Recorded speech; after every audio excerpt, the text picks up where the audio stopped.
black like the sins in my mind. Sitting here where the lost souls unwind. Blood stains on the counter never fade. This is where the guilty come to trade. True Crime Cafe, where the secrets spilled. Every cup's a confession, every shot could kill. Underneath the neon lies a dark ballet. Dancing with our demons at True Crime Cafe. The barista's got tattoos of broken dreams. Eyes like a crime scene torn at the seams. The jukebox plays a dirge for the damned. In this twilight world where nothing is planned. True Crime Cafe, where the secrets spill. Every cup's a confession and every shot could kill. Underneath the neon lies a dark ballet. Dancing with our demons at True Crime Cafe.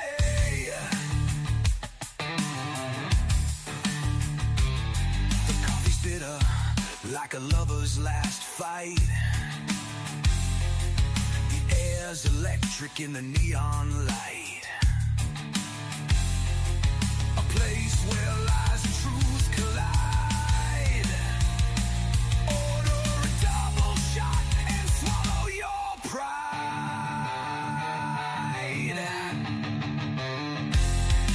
Smoke curls up like whispers from the grave.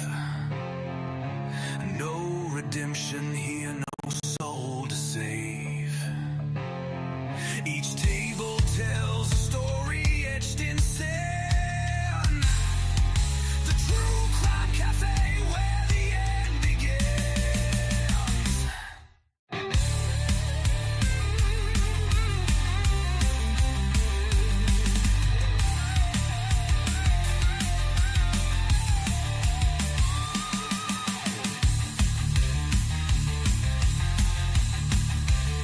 True Cafe.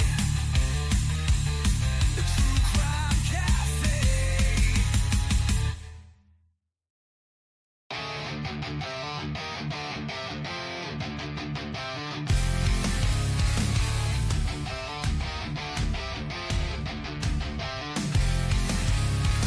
Coffee black like the sins in my mind.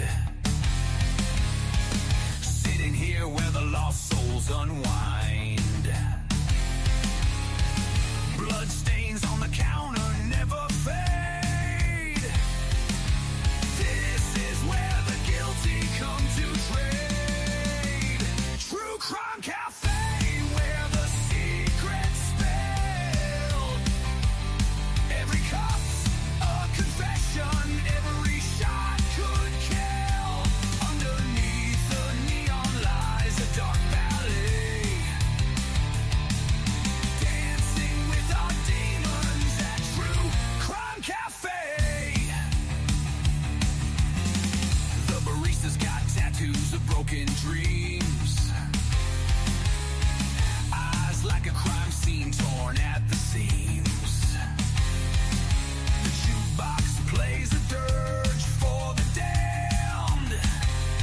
In this twilight world where nothing is planned. True Crime Cafe, where the secrets spill. Every cup's a confession and every shot could kill. Underneath the neon lies a dark ballet. Dancing with our demons at True Crime Cafe.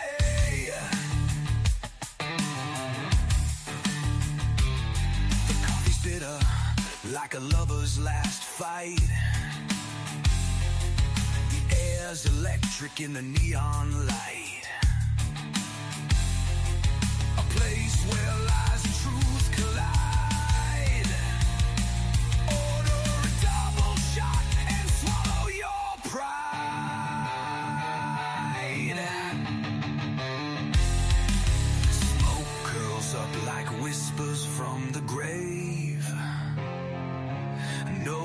redemption here, no soul to save. Each table tells a story etched in sand. The True Crime Cafe, where the end begins.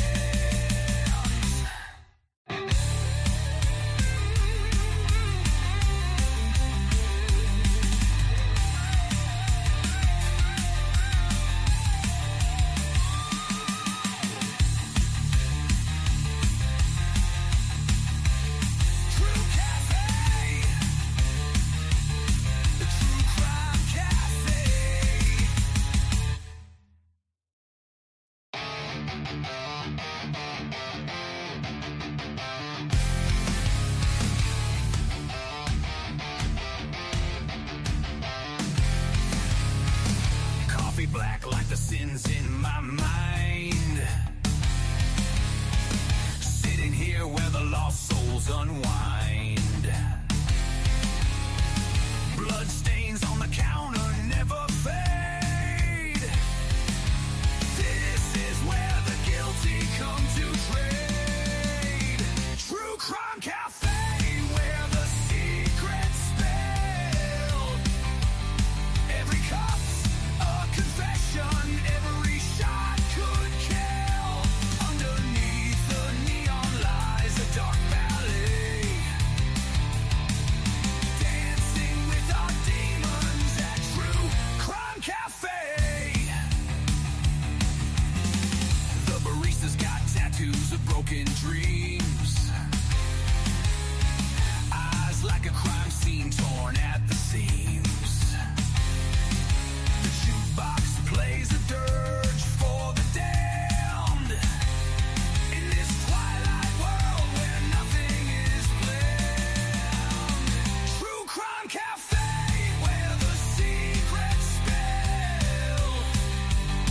Every cup's a confession and every shot could kill. Underneath the neon lies a dark valley. Dancing with our demons at True Crime Cafe.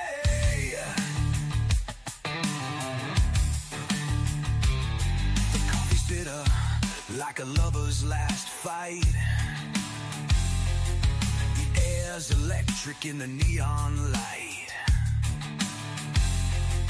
A place where lies and truth collide. Order a double shot and swallow your pride. Smoke curls up like whispers from the grave. No redemption here, no soul to save. Each table tells a story etched in sand.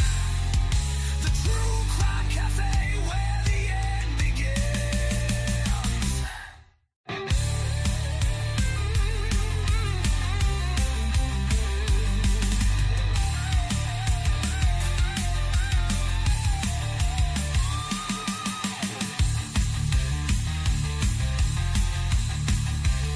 True Cafe. The True Crime Cafe.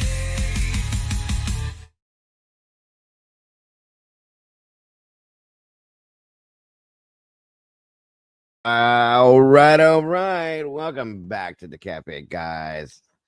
Great to be back with you guys tonight, guys. We're doing a wide open discussion, open panel. You choose it. We'll talk about what you want to talk about tonight. I am sure it's going to lead into Idaho, whatever it be. Let's do it, guys. Let's catch up on the true crime world and whatever, and just talk away, folks. Join us for that. Please make sure to hit the like button. Share this out. Let everybody know what we're doing in here tonight. You know what comes next, guys. So that being said, let's do this.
right, all right. Welcome back, everybody. Thank you for joining us tonight. We haven't done one of these in a while.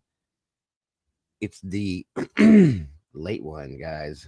We'll see how this goes tonight, see who's here. And yes, yes, yes, yes, yes. It is still Trisha's birthday, and I do owe her a little bit of celebratory stuff, as I'm going to show here shortly. First thing we're going to do, since I didn't get to do it earlier because I had a bad connection. How am I looking tonight? How am I sounding tonight? Please let me know. Hopefully I fixed it and we don't have to deal with that anymore. So hopefully we'll have a good show tonight. Sorry about that earlier, guys. Thank you guys for those of you that were there. We did get through some of what I wanted to. So good. Had some drivers that were expired. So I think that could have been the problem. I had to go in and reset all that stuff and blah, blah, blah, blah, blah, blah, blah, blah, blah, blah, and all that fun stuff. So good.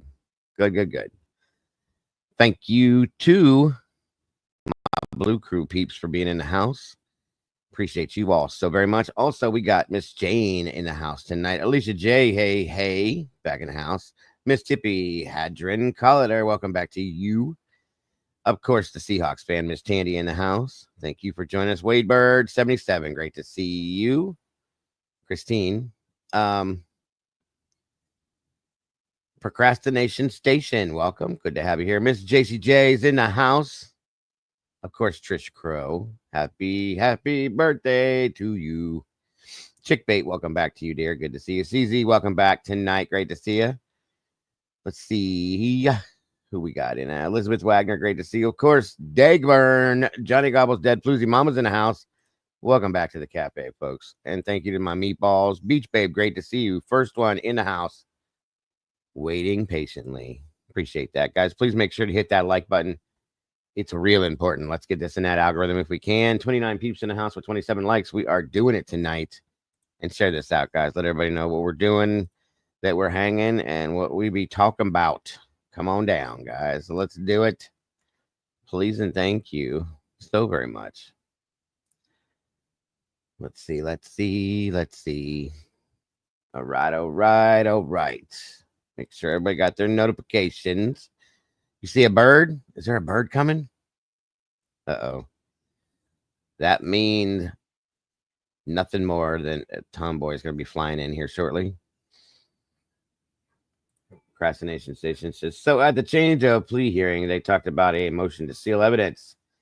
If he's pleading guilty, why would evidence need to be sealed? That's a good question, truly. Probably to portray the gag until it's time to let go of it. And there, like I said, there she is, flying in on her bird, saying hello the way she does. Thank you so much there, Tomboy, for joining us. One more of my awesome Blue Crew guys. Please say a couple prayers tonight, or just keep a couple of our crew in your prayers. Just having a couple bad days today. SRB and Miss Brady aren't feeling so good, but they'll probably still pop on in here. Because that's just how they are. But just keep them in your thoughts, guys. That's all. So they'll feel a little bit better. The bird is the word. That's what I heard too. Is that the truth? The bird, that bird is the word.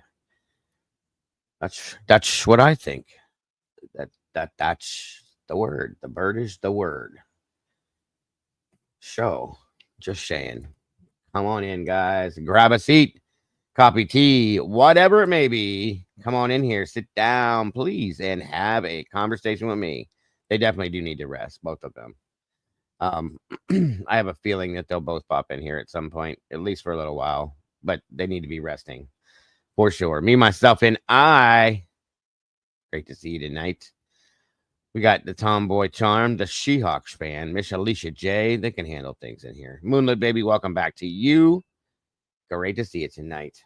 Come on in, everybody, please, and grab a seat, if you will. You guys got to pick one of these up. My child decided he was going to buy his daddy a new shirt. It's the new ones that we have out, guys, from Printified Shop. Check it out. Pretty awesome. It was ordered like 2 weeks ago. It just now came in, so I like it. I like it a lot. Like it a lot. Larry, Mick, William, good to see you tonight. Might have a new. Okay, well, thank you for that, Larry. Mom. Thank you for joining us. Yes, my son is now working, is receiving paychecks. He was looking at the stuff when I was talking about a couple while back when I first was, showing the new stuff, and he's like, wanted to surprise me. So him and his mom got together and he bought it, ordered it. It came in today. I had no idea it was coming. So I got a good kid. He's got a good heart. He does. Yes, I agree. Yeah, it turned out pretty good. They look good, guys. That's the new logo on there. And of course, my favorite color, black. I like it. It looks great on it. Was it the bird? It was the bird. Because the bird is the word. At least that's what the tomboy there told me. Louis Valos, hello and welcome to you, my friend. Come on in, everybody. Sit down. Grab a seat. Grab a sheet, please. They're not too bad, chick bait. I think it was 21 bucks with the tax or whatever. I think that's what it come to. I haven't looked, but last time I looked at the price, I'm pretty sure that's what it says. It is. I agree, Elizabeth. Very cool.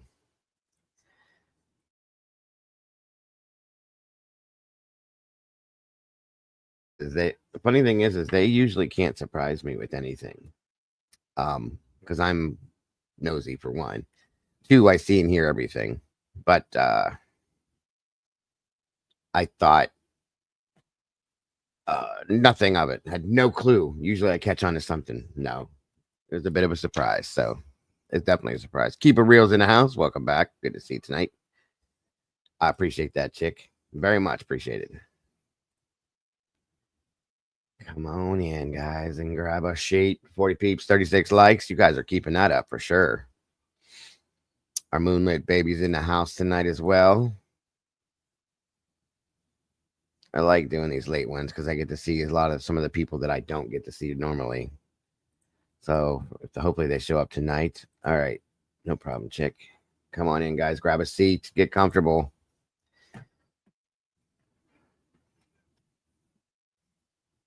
Open discussion and panel tonight. We shall talk about what we talk about. Of course, true crime related, because that's what it's about, to catch up with that stuff. I have a feeling I know which direction it'll probably go, but it is what it is. It is what it is. So.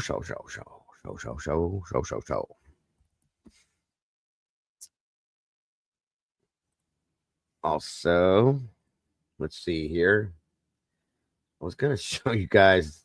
Well, I already did, kind of. Let me see. Show. Where's it at? Where is it?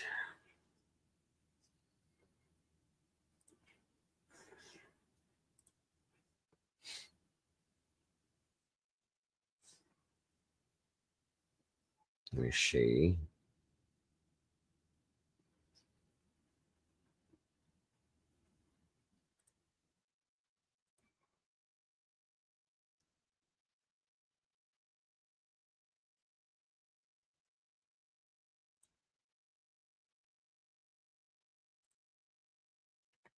Let me see here.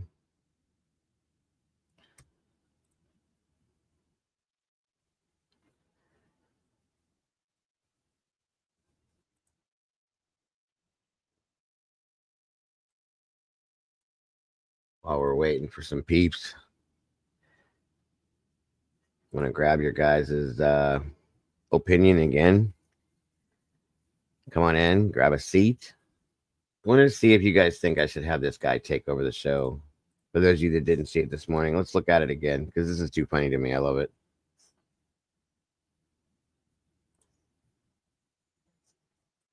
Doesn't sound like typically when a plea deal is brought, they typically don't. It doesn't look like that, and that bugs the shit out of me. Just P, show me your face real fast, just for like 3 seconds, and I'll throw you out there. I just got to make sure you're who you are, and you're trying to show your face and not your waist. Please and thank you. And then you make sure you're who you are, and you're trying to show your face and not your waist. Please and thank you. And then you can pop up there.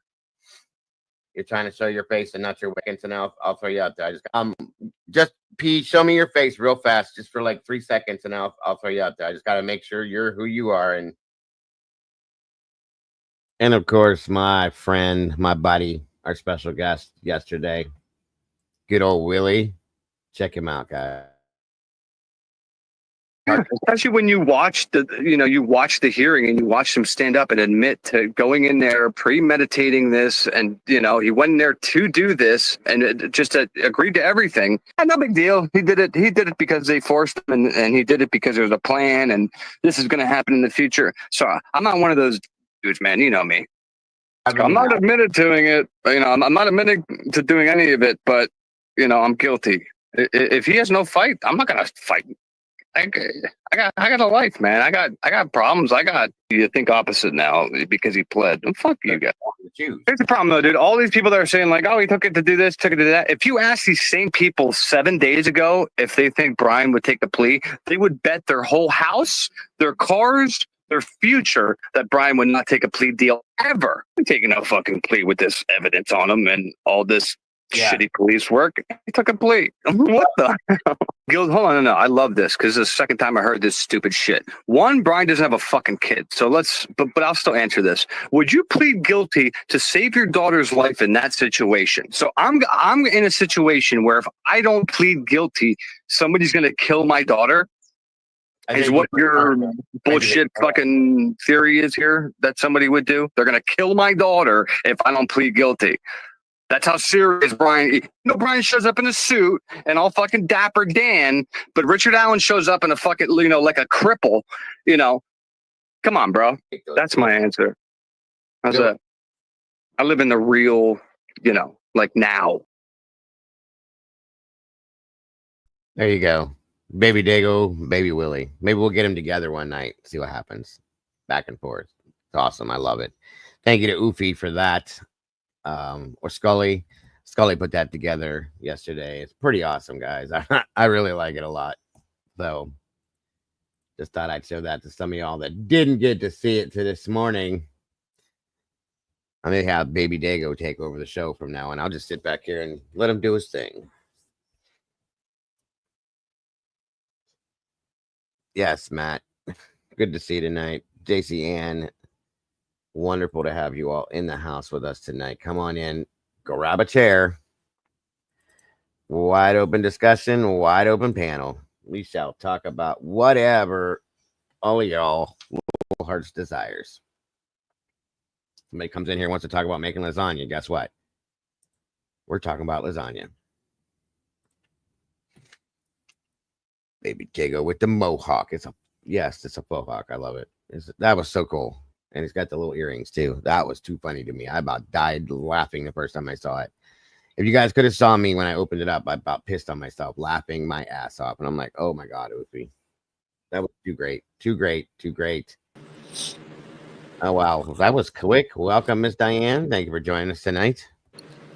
Thank you. How are you? Well, it's been a rough going on 2 weeks because, I would have bet someone's farm, because I don't own one, that he would never plead guilty. Lucky for me, I didn't do that. Yes, a lot of people are having that same thought process right now as we speak, Diane. Then I had to make sure pigs were not flying and hell didn't freeze over.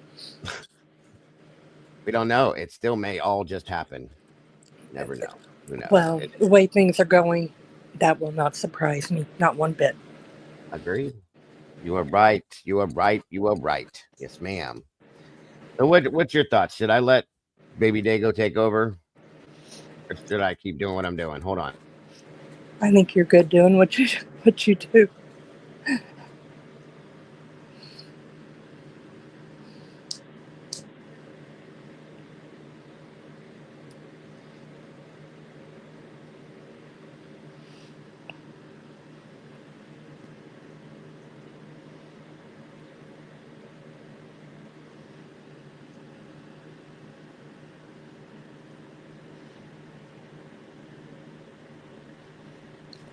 Well, how's everybody doing?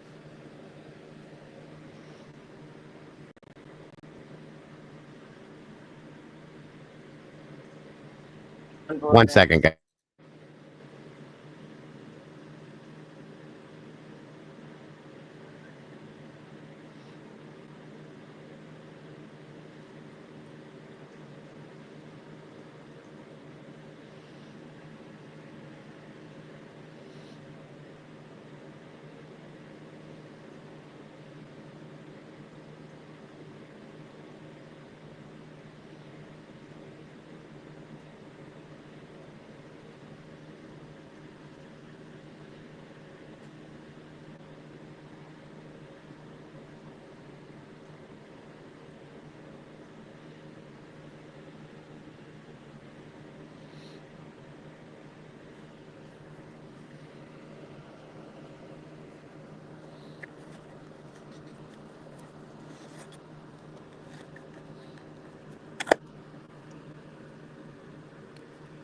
All right. I'm sorry about that. The boss lady, Miss Dago, popped in here to tell me something. We got some good kids. We have some good adoptive kids too. I don't know if I have any family Honorary in children, Missouri. possible parents. I do Kentucky and Tennessee. Say again, Miss Diane. I didn't catch all of that.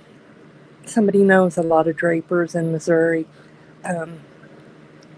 To my knowledge, I don't. Kentucky, Tennessee. A whole family of them. I know some here in Ohio, but not personally. I just know of. There's a couple that I know I went to school with. And even if I did, I'm pretty sure they have the same reaction as everyone else. I say or I do something, and they walk off shaking their head, going, "What's wrong with her?" Listen, I've always said this. As long as you are comfortable with how you feel about something, who cares what anybody else thinks, Diane? You know that as well as I know that. So. Oh, I know that. I was discussing with some friends, what has apparently the world turned upside down and none of us knew it. And, they go, well, the universe, it's not in balance. You got to make it right and make the universe balanced again. I'm like, so what are we talking? A human sacrifice? Which, who knows? for anybody. Guys, real quick, also let's welcome from Class in Crime, Miss JC. Hello, Dago. Is in the house. Welcome. Hi, Diane. Hey. Thank you for joining us tonight, both you lovely ladies. And we got plenty more room up here for anybody else that would like to join us. Come on down, guys. Let's talk.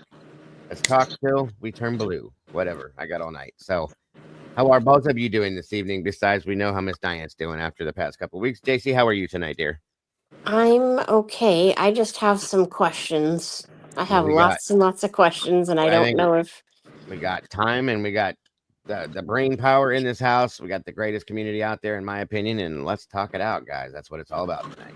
So I have a question, Dago. If you do, how do you? Because I don't want to come on here and like put down other creators. I really don't. Sure. But my question is how on? I'm just baffled at how a PI can think this guy is guilty. That's a good question. Where'd you get that from? Who was it? Jason Jensen? No. Derek Levasseur. Oh, okay. Gotcha. Welcome, Angel D. I actually love Derek, like, because he does all cold cases, and the cold cases are like my favorite cases to to learn about. We've talked about that before, right? They're also like the most frustrating, obviously. Yes. But he did his show today or whenever he did, and I listened to it, and I was like, whoa, buddy, whoa. Like, I agree with you on 99% of things, but this is like one thing. I was just confused. What was he? What was it? Welcome again. If you didn't hear me, Angel D's in the house. Cat K, welcome back to you. And Angel says I don't say hi to her, but I scream it from the mountaintops because we love Angel. Like What I was he was saying? Well, Beach Babe. Oh, Sorry. him and Stephanie were just like saying how this Brian is just cocky and thought he could get away with it and just point. Yeah, I know, tomboy. I don't. Okay. But I don't Listen. understand how. I mean, he is a PI. Right, and I am I so that. confused on how. Well, let me ask you this first off. Hmm. How does anybody? 'Cause I've heard this said, not just him, but I probably I'm gonna say at least 10 to 15 different people I have seen say this same comment on news stations, in chat channels, everything like that. How is anybody saying that he's cocky? The kid doesn't show any emotion. So where are you getting cocky from? That's my biggest question right there. And as a PI, yes, thank you. Retired Boston police officer. Well, there you go. In some senses, I gotcha. So where do you get that from? That he's cocky? He has showed zero emotion, JC. So I where is that cocky? I think where they're getting that from is that because I think he's like, I mean, when you look at him, just looking at him, like I think he dressed very nice. I think he looked very good in court. Um, That's not cockiness, though. That's just taking care of yourself. I yeah, feel. and I mean, he was a professional student, so you know, but Uh-huh. I guess I couldn't make a read on him whether he was cocky or not because we never even heard the man speak until the other day. Right. Um but I think the reason they think that is because he was always so stoic. Oh, And that's yeah, and it makes people. It can definitely make people feel a certain type of way. Diane, are you able to move away from your fan at all, dear? Oh, is that better? Yes. There you but go. I'm just wondering if he was just like so if Brian was just so ticked off that you know Right. And that there it I is. would have been Simply solo. if he was innocent, if he was just so ticked off that he didn't show any emotion, but also like if No. he is on the spectrum, Thank you. There you that's a go. thing, Yep. so And this is what has been pissing me off with but this. he may be on the spectrum, but he's very obviously intelligent. He got into a criminology PhD program. You Well, can't do that by being a dummy. and that's what I was going to say. Most people that are on the spectrum, Miss Tandy's in here. She's a certified teacher that is certified to teach autism spectrum. Mhm. Okay. Most people that are on the spectrum have from what I've seen, a way higher IQ level and a lot more intelligence level than a lot of people do in some senses. So again, that's a very big misconception that people think because you're on the spectrum that you're not smart. Well, That's so they're usually smart in one area, uh-huh. you know. Or they're a lot more centered and focused in one specific place. Like Yeah. my son is all about music. Okay. Well, and Um, my friend is all about history, there you but go. I don't know, like my cousin is also about history, but my cousin is like 23 or something like that, Right. and he has more common sense. Now my friend is also all about history but has like zero common sense. And it happens. Some people have the book smarts and no street smarts nor common sense. My son has very little common sense to an extreme, but he's also young and he's Yeah. been very protected over his lifestyle. Real quick before we go any further, welcome to Bradley Cares. Dylan, welcome back to you, brother. Again, Diane, which is oh my god, you guys, how did I just screw this up already? What's the screen name again, Diane? So everybody understands who you are. Johnny Gobbles, With Dead Floozy Mother. Yes, okay, which I love her name. And of course, Miss JCJ is in the house. And all I'm going to say, guys, is as I always do, I just want to reiterate the one rule that we have in here first and foremost, and most importantly, please respect the moderators. Everybody in here may have different opinions, thoughts, feelings on anything we talk about. And this is wide open tonight for us to talk about whatever we talk about. And of course, I know where it's going to go just because I'm not a stupid person. So anybody that has a different opinion than you, please, I ask you to respect it because the moderators are very quick and they don't care at this point. So, And if I miss anything in chat, let me know because I can't see chat when I'm on panel. So no problem. I'll throw them up there. So welcome everybody. Thank and you. whoever else decides to join us, please feel free. I got plenty of room up here. Wonderful to have you tonight. Bradley, Dylan, can you hear me okay? All good. All right, Hello, brother. Good to have fellas. you. It's great to have you gentlemen tonight, as well as these lovely ladies as always. How long you've been going? What's going on? How long you guys been going tonight? I just started, bro. Just started? Oh, cool. Good to meet you. Yeah. That's right. Alicia has had it. She don't play no more. And Alicia is done. Yes, she is, and she is the boss in here right now.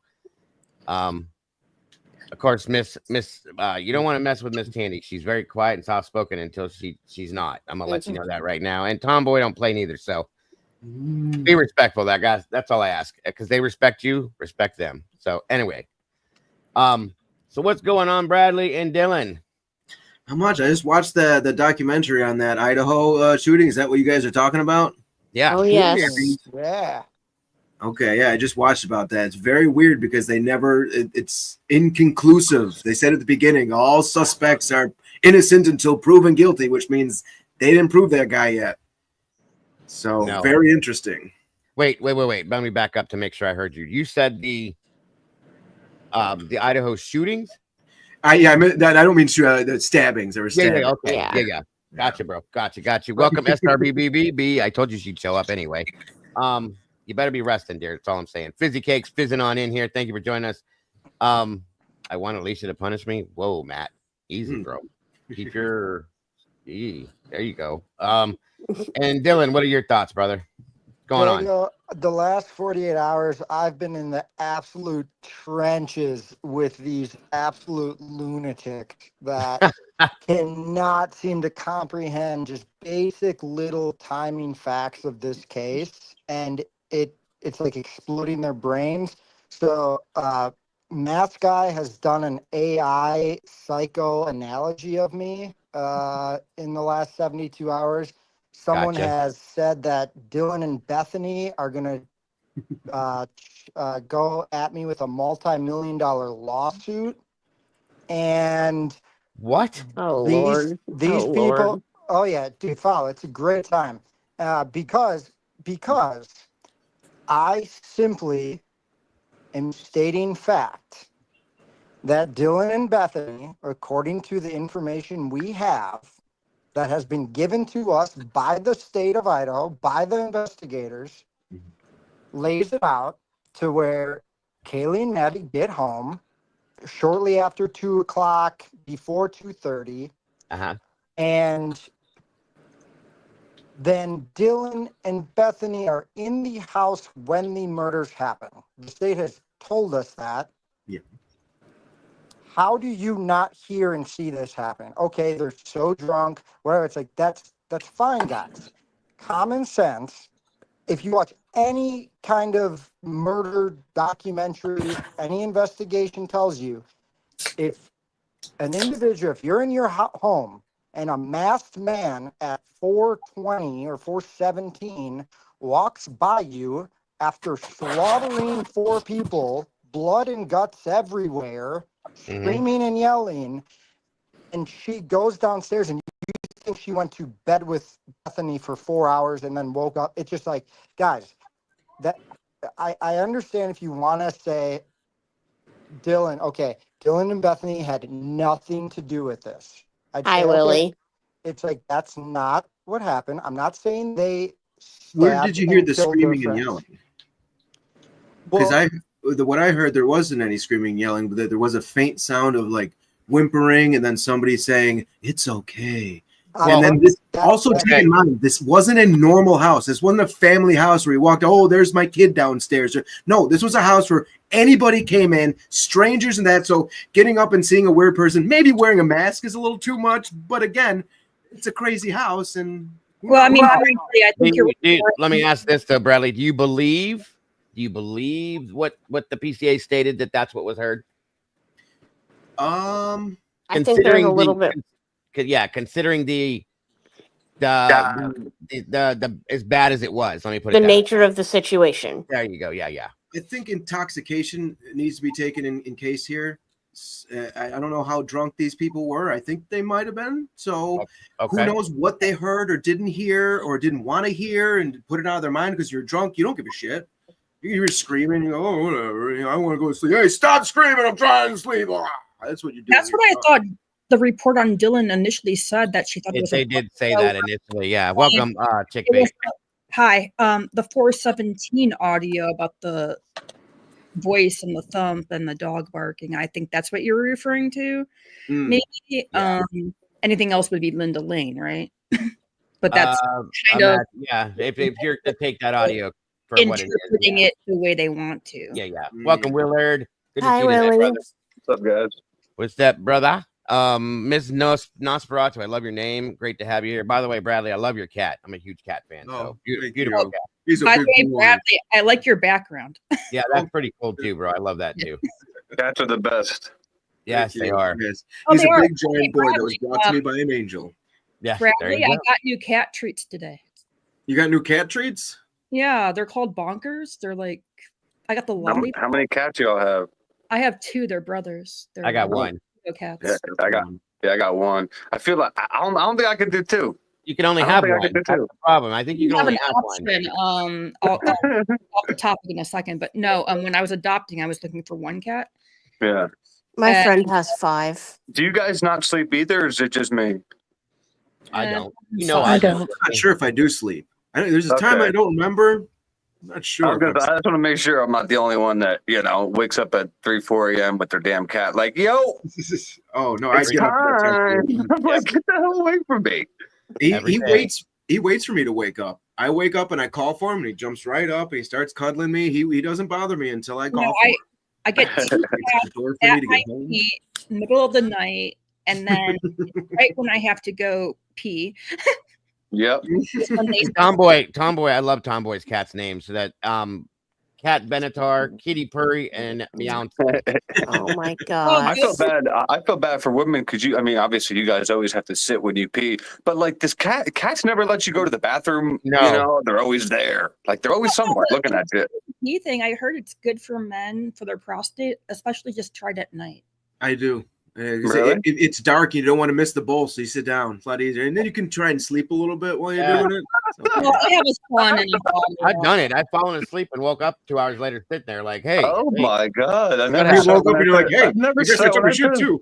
Those were the drinking days, though. Yes.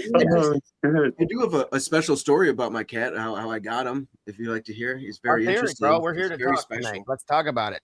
Again, he's the best cat in the world. Like I said, he comes, he waits for me when I get home. He loves to cuddle, everything I could have asked for. And it was after I had my last cat for like 9 years and had to put her to sleep, and that was very tough. And it wasn't even a couple of weeks afterwards that there was a knock on my door. Some kid rode his bike up and said, "Hey, is this your cat? It's following me around." And I didn't want to say, "No, my cat just died," but I just said, "No, it's not mine." And I said, "I'll try and find its owner." And cat just came right up to me, starts rolling around, and waltzed right in my house, even though it was covered in bugs and stuff. I couldn't turn it away. And how long after yours passed was that? It was like a couple of weeks after mine passed. I'm telling you what, dude, they do these things. I don't care what anybody says. They choose you, man. They and do. That's what everyone says. He came right into my house, jumped up on the arm of my couch, and said, "I live here now." And I said, "Okay, you do." And like the slightest facial expression, dude, they can read. Like if you're in a whatever kind of mood, like they know. They know. Yes, they know. It's crazy. Well, he knows. He definitely knows. I was looking for a cat, just like one cat, preferably a male cat, because I had trouble with my last female cat. And I was in a a cycling club, and I got an email from the group, saying cats, not bikes. And I had been researching getting cats from shelters. It was like $500 in my area just to adopt one cat. Wow. 400 for two brothers. I'm like, okay, that's a bargain. Welcome, Social Glow. And you could get a bad cat that doesn't like to cuddle and pees places and stuff. These are the best cats. I met the foster mom. Oh, that's good. And the woman that rescued them, so they're rescue cats. But they were very well behaved. They grew up around other cats. I think I got them around 7 or 9 months old. Oh, that's good. Yeah. Bubsy's pretty old. His name's Bubba. He's kind of old. I think the vet said he's kind of old. I'm like, cats were Steve and Cletus, but I changed Cletus to Chad. Yeah, I got all. Oh, sorry. Go ahead. I didn't mean to interrupt you, but I was just I got Oliver, and then Humper and the dust mop. I have two dogs, Humper and the dust mop, and my dog. And Oliver, he will not come inside anymore, but he used to. He's my cat. He used to wake up right here on my forehead. So wait, nobody has a female cat? I used to. I do not. I do not. I used to. Oh, okay. So y'all don't know what I go through then. Y'all got mail. I did. That's why we don't have one, Willie. We know what you go through. I get it. Oh God, dude. I don't want to be sexist with cats, but boy cats. Tomboy got a female or two, I think. I didn't know what the sex was. I just found a little, 4-inch baby out in the yard. I just kind of used the bottle for so now. Oh, I found like a farmhouse kind of, house. Yeah. And stray cat in the barn, and that was cute. The mom was great. The kittens were cute, And I just heard so many horror stories about people trying to get cats and just have We tried to get rid of our cat a couple times, and it was gone for like. They come back. There's a few times, like it was probably like 3 times, and one time it was only gone for like a couple days, and it came back. But one time we literally tried to give it to another person, and it was like 3 weeks later, and they said the cat ran away, and 3 weeks later it showed back up at our house. You know what's weird about that? I actually wrote a song about that. It goes like this: the cat came back the very next day. I thought it was a goner, but the cat came back. That is great. That is great.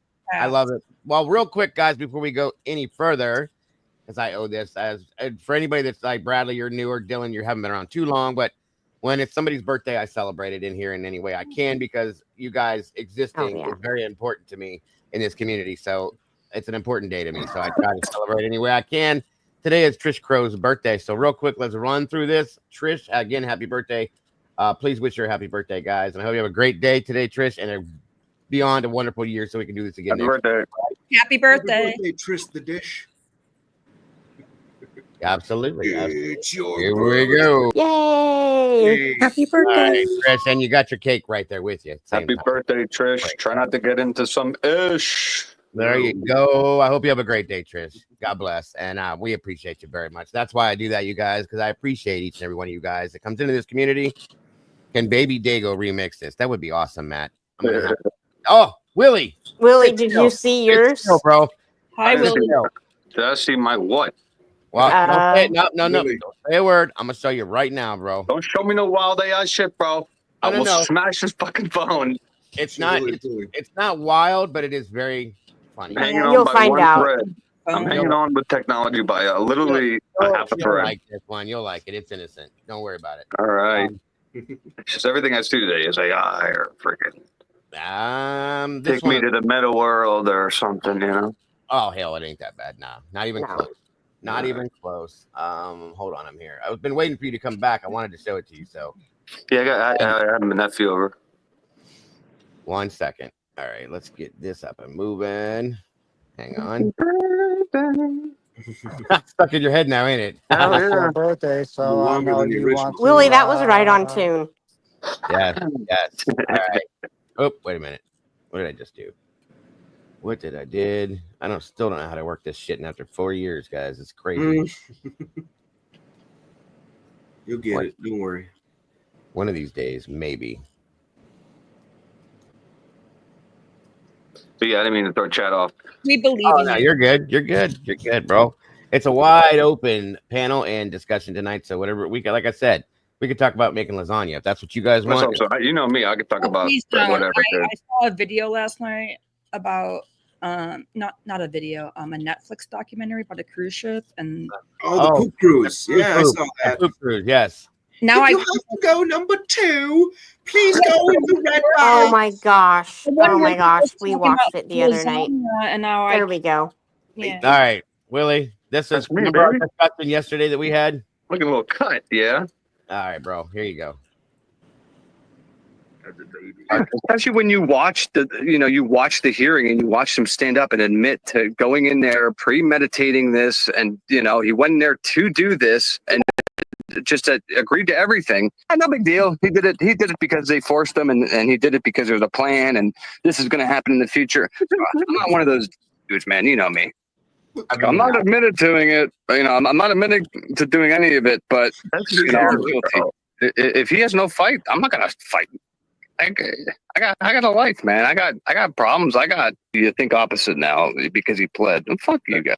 Here's the problem though, dude. All these people that are saying like, oh, he took it to do this, took it to that. If you ask these same people 7 days ago if they think Brian would take a plea, they would bet their whole house, their cars, their future that Brian would not take a plea deal ever. I'm taking no fucking plea with this evidence on him and all this shitty police work. He took a plea. What the hell?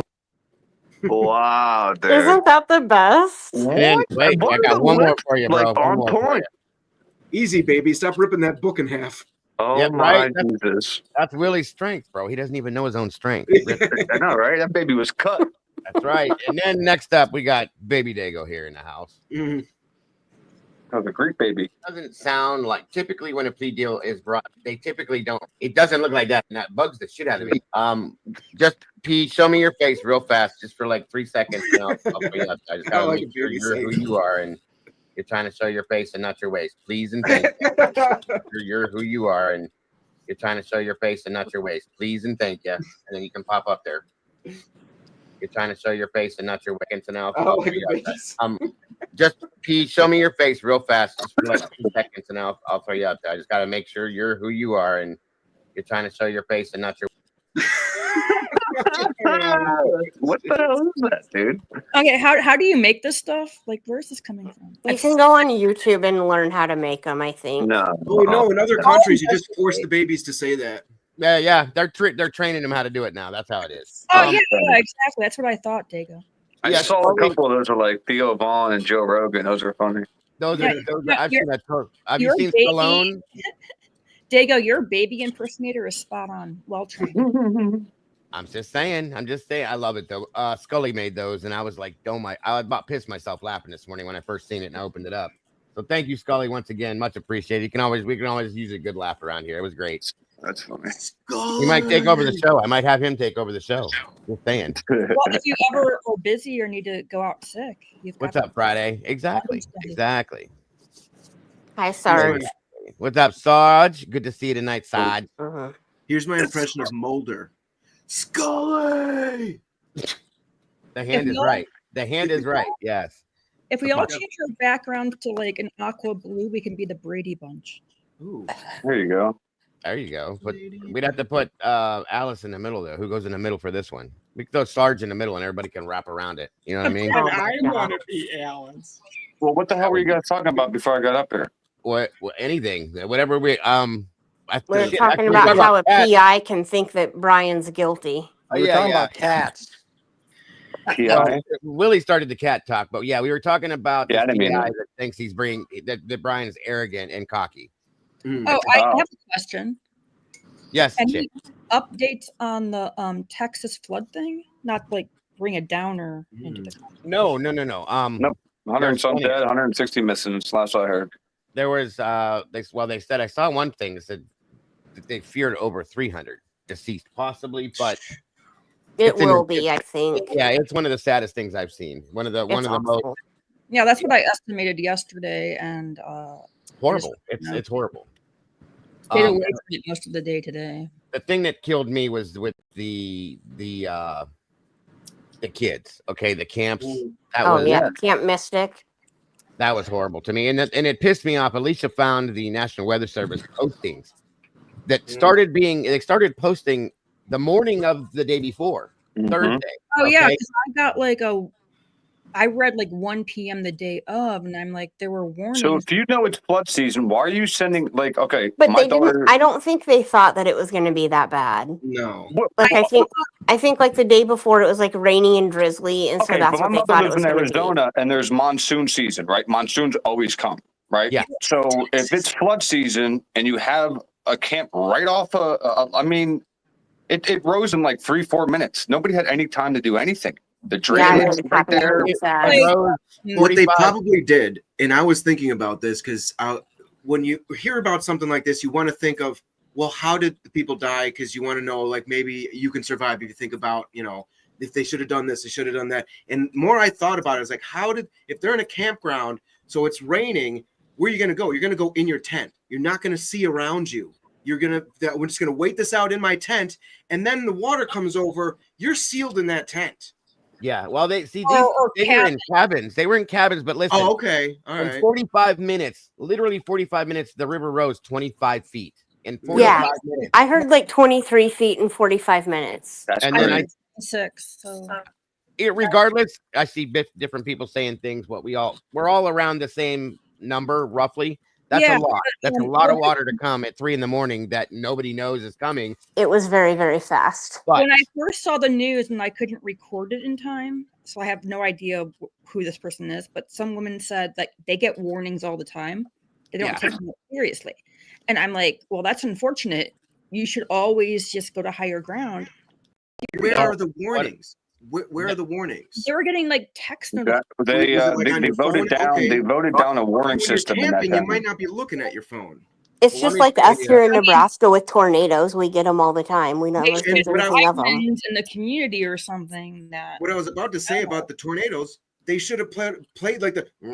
They voted down. They voted down an they emergency voted down the system. emergency system.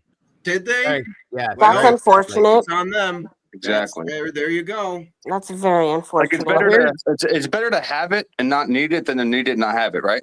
I would rather Exactly. feel stupid for taking shelter than the alternative.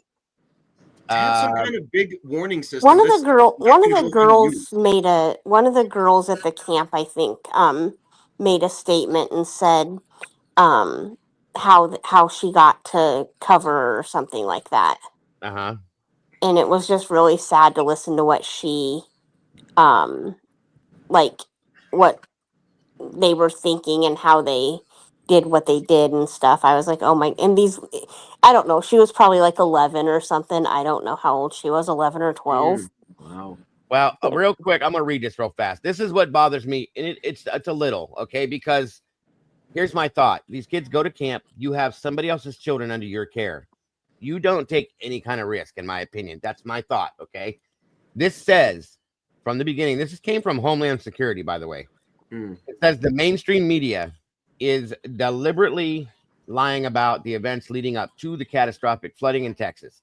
The National Weather Service executed timely, precise forecasting and warnings despite unprecedented rainfall overwhelming the region.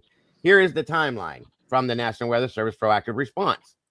Now, let me get this back over here. It says on the morning of July 3rd, National Weather Service from Austin, San Antonio, conducted a forecast briefing for emergency management, flagging flash flood risks.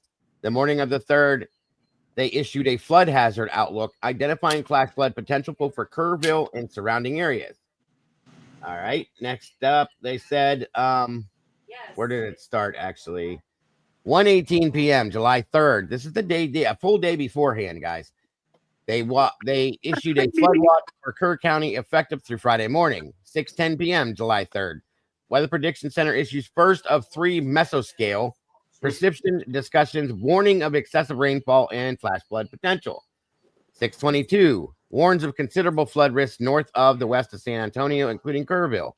11:41 first flash flood warning issued for Bandera County. 1:14 a.m. flash flood warning with considerable tag issued for Bandera and Kerr counties, triggering wireless emergency alerts, the WA, NOAA weather radio notifications. Now, this all hit these areas about 3 a.m. roughly, okay? But for almost a solid 24 hours roughly, they were hitting these boom, boom, boom, boom, boom, nonstop.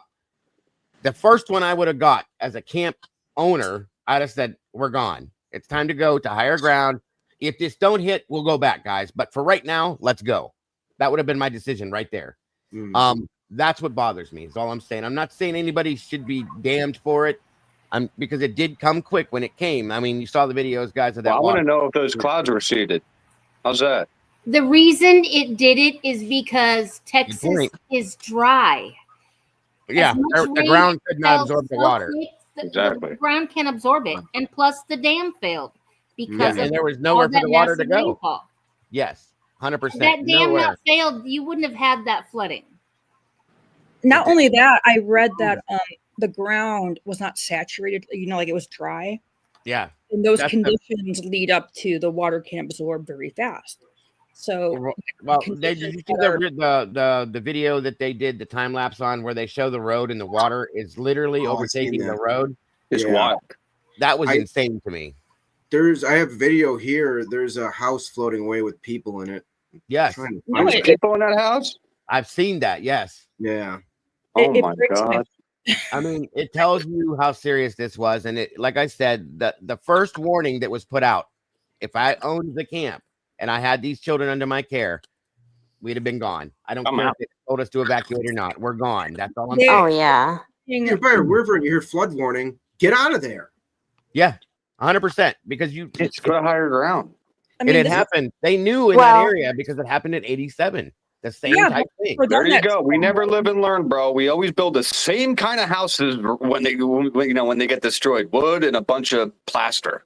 And then bang, they get knocked down again. Hurricane houses built on stilts. Beach Babe, have to head out. Bye for now to my mom.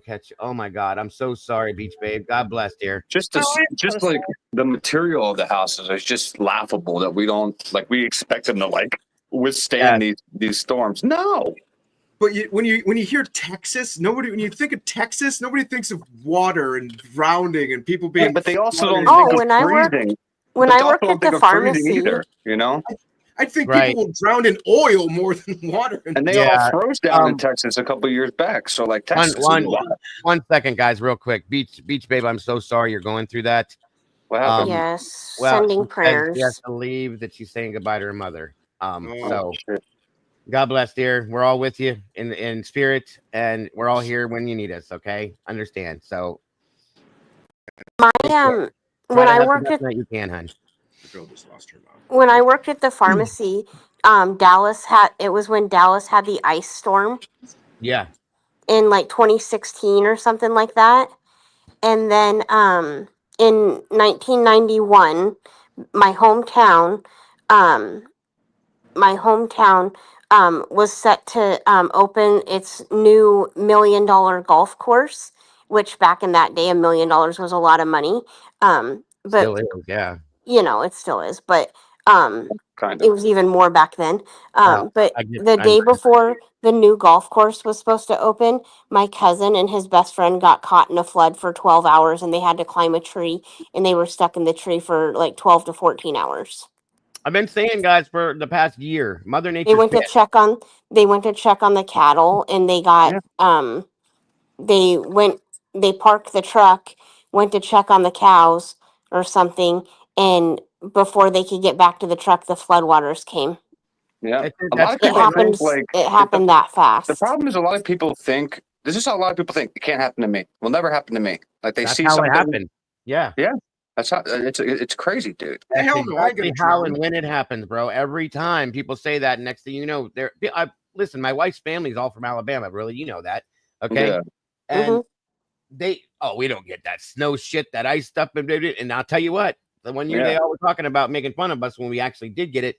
They were spending the night at work because they couldn't drive through it. It was so bad down there. Yeah, they're not prepared for nothing down there. They threw kitty litter on the damn ground, for Christ's sake. Yeah. It does no good. Oh, sawdust. That was it. Sawdust.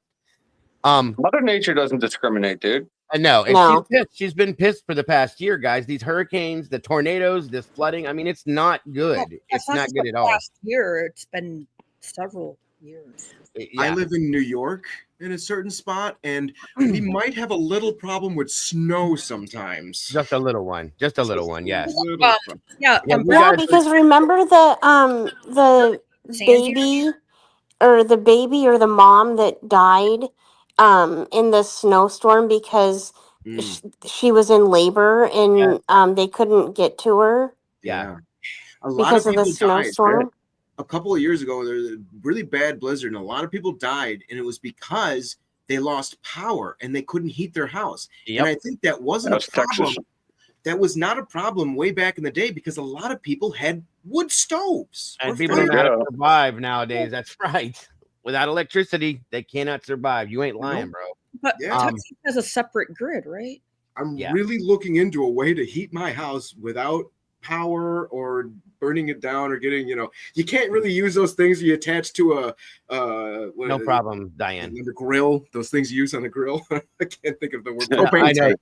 The Propane log starter things. I know what you're talking about. I think, yeah. Yeah, you're not. I have a friend who used to use a bunch of those in his house. They just hooked it to the propane tank. I'm like, I don't know about that. I mean, he's okay. I had a pellet stove. Pellet stoves are pretty, like, they're all right.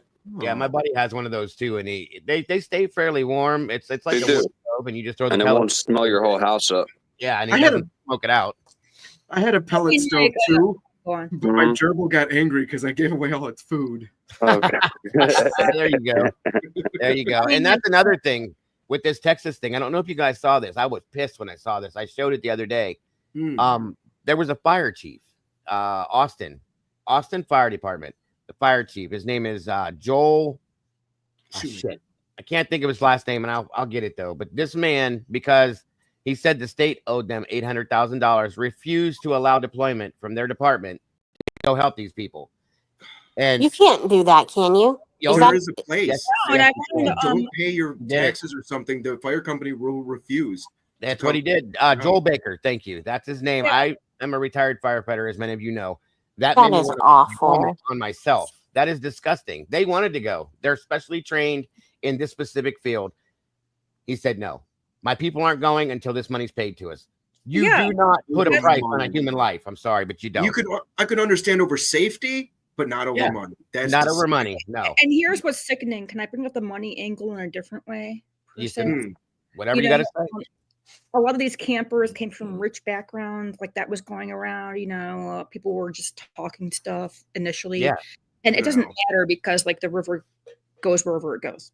Yeah, and the area has several. Water does its own thing. It has no matter how rich they were, they're still innocent. It doesn't matter, but how dare you say without money being paid up front, I'm not going to help you? Oh, of course. You do not put a price on a human life. That's what I'm saying, Ro. There is no price for human life. I'm sorry. And I'm not mad that I don't care, bro. Rich or poor or whatever, they were kids. Yeah, that has nothing to do with that. No. But People that say that they're just they're this is something they should have been protected. Period. And these people were specially trained. I promise you, there were lives lost because they did not go. Did you see a video where a counselor, I think a camp counselor, took some girls up to go to a restroom at night, and they went like uphill or something, like a higher ground? No, and they were safer up there, but of they course, couldn't get back down. Yeah, right. They were saved because they had to pee. Yeah. You're alive now because you had to pee. That works. Can you imagine how these girls, these kids feel? I saw a video of two boys too. There's other camps. Of course, there was a woman. Did you see the woman that was saved that floated 14 miles downriver and grabbed a tree? And they finally, that's what I heard. Yeah, they were able to save her. I can't imagine injuries. I have to say about these people that won't do things because of money or whatever. I have to say, they need to learn from Sarah Connor, because what she said: if a machine can learn the value of human life, maybe we can too. Amen. And if people invented the machine, amen. Yeah. And we're in the age of the Terminator right now. Yeah.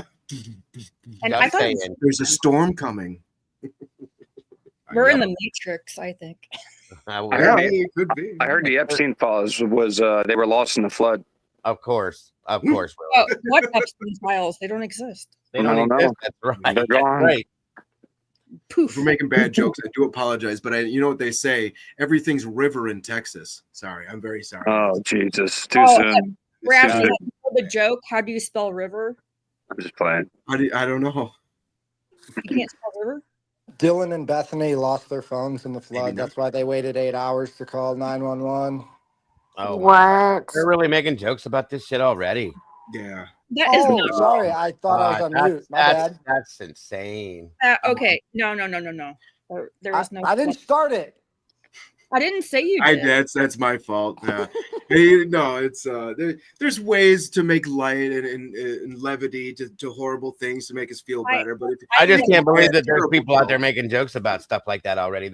I mean, people don't seem to. No.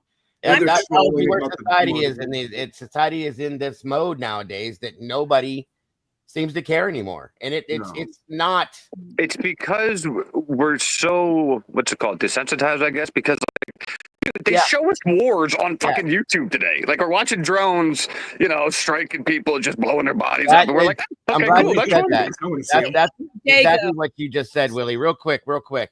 When do you guys remember when we were younger, when they would ever show somebody that was shot dead on the news? Or they wouldn't Like never. They would just show people, like us, getting ready and stuff. Or Reagan was up there with that. They would. You know how often I see shit like that on the news now? They used to, even on regular television, they wouldn't show, like on a television show, they wouldn't show people dying. Right. And they never showed children passing or anything like that. It doesn't matter anymore. Like you said, society has been so desensitized to everything, nothing matters. And the newer generation, and I'm not downing them because they're not all like this, but most of the new generation, they have no fear of consequence, no fear of authority. No, and I blame these fucking phones, man. Every good thing that our parents, if they were good, our grandparents passed down to them and they reject it, it's all bad now. Yeah, it's all cooked. Tomboy's got a great point here too. That she said she's still upset that Governor Abbott. I thought she was up here. That Governor Abbott still didn't stand up for all the missing people. Amen. This reminds me of Hickory Rock. The hurricane this past year. You think like all those wars those young men died for was all for TikTok dances? No. You feel me? Like that's where this is crazy. Yes, it's crazy. It is absolutely insane. Yeah, and they also died so that you can state your opinion on an open forum and get fired from work. That's what they right, or not take a vaccine and get fired from fucking work. Yeah, I heard that too. Isn't X Twitter the beacon of free speech now? Yeah, what does that even mean anymore? You use your real name, right? You're gonna get fired for what you say if you say something. That's it. When the big C, that's where when I stopped working at that point, my doctor didn't let me go back after that. But the point is, all of that everything that went down within that whole realm of things that happened, it definitely showed you some differences in our society. I'll just put it that way. Not just that. I still feel the ripple effect from it. I'm not gonna lie, dude. I see the ripple effect from it, and I can still feel the ripple effect from it, dude. Just from how people treat each other, how they used to. People are scared of each other now. You know what I mean? It showed how vulnerable we really are. If nobody goes shopping anymore, they have everything delivered to their house. What are we doing? I actually did go to Walmart the other day for the first time in like a year. Like actually physically went inside. Prime example number one.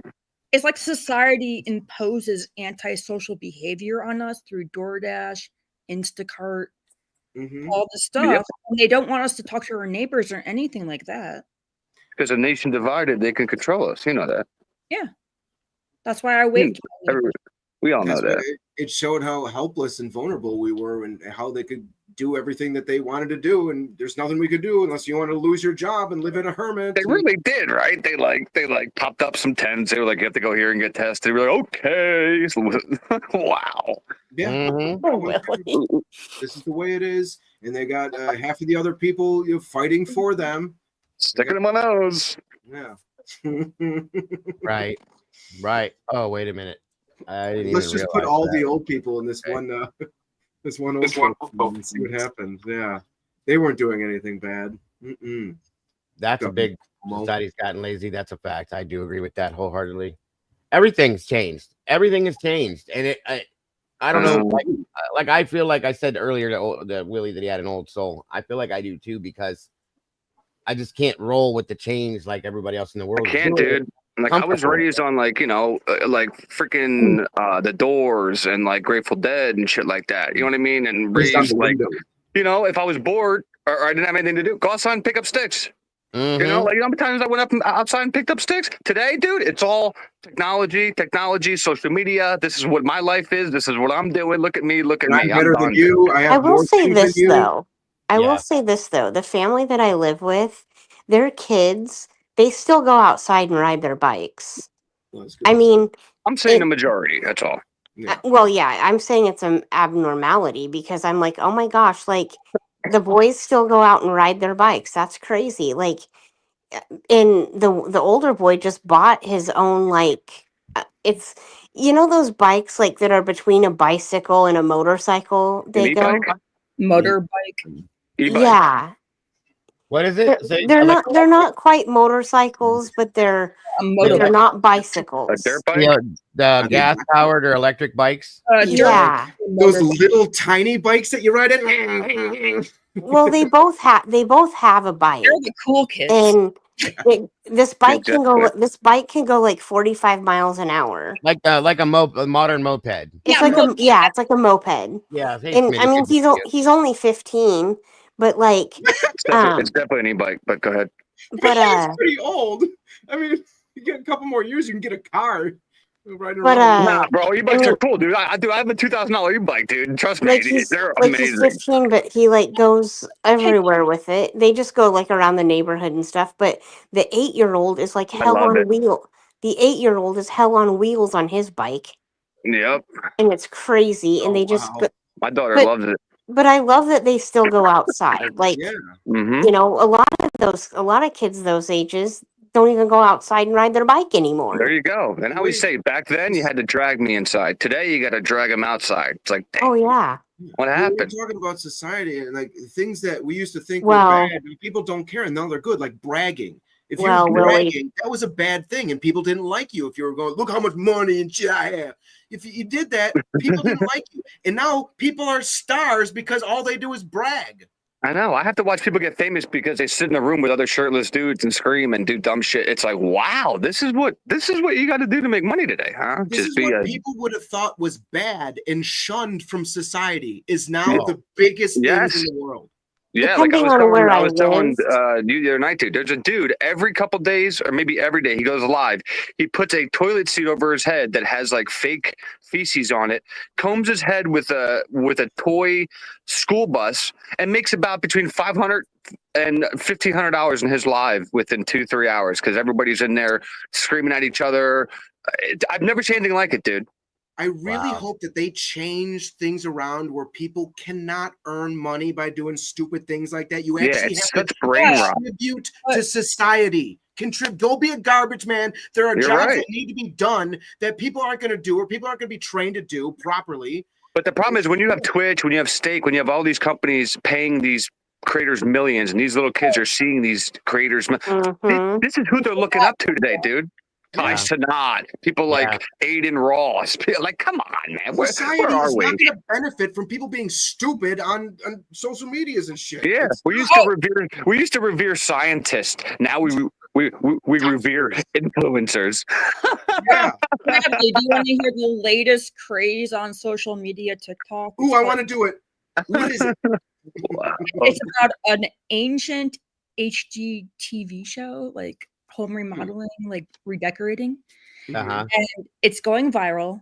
And the show has been like defunct since 2008. It began in 1997. And it's called Decorating Sense, but it makes no sense. No sense makes. Oh It's my god. Nonsense. It's After nonsense. totally Yeah. reversed. Well, listen, not to change the subject, but I do want to show this because this just showed up tonight. Mm, I thought this was interesting because speaking of Idaho real quick, the mm. last thing we heard at the plea hearing was that they were going to hold the dissemination order in place until after that plea, the sentencing hearing, correct? Yeah.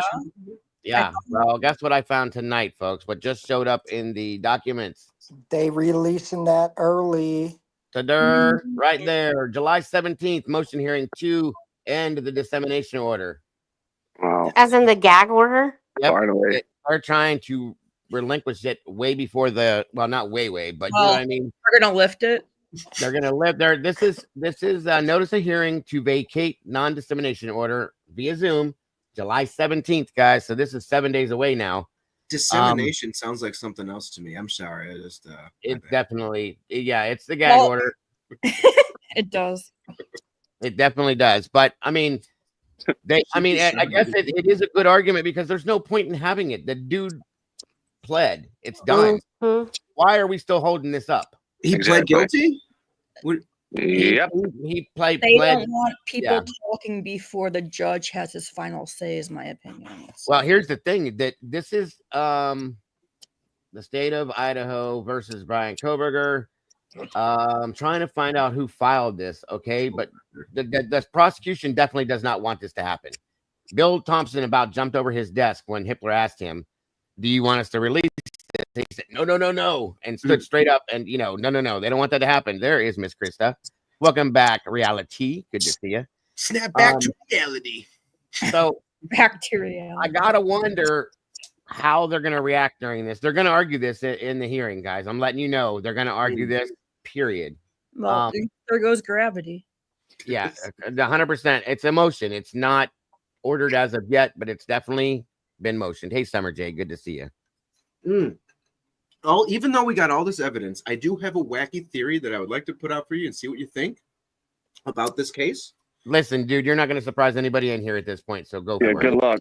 I'm good luck. Okay, so as we know from if you watch the documentaries or whatever, this house had several noise complaints called, and half of the time they couldn't even find the owners. All the time. There you go. So my theory, one of the neighbors killed him. All right, come on.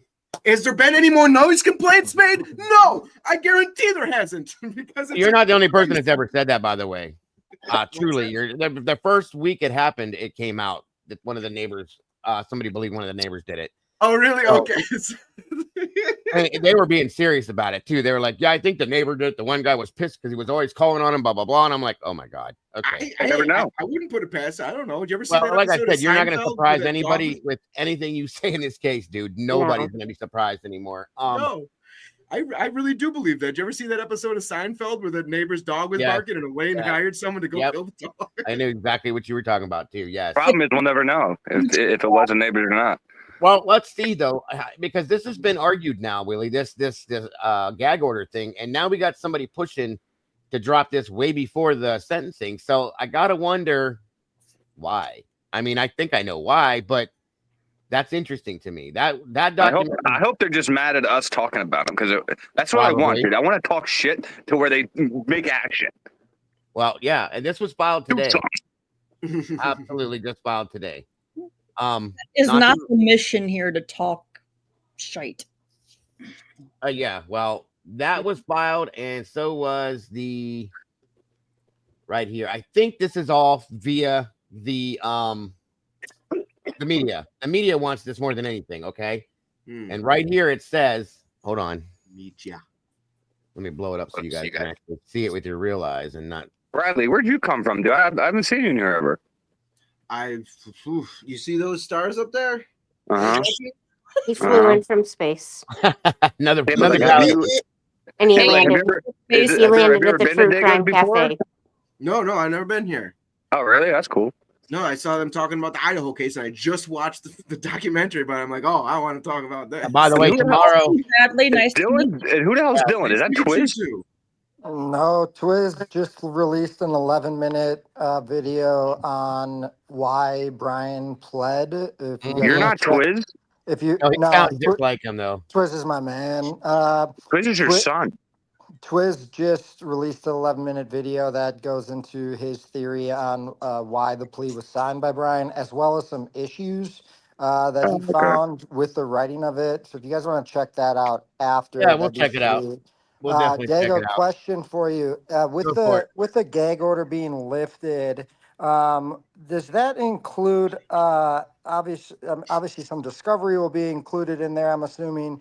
Does that also include a redacted alternate perp document that the defense filed? Do you think we'll be able to read exactly who they put up and what evidence they used? No, they may put something out around it, but I guarantee you it's going to look like the JFK files. Everything's going to be blacked out. From the way that's I'm okay. interpreting this, it's every major news outlet, journalism, local outlets. Yes.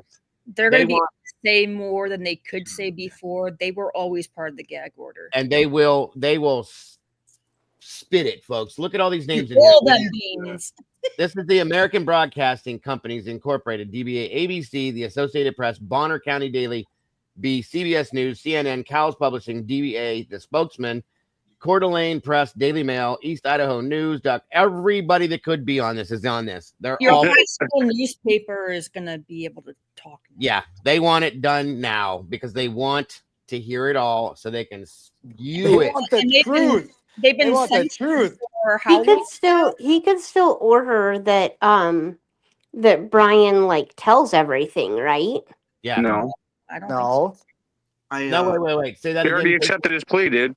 Yep. They can't ask her But now. part What did part you of say? but he can still say like as part of the plea that he has to tell what happened and how he did it and why he did it and where the weapon is. It should have been before it was signed, but he already signed it. What are you gonna, I mean, that's like signing a contract for a new car and being like, well, can you add this and this to it, even though I already, They can ask him to do it, but he doesn't have to. That's But he the thing. doesn't have to. And even if the defense wants to, and even if the defense wants to withdraw their plea, guess what? Hitler can say, "Go F yourself." Yep. I think you would have to there is say. a conditional thing called the Alford plea, but that is not what. Well, that's what I was going to ask is You can't just say you're guilty. You have to say what happened to prove that you are should the have. one. That's what should have happened. You should have to. I agree. That should be mandatory in every case anywhere in the United States. I absolutely believe that. I Yeah, agree, you but could say that's something not- wrong, and they have to say, "No, you're not the killer because you got that." Well, I don't What were know. you saying, Vic? would he have been better off taking an Alford plea? I don't think there is an Alford plea. I think he took an actual legit plea. The Alford plea would Well, be yeah, but I'm saying like This is he what would've- my point is. This is why I'm so angry with everything. He got the worst deal possible. Yeah. Well, everyone He really did. on the Gilter side is like, he's so Ted Bundy. Ted Bundy had a plea deal, didn't take it. Nothing like Ted Bundy. You know, That's what I'm saying. I had a very badass lawyer. He used to tell me, "If you can bleed, you can plead." Yeah. Well, like he does have the ability to allocate or I never say it right. Allocate. We'll just say that, but he doesn't have to. That's the problem. If he chooses to stand up and say, "Okay, I did this, this, and this because of this," He doesn't have to. but they don't. Well, he didn't. It was so Dago. It was so surreal when he stood up and Hitler like thanked him for showing respect, like a Boy Scout. Like he was. I know. What happened? But he's a mass murderer, guys. He stood up, dude. He stood up like he wanted to stand the whole time and plead guilty. I was like, "What the fuck? Sit down, bro." No, the dude put his hand in the air like he was taking an oath. That's what I'm saying. Like he was eager. Like this. Well, he did tell him to do that after he stood. He said, "Since you're standing, let's have you sworn in." Blah blah blah. But again, this is the guy that murdered 4 people. I would to show him any respect or thank him for respect. Yeah, and he said, "You don't have to stand, but thank you for your show of respect." But that's my problem, bro. We all still don't believe that one person did this, right? I know. But like he stood up there by himself and said, "I did it, nobody else, and I did it all premeditated." That just made me think of something. The documentary said that his dad's DNA was found. So, do you think his dad had something to do with it? No. Well, that's more like the IgG. Yeah, there's a lot into that. That's the whole IgG thing, and that's what these hit pieces, I call them, Bradley. That's what they do is they put this crazy shit into everybody's head. Okay, by telling us these stories, and everybody goes around going, "But it was Michael's DNA. It wasn't Brian's." And what that shows is that it was related to Michael, basically, is what it was. I do have some evidence that there's more than one person. You remember in the video, they're showing that the car kept driving around, driving past the house, back and forth, past the house, just making a U-turn here. I think he was waiting for the murders to be done to pick up the killer. I mean, it But then could how the be. hell is there no blood in his car? The house. He was a former janitor, but also tomorrow is a big Cleaned day. himself up. Amazon Prime will He was premiere their reported. documentary. Sorry. He was reported vigorously cleaning his car. Which because he's OCD. He's OCD. What, like Just a made couple months after, a month after the He crime drove happened? I all mean, the way to Pennsylvania before he cleaned his car. Yeah, he just made a road trip across the country. see, this is my problem. All this could just be like, blown away with reasonable doubt. All of it. 100%, Willie. That's what I keep saying to people that, and nothing against what you're Why are saying. you playing, bro? Yeah. Brian is an OCD person. So that's what tells me, dude. Listen, the only thing that makes sense, the only thing that makes sense is the defense came forward. I'm sorry, the prosecution came forward in the 22nd or 23rd request for discovery with something serious. Yeah, that's the only thing that makes sense, dude. I can agree. Reasonable doubt tells you that you can drive around all you want to, but if you're a detective, you know that don't happen unless you're connected to what's going on with these murders in this house. You pass by a house where murders are happening. Even if they had this shit on me, dude. Even if you showed me a video of me going in the house, right? Yeah. Even if you showed, I'd still take this shit. No. I'd still take this shit to trial because of how much misconduct there is. Oh yeah. How much cross-contamination there is, how much bullshit there is in every single step of this investigation, and he doesn't take it to trial. That's why the I'm other thing, pissed. Dago. That's the other thing is that Derek was saying how what a great job the investigation was. There was no good job now because I feel this way. Oh, No, Derek was absolutely praising them, saying how there's a mountain of evidence against this guy, and yeah, right. Where is it? This is Derek. right, This is Derek we're talking about. Hold on. There was no investigation. This was not a true investigation, you guys. Oh, Derek thinks they did a great job. No, it couldn't have been. There couldn't have been a good investigation, and there Derek couldn't have been a real Hyde? investigation because Who's it was Derek? a party house. There was so much people going in and out of the house. There's no way you can say that this one person was there and this one person did this at this very day. There was too much going on in that house. It was contaminated by day one. Yeah, there you go. You're right. Yeah, and innocent It was contaminated by hour one. all the time. Yes. Yeah. 100%. But I mean, folks. if this weird guy, I mean, if everyone says no, we're not friends with this guy, and he's a weird guy, and his DNA was found in the house or whatever, and dog hairs were found here and there or whatever, I don't know. That still could be something. There is, again, plausible deniability, but this weirdo who is not friends with anybody and is driving around like a weirdo, that, I mean, Bradley,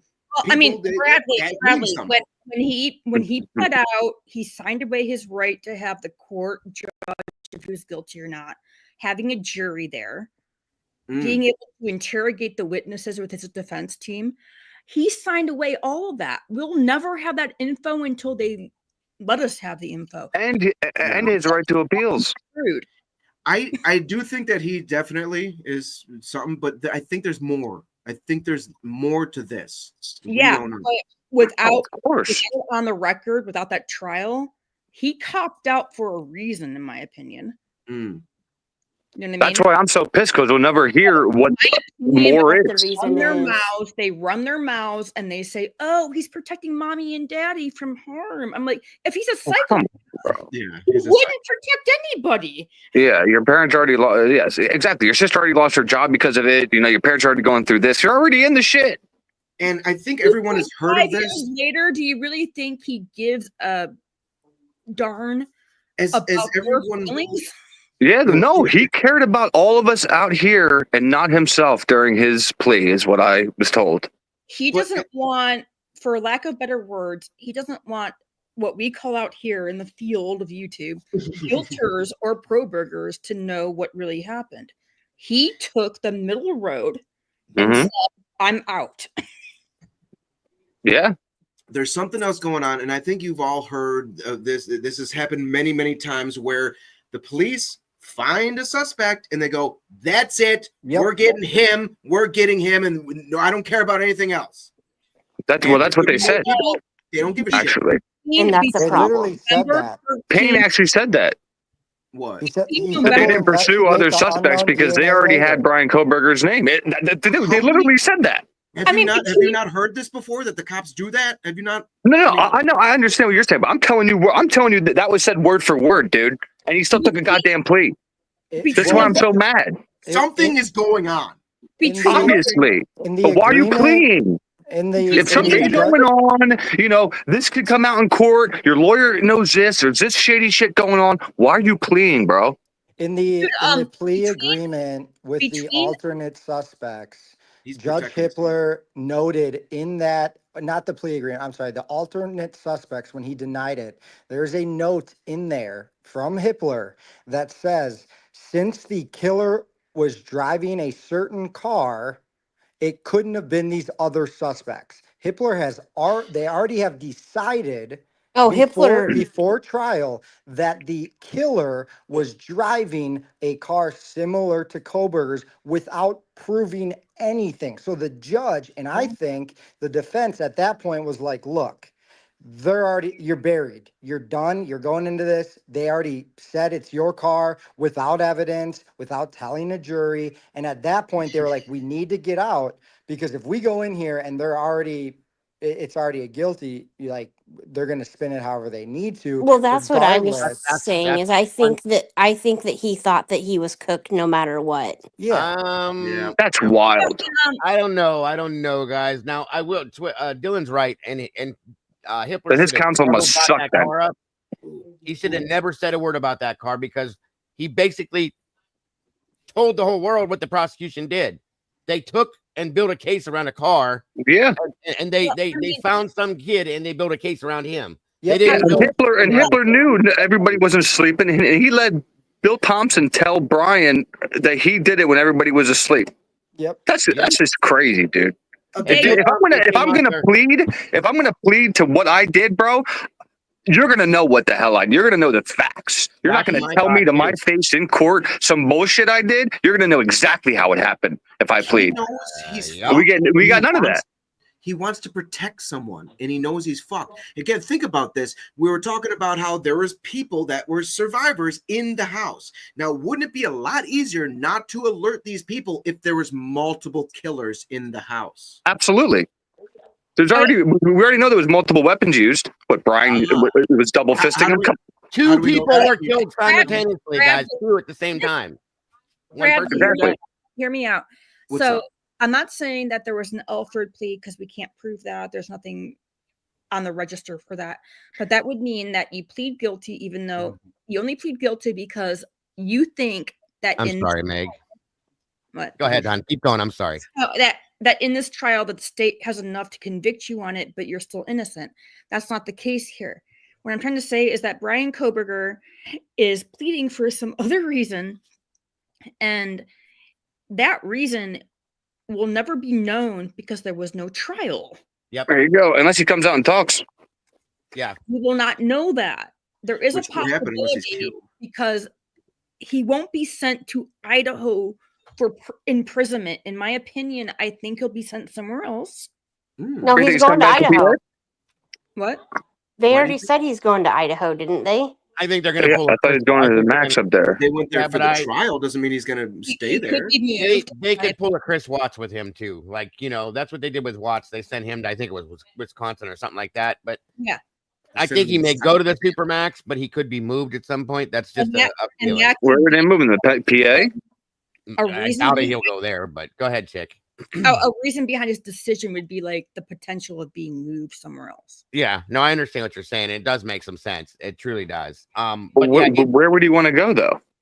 It's not about where he wants to go. It's where they're going to put him to keep him safe, possibly. What do you think the chances? Bradley? What do you think the chances of him being Epstein are? I said that already. The government doesn't gain anything from him, so I don't see it. Well, if they don't want him saying anything later, they're telling. Okay, say they, then why wasn't it already done? They manipulated him into not saying anything. They said, they had to get to this point. You're going to take this plea. You're going to go down with the fall.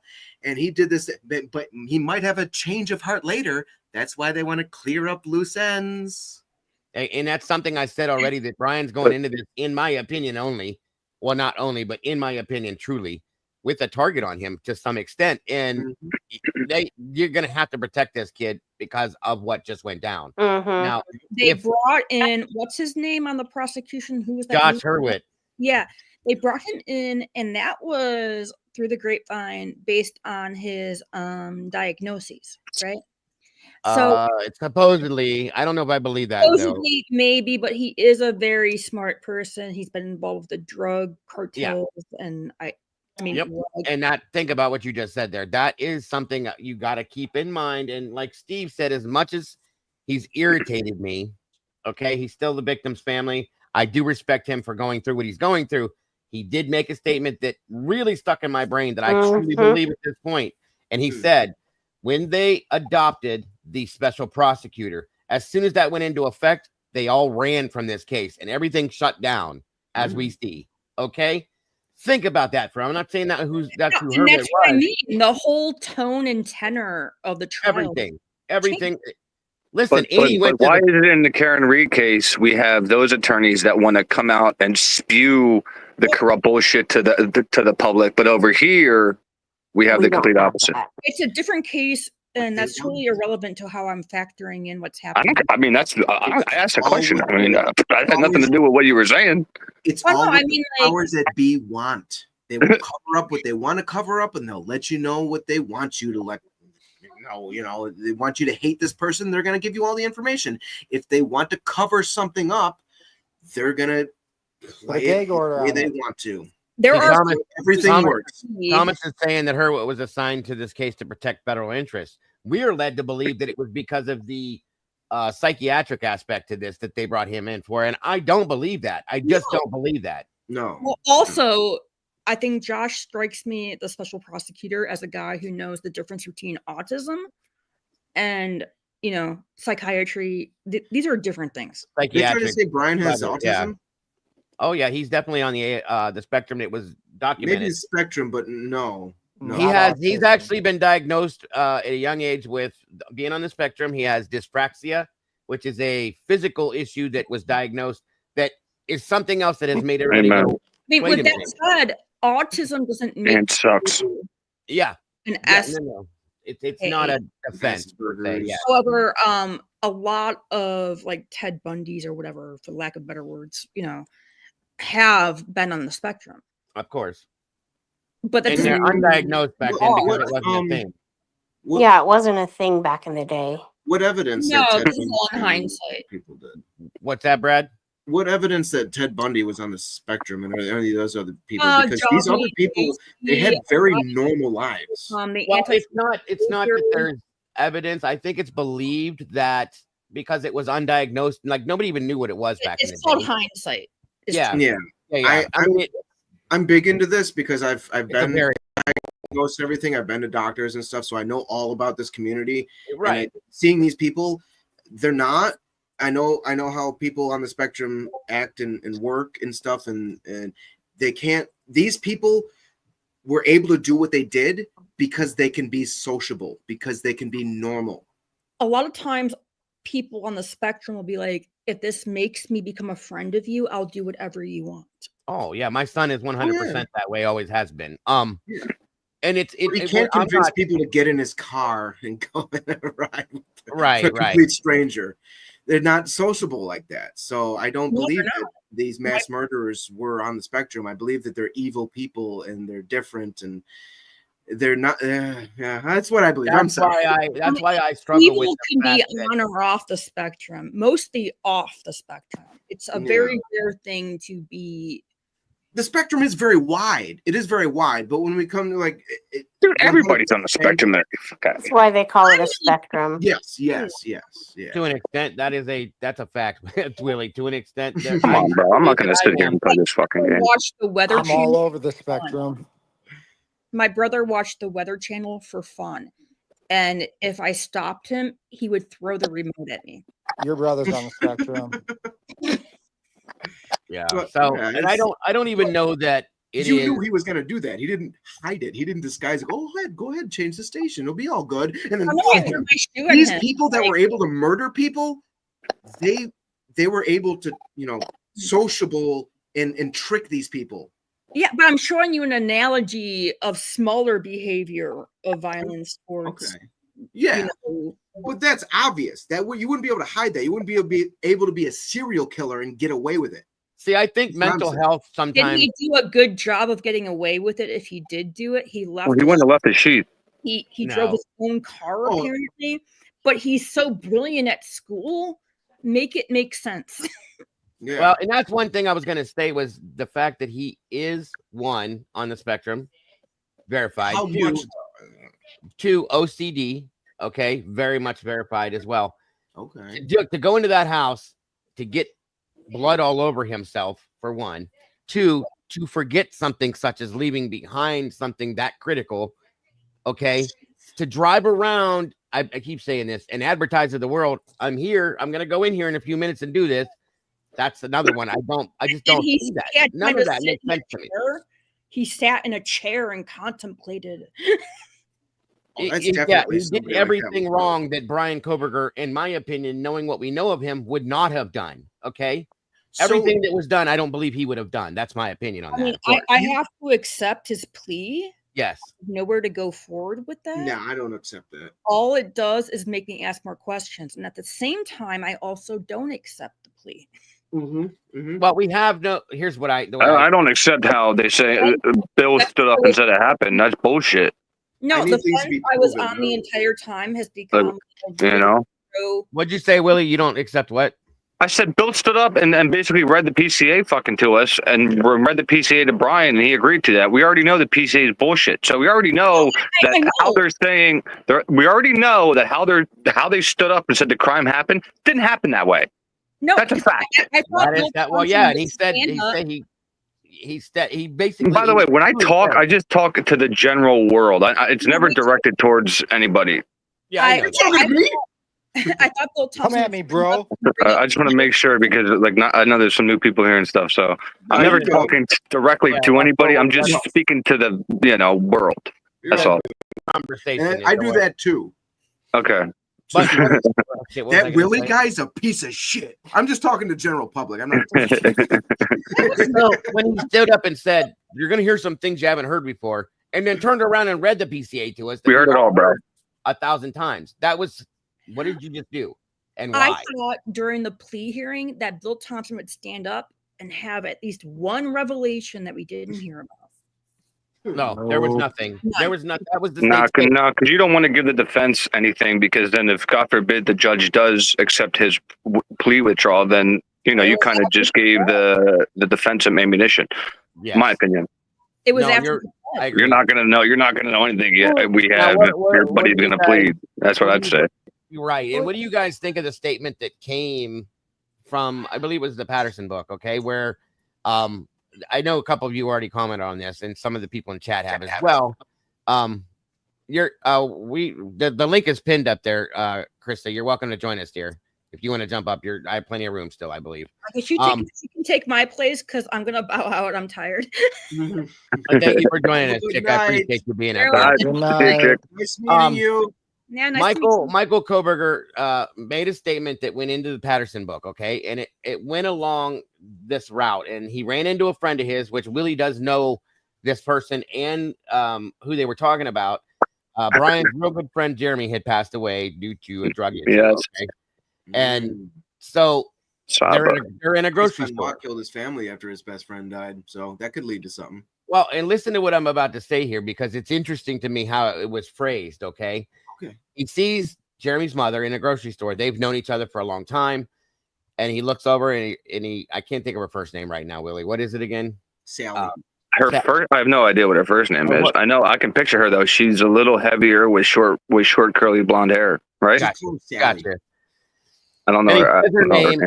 He's okay, Tandy. He says her name. Welcome, Just Amber, and says, "Is that really you?" Blah blah blah, so on and so forth. So they start talking, and he goes, Miss Saba was her name. Yes, they're talking about what? No, I just called her Miss Saba. Oh, I thought you said Gustavo. No. His name is Jeremy. No, his name was Jeremy Saba. Okay, Mary, was it Mary? Yeah, it was Mary. You're right, Joanne. Thank you. So anyway, he's Mary. Is that you? Blah blah blah. How are you? So on and so forth. And she says, "I'm so sorry to Michael. for what's going on right now, and how is Marianne, which is Brian's mom.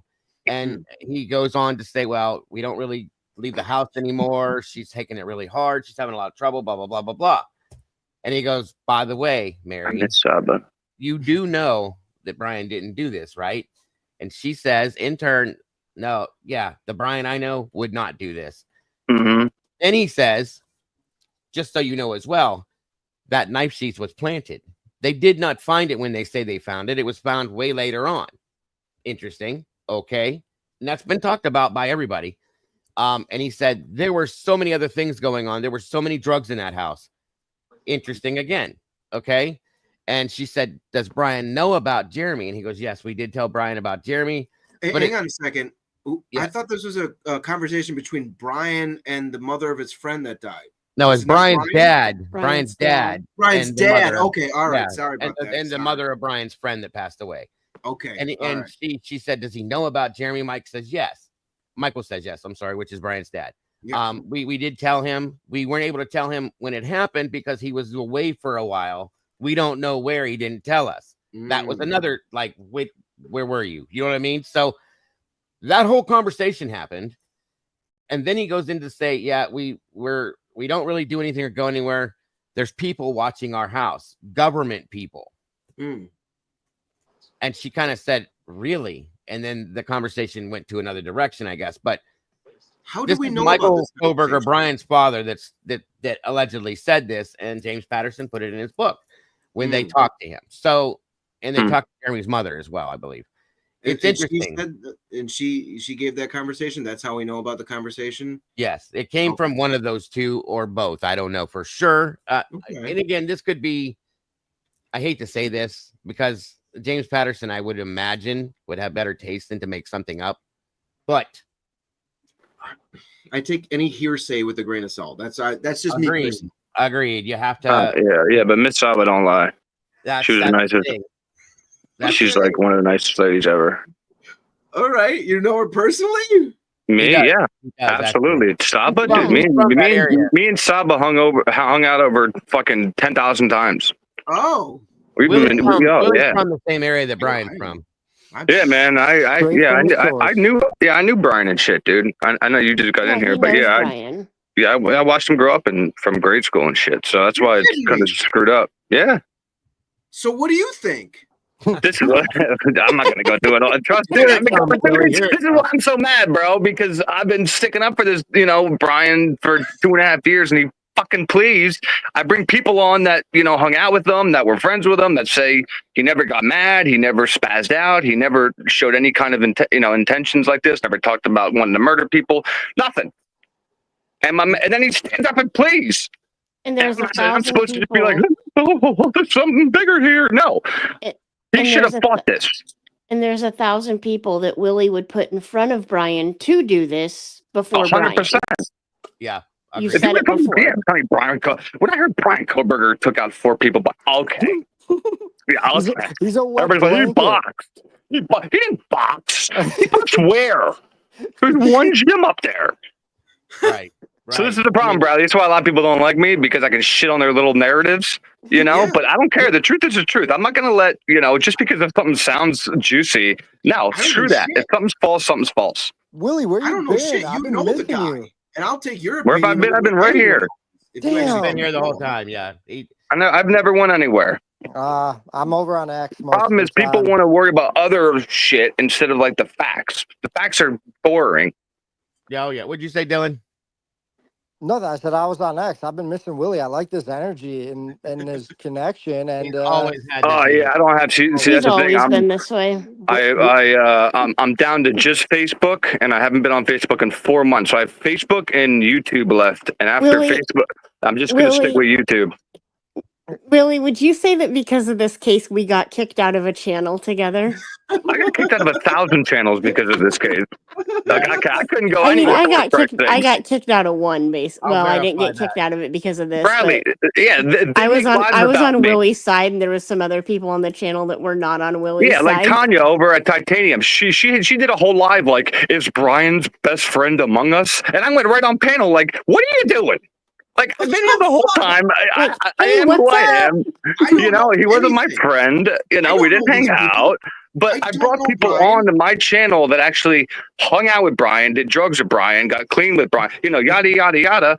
And Brian wasn't that dude. That's why I'm not taking what Bill Thompson told Brian he did. There's no way in hell he did it by himself, one. Well, don't had forget my now, Bill doubts. Thompson did say, we do understand that he didn't go there with the intention to kill 4 people. Then what the hell are you saying?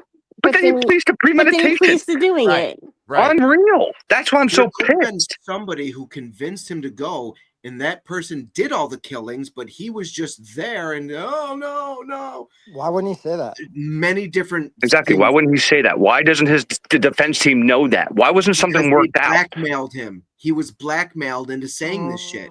Well, he has a defense team. Who's blackmailing him? He didn't say anything. No, and here's what Meg, by the way, thank you, Meg. Miss Potts did put something out that said that hold on, let me back it up. Michael brought Brian to the boxing gym to make friends. It, you know, he did that before when he came to Idaho.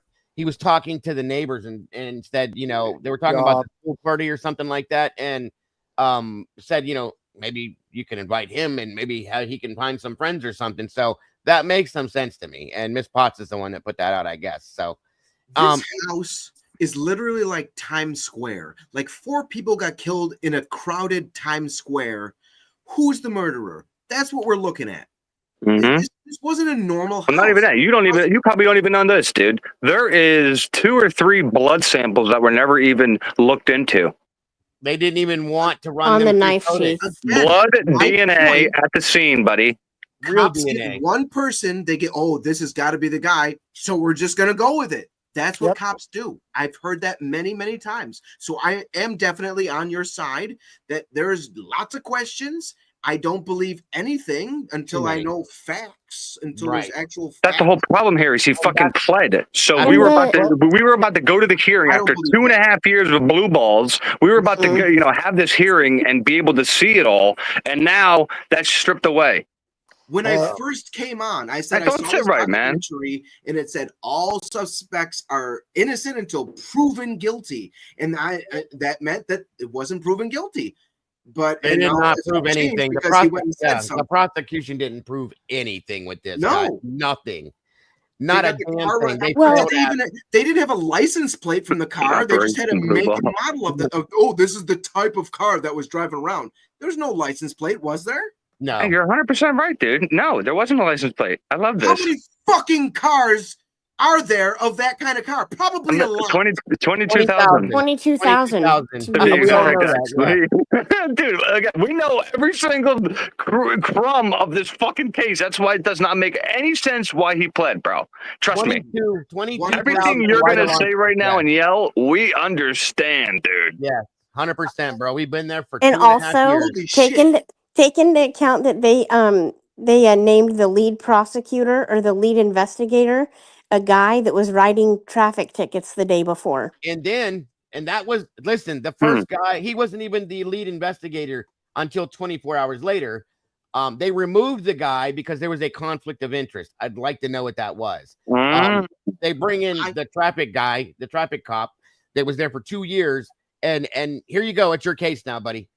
What? I have another theory. And I heard that he showed up in street police clothes. chatter in the back of the 911 call 5 or 6 times because you did a whole live on that. And that is not okay. I have another theory. Okay. So these people, again, we know that this house is a big party house. Drugs are being done, right? Okay. Probably. So these people, I would have been. The victims all died from a drug overdose. And they stabbed them to cover it up. Well, the toxicology report didn't matter, bro, supposedly. Yeah, that's what Mavitt said. And that was actually talked about, Bradley, in the very first beginning of the case. Initially, actually, the first call that went in, the rumor mill started that's how they actually died. And then it was corrected. So once again, because they did call for an unconscious person. Yes, and that was. Can you imagine? And there was never any blood mentioned, remember? Can you imagine going to a crime scene thinking that you're responding for an unconscious person and you walk into what they walked into? Yeah. That's Yes, what something- happened. They called for an unconscious person. Yes, Yep. and there was never mention of blood once. Not one No, time. And they, not- They died of drug overdose, and to cover it up, they stabbed him and reported it as a killing. I mean, that was definitely talked about like the first probably week or so of the case after, but then the PCA came out and redirected everybody in another direction. It got a little crazy. It definitely got. Was there toxicology done? Toxicology? There probably was, but they Who said knows? the medical We don't examiner know. said it doesn't matter. The medical examiner said it's not important. We don't need to do Dude, it. we're not Oh, it gonna is know important. anything. It is It is- important if it these is people very died important. of drug overdose and then were stabbed afterward. That is very important. And if they're not saying either or, then I'd say that's still up in the air. Yeah, that's The all to do whole with the thing- trial. The whole I know you thing's got still that up in the cat air, over bud. there, and I know you're kind of new to this after just watching the documentary, but you seem like an animal person. What do you think the dog was doing the whole time? Did they bring up the dog in the documentary you watched? Murphy? No dog. No What dog. if I told you there was a dog in the house the entire time, one of the victim's dogs, and With had the door open. no, with her door open, no bloody paw prints, no blood on it, no issue, and for 12 hours, basically, It's not- midnight till noon, this dog is just unaccounted for. It's not impossible that the dog was just laying down in one spot sleeping and not going into that Yeah, room. while people It's are not- screaming their That's asses not off. impossible. And his owner's I know getting about slaughtered animals. in the next room. His owner's getting stabbed to death, and the puppy is The screaming and yelling that goes with Dog that. can too. literally sense death, dude, and he's in a house with 4. Again, there And might there's not a have been whimper and screaming a and yelling. thud You can heard. stab someone without screaming and yelling if you. And the witness But is saying for- she heard the dog being played with. So Oh somebody yeah, was I did playing hear with the that. dog. I did hear about that. could hear that, but couldn't And hear that's- the force stabbing. Here, just so you know, real quick, Alicia has a good point, and I'm gonna tell you, I didn't get. Thank you, Alicia, for bringing me back to reality. A fact to be put out there: if they would have all died of an overdose first, they would have been dead. There would have been no blood spray because their heart wouldn't be pumping. So it wouldn't have made any sense in that Good sense. point. The blood has to pump Mm, out the blood with the heart. I'm just telling you from experience. I was in medical, first responder, firefighter, EMS for years, bro. I'm just gonna say it again. There was no blood mention on 911 call. Okay, No. so And Mabbott, the medical examiner said that Xana was found laying in a huge, massive pool of blood. Oh, if you stab someone that recently died a bunch of times, I'm pretty sure even if the heart's not more, I'm pretty sure there will be some blood. There would be Little bit of blood. draining. Yeah, it Not would draining drain. blood, some but there blood. will be some blood. Here, it would definitely drain, but it won't spray because there's no No. force behind it. You see what I'm Yes. saying? So yeah, okay. nothing's pumping it through the vein. Yeah, that's the difference, will and be that is a some good blood. point that Alicia brings up, and I completely forgot about that because there's so much to remember with this. But that would also explain why there's no splatter on the person who stabbed them. And Hey, it would, Mm. yes, it Yep. would for sure. It would. hey, or maybe so, they thought they know? overdosed and they didn't. I'm just saying, whoever did this, dude, whoever slashed 4 people like this, got blood all over themselves, Yeah. all over we- themselves, did and Mike transferred it just wherever say? the hell they went, unless they cleaned up. And Brian didn't have time to clean up because they're saying he did it in 6 minutes. So yeah, I ain't buying how he pled, but he pled, so it is what it is. I don't know how to take it at this point. I don't know what the We got to You know. What the hell is going on? Well, yeah, let me- I don't know what this plan is, but like the story, and if it doesn't make sense, then that's where we got to go. it was a very uphill battle for the prosecution, and now it, dude, Now I'm it's telling you, if you everybody. everybody They didn't have to prove watching this anything. case, nobody would have took a bet that he would have pled. Nobody. I No. wouldn't have. No, Nobody would have. I agree. why Let would you me- do that if they couldn't prove you're guilty? If, Thank you. If you're not proven Trust, guilty, not then shut the factors. fuck up. That's Right, the, let me- but that's the whole thing here is what did the prosecution hand over that made not just the defense team, but Brian flinch. What made him cave? We're gonna kill your dad. That's what they said. That's I No, believe who- that who there said were, that? Death penalty. there were threats I believe that were being made. I don't have verification, but I have heard this in more. What, you don't think in the beginning Brian Kohlberger's family were getting threats? Like, come on. Yeah, but think about this for a minute, Willie. Slow down and think for a second here. This What? is coming to the end. Okay, it's coming down to the Okay. end, and we all believe this was some form of a railroad. Okay, we'll go there. If there is somebody out there that does know the truth, okay, that Brian didn't do this, and and it could possibly be exposed. And it comes down to we were at the end, Comes down to the wire. 11th hour per se. Okay. And they go and say, listen, you either plead guilty and keep this going in the direction that they have been pushing this like a freight train to go. Okay. Or I just want to know who they is. That's all.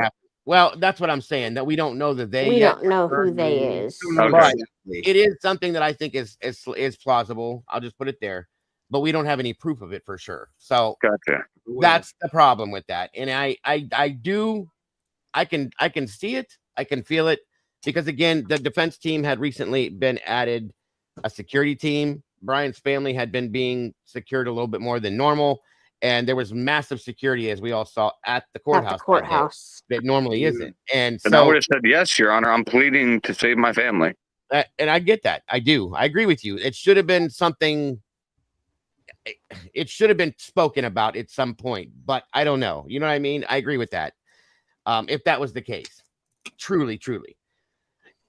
I've been manipulated. I know how it feels, and I know how hopeless you feel, and so you can say that, oh, why don't you just go do this if they say that? No, it's terrible. It's a hopeless feeling, and you got no choice. You try to do what you think is the only thing you can do.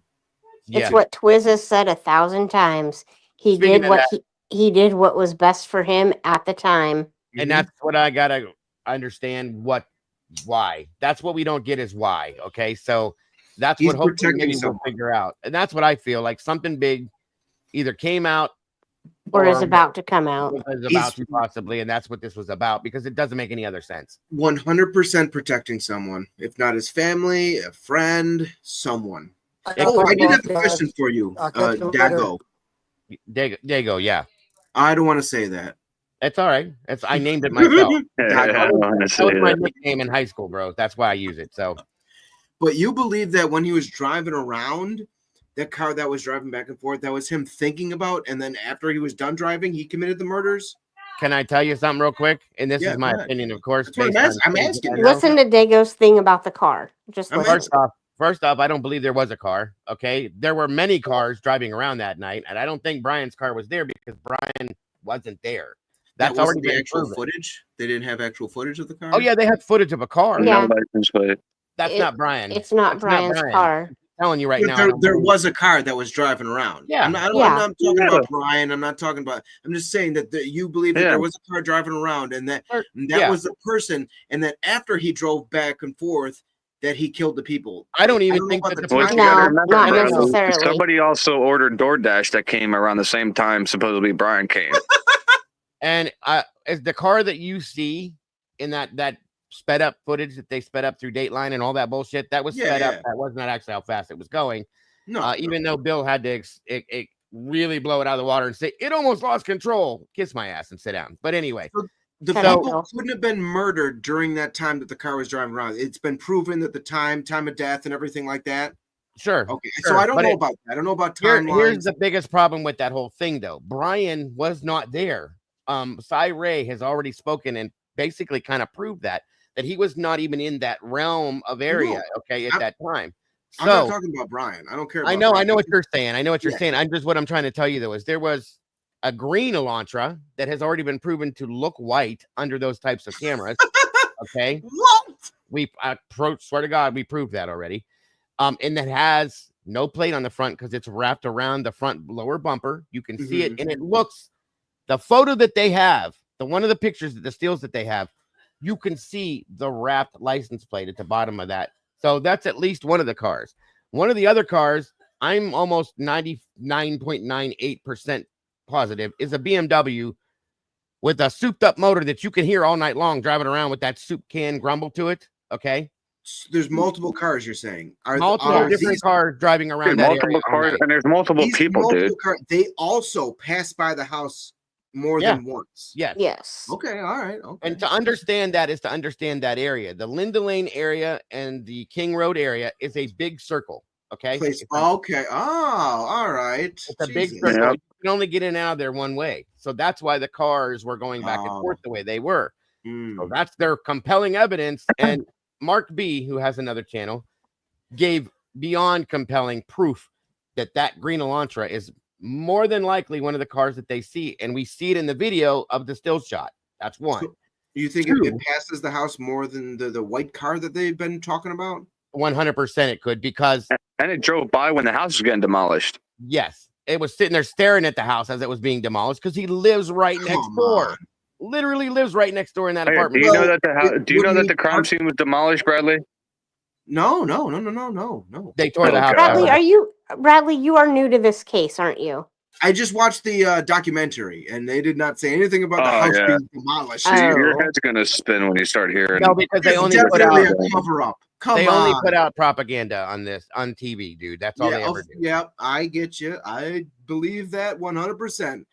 But tomorrow night, demolish the house. That's another cover up. Yeah. Yeah. Don't forget tomorrow night. Tomorrow's July 11th. We get to watch One Night in Idaho, the new Prime video that comes out tomorrow night. By the way, so. But if the green car did live across the street, why wouldn't they park there? And literally right next. Okay, you know where that driveway is beside the house? If my neighbor's house was being demolished, I'd be out there watching it. Of course. But it was literally right next door, and he stopped. Yeah. He was leaving multiple times and just sat there and watched it. That's fine. I'm not saying that has anything to do with it. Saying it has anything to do with it. Okay, all right. The point is that we have proof that the car is still there, was still there at that point, and that the car existed. Okay. Mm-hmm. And let me show you something. But it had reason to be there because it lived there. Yeah. The white car had no reason to be there. Well, why not? There was DoorDash drivers, there's pizza delivery drivers, there's I guess so, but that's people not coming home from parties. People come, yeah, it's a weekend. That's not as 100% as that your house is across the street. Meaning like what? If your house is in the vicinity, of course you're going to be around that area. But that white car, his house was not. How do you know that? What white car? Oh, because there was no license plate, so we don't know. Okay, one more time, and I know that, like I said, you probably didn't see this, but there's 22,000 white Elantras in that area. It could have been a different car that went past. Jack Showalter's brother owns one. He drove that car on a regular basis. Okay. The guy that lives at the corner owns one. The girl that joined woman that joined my show multiple times. Her daughter, and she spoke about this because her daughter was friends with them. Her daughter's friend owns one that was left at their weekend. Their house. All these people could have drove past that house multiple times. They all live in the vicinity. They all live within that vicinity. So okay, so that makes a lot of sense. All right, absolutely, and that's why I'm telling you these. I call these hit pieces. These things that you just watched, basically. Yeah, they put this information out so that you see it and go, "Oh, okay, now I understand how he could have done it." I get it. It makes sense. They don't tell you the other stuff that we're telling you right now that makes zero sense. Okay, all the things that point to the fact that he couldn't have done it per se. The big one is that he was not there that night because they don't tell you the cast information for the phone. That was something I was thinking about. They didn't say anything about his alibi. What about his alibi? Where did he say he was, and is that proven? He was out stargazing. Yes, that was the only alibi he gave. Well, that's dumb. Sorry. That's what I thought too. No, it's agreed. The guy that is the most important in this case, in my opinion, it goes by the name of Cy Ray. They probably didn't put him in there either. No, he's the guy that created anyone named Cy Ray. Right. I don't believe that's a name. He is the expert that basically created the cast shit. Okay. Time advance. Call him Cy Raymond? No. His name is Cy Ray. Cy first name, Ray last name. Raymond. Can anybody call him that? Cy Raymond. I have no idea, but he's an expert on the case that created the whole helped to create. Him up in the document. I'm sorry, I'm just joking around. I make sense. No, I get it. But he put a document out. Let me. I could probably pull that document and read that last portion to you. All right. But in the affidavit he added to this. Oh, by the way, there was thank you. My ADHD is insane right now. You're David. There was a meteor shower that night, and it was proclaimed throughout the college that Brian worked at during the day that was going to happen. Okay. Do you think the meteors killed him? Never mind. No.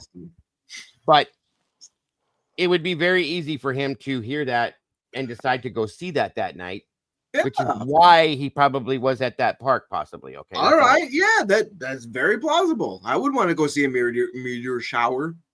You go to an open park where you can see all the stars and shit. Well, if you don't have a whole lot of friends or you're not much else to do, I don't. The guy's a little different, so possibly, yeah, I can imagine. I am something you could do. I would go do something like that. Shit, there's gonna be a meteor shower. And he was known to drive at night, anyways. Yeah, he was known very, and that's the other thing his father said in that interaction he had with Jeremy's mother was that Brian, liked to drive at night. He would help him think, things like that, and that was weird. The alibi. It's weird that he was given. So, I mean, I did it all the time. I used to do it all the time. When I couldn't sleep, I would get in my car, roll my windows down, and drive, or I'd get on a bike and ride because I had insomnia. Are you rich? Bad. You make a lot of money? Not even close. Why? No. Driving for no reason? Gas is expensive, dude. I don't do it now. I said I used to do it all the time when I was younger. Okay. I know, but you don't do it now because gas is expensive. So you don't just drive for no reason. No, but when you're single, you don't have any responsibilities, you got some money. Okay. Yeah. But real quick, oh hey Twiz, what's up, buddy? I was gonna actually play this Twiz that you put out tonight. This thing that you put out, so everybody's asking to see it. So I'm gonna, if you don't mind, I'm gonna play it real quick. Hell yeah, I want to see it.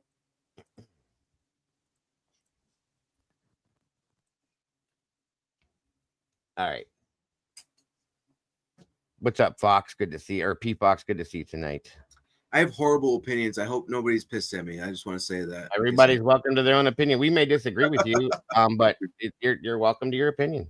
I love everyone. Peace and love. That's all I say. Absolutely, Chet. No problem. What's up, P? Hold on.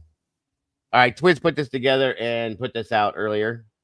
And like I said, a bunch of people were talking about it. I do got a pop download bit to go eat, dude. It's like 10 o'clock here on Thursday.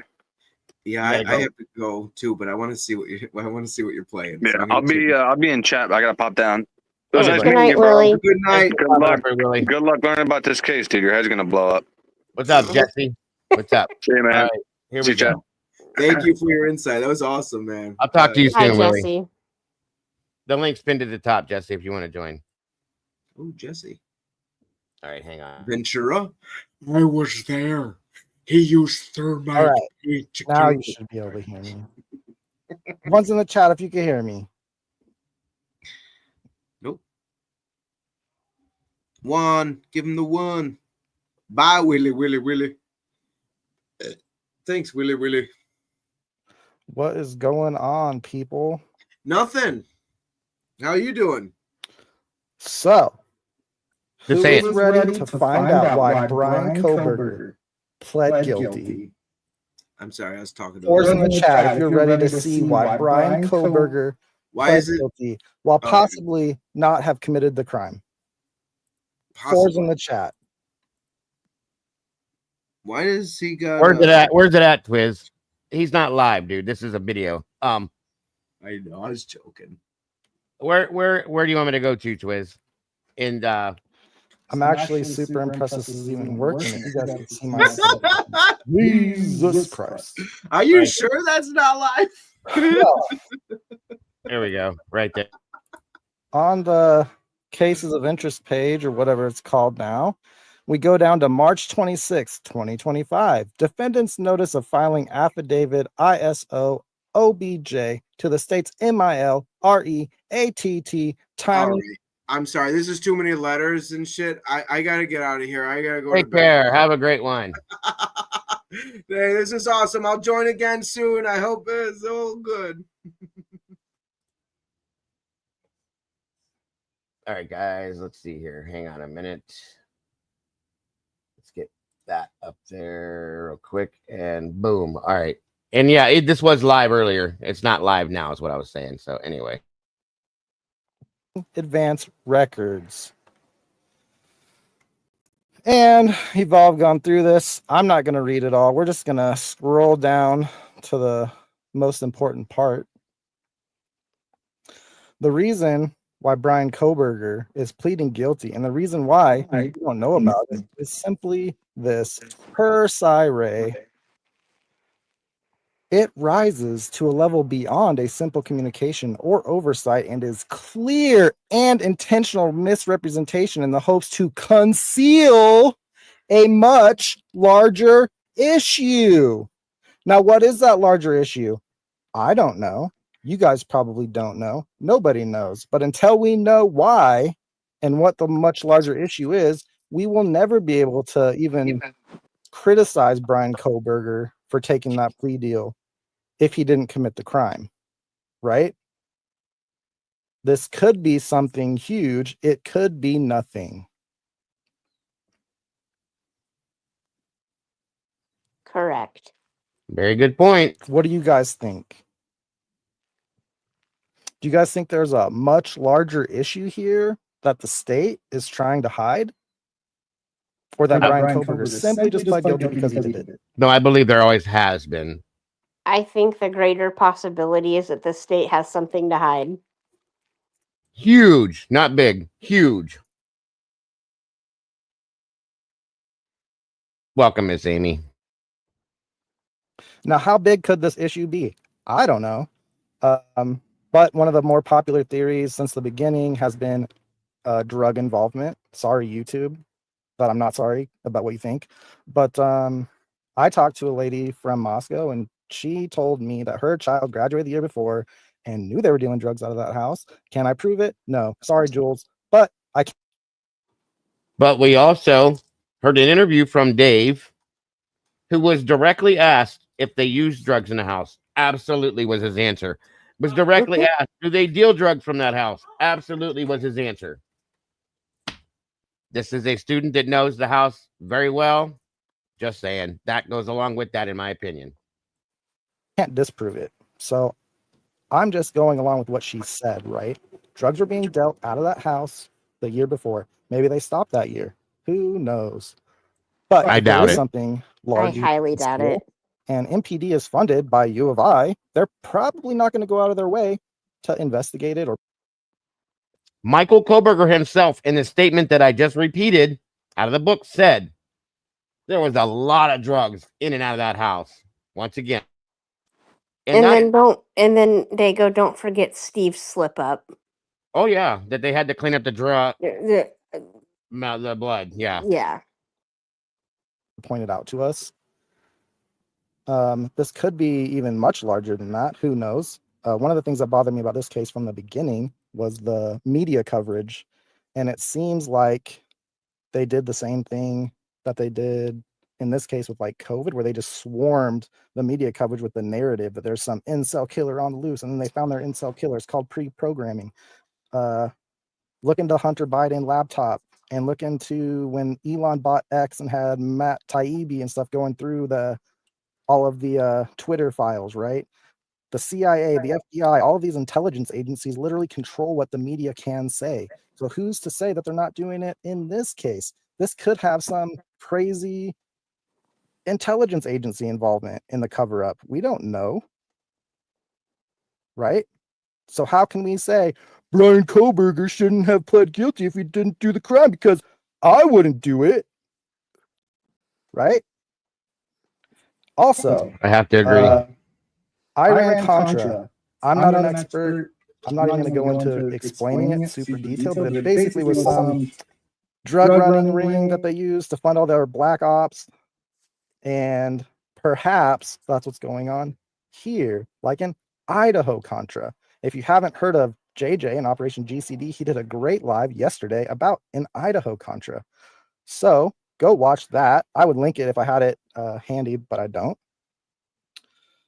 So the point is, we don't know why Brian Kohlberger pled guilty.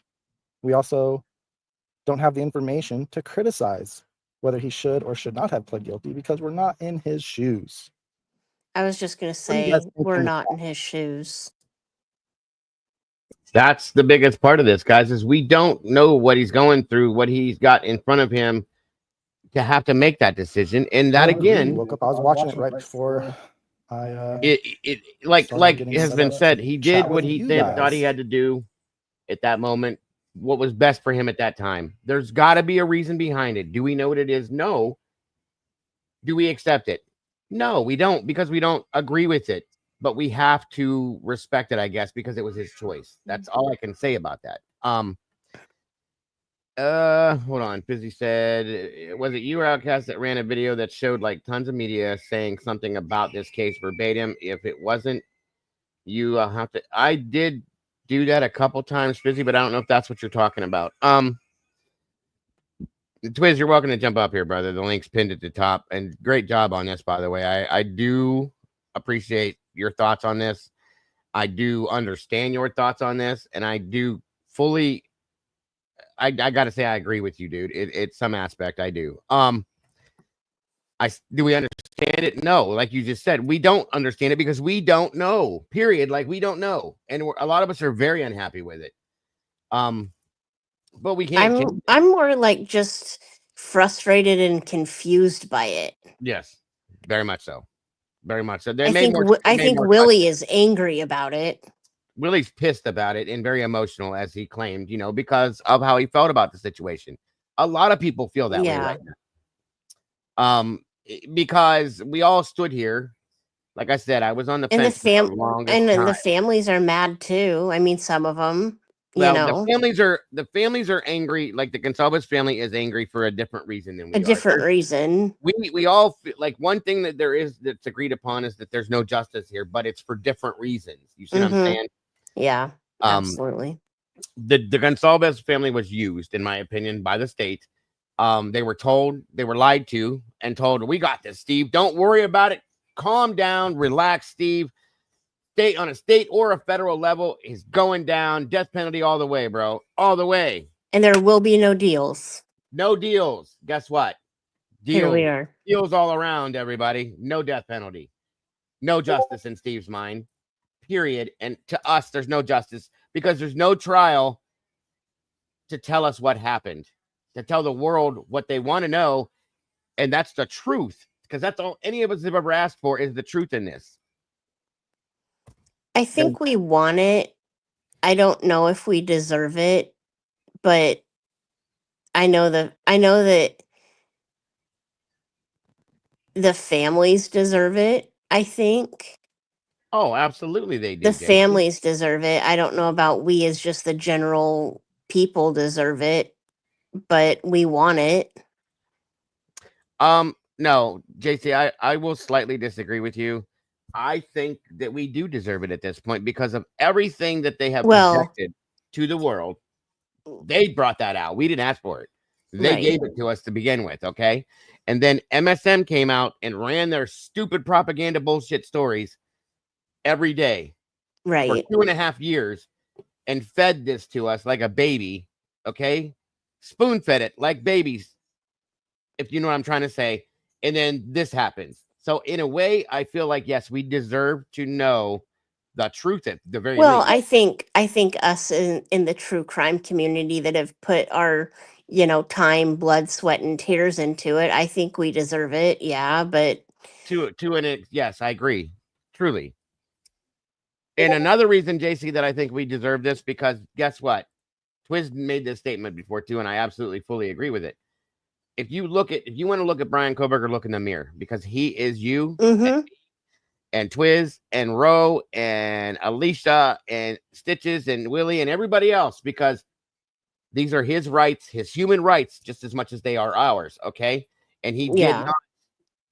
It's not justice. It's just not justice on either side of the tracks. No, not for the victims by any means. And again, I don't believe for him. Why he did it? Yeah, his rights, Jesse said it too. His rights are our rights. And even before this, the Dateline hit piece that completely and totally just derailed stomped all over his rights. They had no right to put any of that information out. It should have never happened. Okay. And Hippler should have done something about that. And that's what we're not getting now. That the leaker bullshit, where'd that go, JC? Yeah, I'm so disappointed. I'm really disappointed in Hippler. I'm extremely pissed at Bill Thompson. I think he's a piece of whatever. And, and then also, but like you say, like I can't really be too upset with Hippler because he does have like rules to follow. Limited access. Limited, yeah.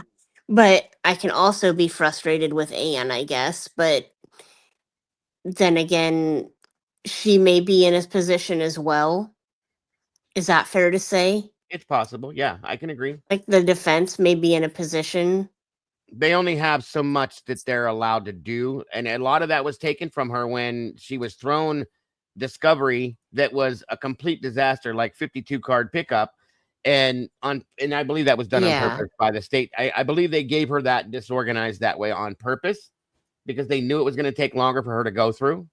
And again, they don't have a case. We heard that. Okay. In turn, she even said she hired an expert about the digital evidence, okay, and said it could take 3 years to go through every bit of that. That's insane because it was not organized. It was all over the place. And like she said, as she was going through it, she found a tip that led them to believe that there were 2 suspects with multiple weapons. That's interesting to me. But then he didn't let the other alternate people suspects, in. Of course not. No, because you And had to have good and foundation. also, if there was 2 weapons, but also what Rose said earlier was, how do we know that the weapon used was matching with the sheet that was found? Of course. We really don't because we don't really have the weapon. They So drilled that into our brains, JC. That it's a K bar. thinking that it was a K bar. Right. But then later on, they come out and say it may not have been a K bar. I absolutely don't believe it was. I don't think Mabbitt herself said that it was done, that the wounds were committed with a very large bladed weapon. And a K bar is only like 6. This is a K bar knife right here. Isn't it like 6 to 8 inches? 7 inches long, and it's about that thick. Okay, Yeah. that's it. So there's one other reason why I've always disagreed with the K bar theory. Okay, and you stabbed one of them 54 times. The other one, I believe it was in the 40s. In the 40s, yeah. Okay, that's a lot of use on one blade. Now, not to mention, Dana and Ethan were killed simultaneously at the same time. I'm pretty sure Brian's not a ninja. Okay. Well, if he had 2 weapons and he was using both of them and had one person on each side and he was, Okay, sure, but I'm joking. I know you are. I know. And that's fine, JC, because there are people that have said that. But that's fine while Xana is beating the hell out of him to try to get this to stop because she almost lost her fingers completely while she was defending herself. So no. I don't believe that. Okay. And yeah, the 8 minute or whatever the period of time was, welcome to now. Oh yeah, and he did it all in like 7 to 8 minutes. So the whole fight that was going on between him and Xana, she's fighting to the death to defend herself. That took time. That takes time off of the timeline, in my opinion. And then the defense fight upstairs with Kaylee, again, in my opinion, that took time. Now, the only way that this could have happened in that period of time is if there was more than one person upstairs and downstairs. And I truly believe there was more than one person. Okay. I believe that I still think that Xana and Ethan were target. Okay. And that Kaylee heard the mess going on, ran downstairs, saw the whole thing and bolted back upstairs and was chased back upstairs. And that's when they were attacked. That's just my opinion though. I just feel real comfortable with that. And it could be proven that I'm completely wrong one day, but that's exactly what I think it is. Absolutely, Tanel. Great to see you, dear. Jilly Bean, good to see you tonight. Anybody that Devil Woman, welcome. Bobby Old Dude, good to see you again, my friend. I don't know if you heard me earlier. Woman doing false memories, welcome to you. Amy Conway, great to see you again. Jesse Schul, again, bud. The link's pinned up top. Jesse, you're welcome to join us. Fizzy Fizdon in here. Miss Meg is in here. Paco Jewel, welcome back to you. I just want to make sure you guys all know that of course, Tonka's in the house tonight. Keep it real. Good to see you, bro. Misha Girl, welcome back. The cat lady's in the house from all the way up north. And that's driving me nuts, you guys. Hang on. I'm sorry. Let me turn it down. 1 second here. I thought I turned it down once and it turned itself back up. Okay. I can't handle that Discord beeping in the background. So let's see here. Yes, Devil Woman, good to see you tonight as well. His constitutional rights were tromped on, and no one Not one judge did him right. Amen to that one. I have to agree too. Where are we at? I was trying to make sure I got everybody. Of course, Willie's in the chat still. Thank you very much. So Dago, you think Xana and Ethan were first? I have felt that way for a long time now. I feel like because they didn't come home with what we're being told, there was a whole little powwow in Kaylee's room at 2 a.m. They weren't home yet. And then it was stated that they still weren't home till after 2:30 a.m. Okay. I just feel like there's a grand possibility that something or somebody's followed them home. And it ensued as an argument or a confrontation that got carried away from multiple people there. And bing, bang, boom. That's my thought on how this could have happened. Huda pointed out the grub truck video that the guys look like they have machetes. And I don't know about that, but people see things different ways, false memories, but I respect it. 1 second here, especially Hitler. Yes, I agree with that one too, Paco. Well, I think Judge strung us along, and Judge Hippler, no problem, Cat K. I think Judge Hippler strung us along, and Judge Hippler thought he was guilty from the get-go. Yeah, and everybody, tonight is Trish's birthday, so please make sure you wish her a happy birthday, please and thank you. I agree with you, JC. I think Judge did not want nothing to do with this and was happy to get rid of this case. And Hippler definitely didn't want to. He claimed it in the very beginning. Nobody wanted to touch this case. Well, nobody wants to. It's a terrible situation. Yeah, Kaylee definitely fought. She's a Gonsalves for one, justice, and two, it was claimed that she did. I don't believe she didn't. And that's why when Bradley brought up the fact that it was quiet, this and that, dude, if you believe that, go back. Nuts. You can't possibly believe it. I don't Roy thinks 5 people were involved. It could be. But like you said before, like you think that there was, I say more than one, but you said more than 2. I think a minimum of 3. Yeah, but Kim, see, some of the stuff that Kim had told us has basically come true to an extent. And it's definitely more believable, right? I thought she was crazy. A lot of people did. Welcome to I thought her and Lana were nuts. Yeah, well, and now I'm not thinking so much so. Lana's been on point with quite a bit of what she has done because Lana works her ass off with this stuff. Yeah, she does. So she's very intelligent. Kim claimed to be, I think she said that there was 2 or 3 on the inside and possibly 2 on the outside. That's what I can kind of remember. Okay. I'd love to have Kim come back. I already apologized to her twice now. And I think the whole world needs to apologize to her because of a lot of the bullshit that went down. But that's my opinion. But anytime she's welcome to join us again, I wish she would. I would love to hear from her again and see, first off, to see how she's doing. Secondly, to hear her thoughts at this point on what's going on. So thank you, Jesse. I'll have to check it out too. But I definitely believe there was multiple people possibly. Did Kim and Dave make their statements and their interviews and stuff before he was arrested? I can't remember. No, Dave's interview came out after, I believe. I can't remember when Kim first came out because she first came out on Detective John's channel.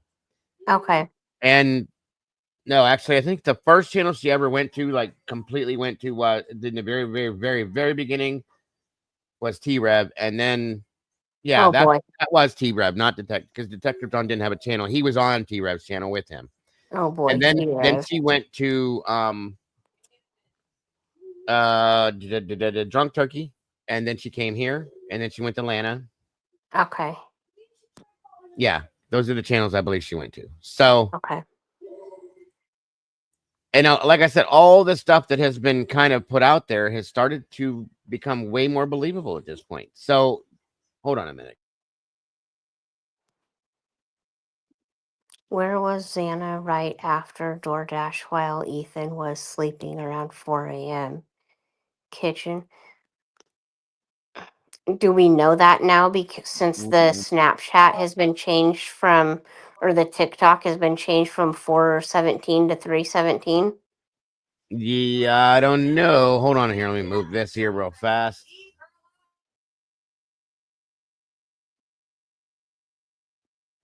Okay. Hold Hold on, guys. I'm trying to pull my thing. Okay, where did that statement go? Where'd you go? Where? 1 second.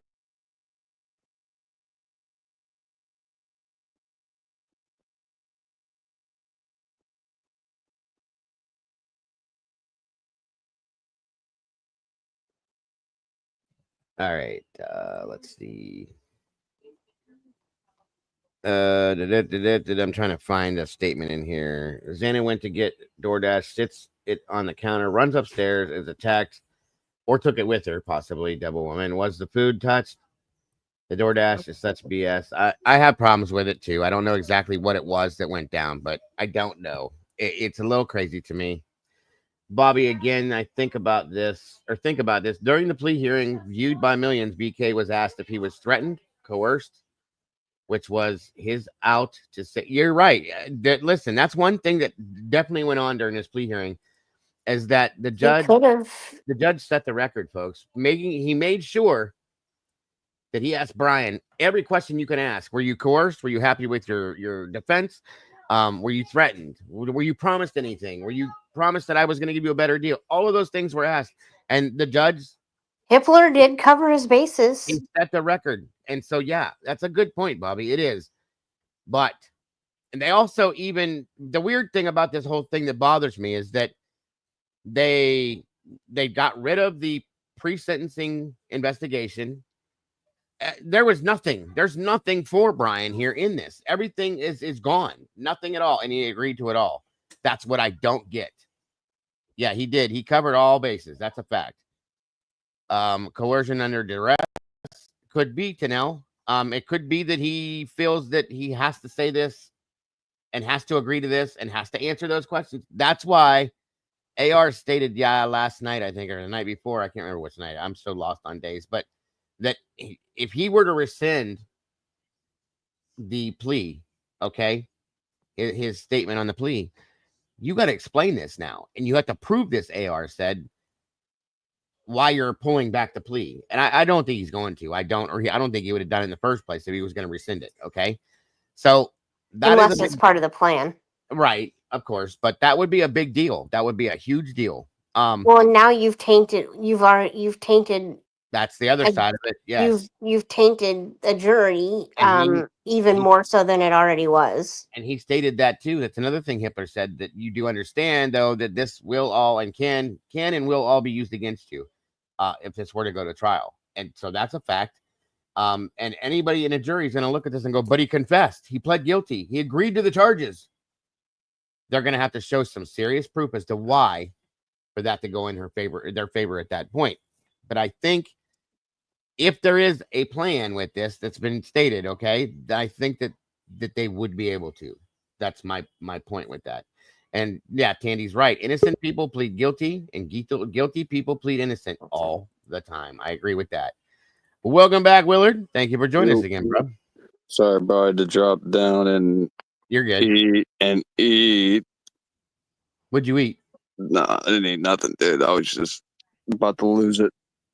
Yeah, I started getting irritated myself. I was getting irritated, but I knew you were. I could hear your tone, so I just was trying to. Oh, that's why I didn't say no. I just went silent. I know, and that's why when it was stated, I just hurried up and did it because I was done. I just don't want to. I just don't want to lie to you. So. Nope, it's all good, brother. It's all good. I was like, what the hell? I appreciate you controlling yourself, because I know your tone. I was close, dude. I was right there. Yeah, when it starts to climb, I'm like, oh shit, not tonight. But anyway, it's good. That's why I said, I'm gonna go eat real quick. Yep. You're good to go. You're good to go. Anyway, so back to where we were. So I get what you're saying, dude. Like, innocent people, please. Like, I could have fought my shit, dude, and probably won, right? Because I was in the confines of like I was legally carrying. But if you can kind of look at it like, you could have done it this way and been rude, So that's why. But what I took was, I have a misdemeanor charge, right? If I would have fought and lost, I'd have a felony right now. You understand? But I did what I kind of pled to. Well, that's a different story, though. This is Yeah. four. This You is didn't. four You didn't. premeditated murders. Yeah, Right? that comes So, out tomorrow, by the way, Angel. It comes out. so he only stepped down from what what he would have gotten, and then they would have had to vote it on the death penalty, is what he took, which is no parole ever. Yeah. And that's why you're mad, dude. And that's why I'm mad, and that's why everybody's confused. I'm because mad because he waived his right to appeals. He gave himself no out whatsoever with this, okay? And he agreed to that. That's the problem. And that's where the whole he did this in a strategic.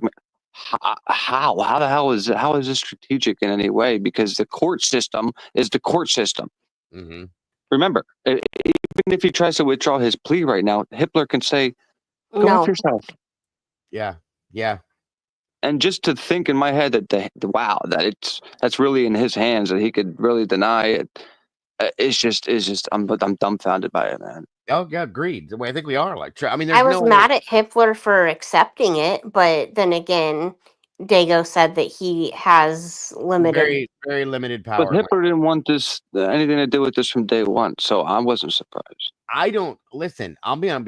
But was there anybody else to have it though? I mean, isn't he like the man? He said, I can start out with the untruth and say I'm happy to be here, but so obviously he came right off the bat like, I'm not here to bullshit. You guys had problems up there, so let's go. And I don't know, but here's what I find amazing is, remember Hitler wrote all that stuff about how they went into the home, they went up the first floor steps and all that. Remember that document or whatever that was, where Hitler kind of put in his own words what basically happened before 911 was called and shit. You remember that? And we heard the details that the affidavit he put out from the grand jury testimony. Yeah. Yes.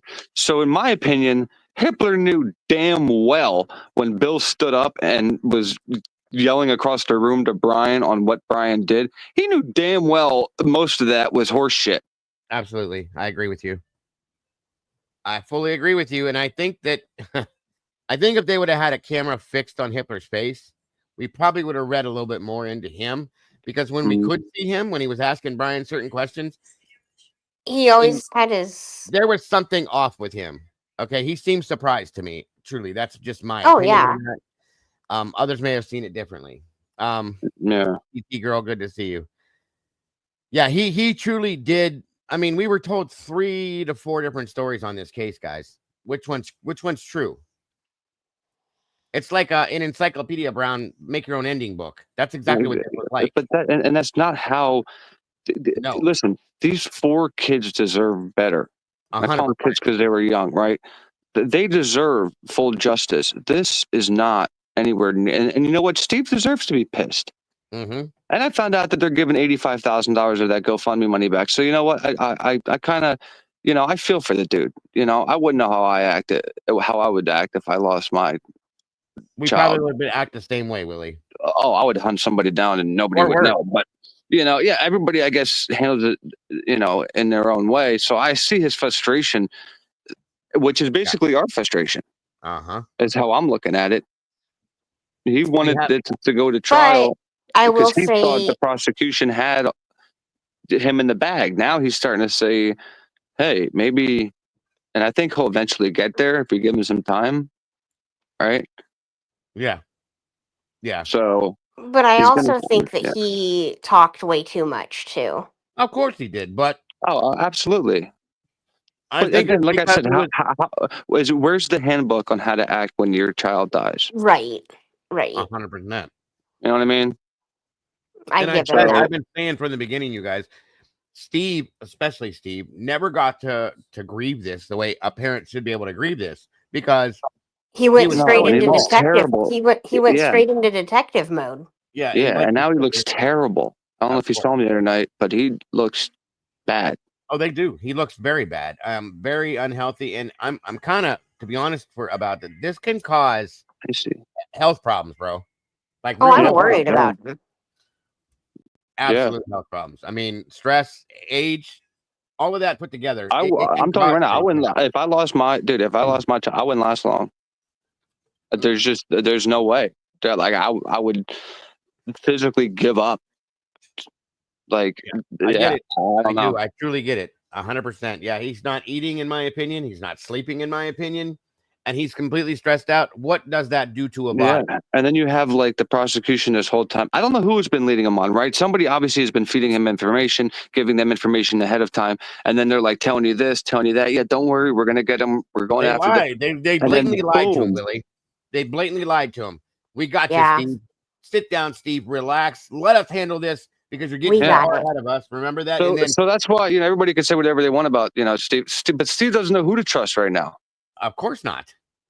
We don't either. Trust nobody. No, and I wouldn't. We obviously don't know, but I'm talking about like Steve, who has a lawyer and all that, who's the victim's father. He don't know if he don't know who to trust, we don't know who to freaking trust. That is a fact. And I think the only thing that has kept him on 2 feet with his head held high is the promise that was made to him that there would be true justice, the death penalty would go through, and this would be handled the right way. There would be a trial, because he's not just mad, guys, that they didn't get the death penalty.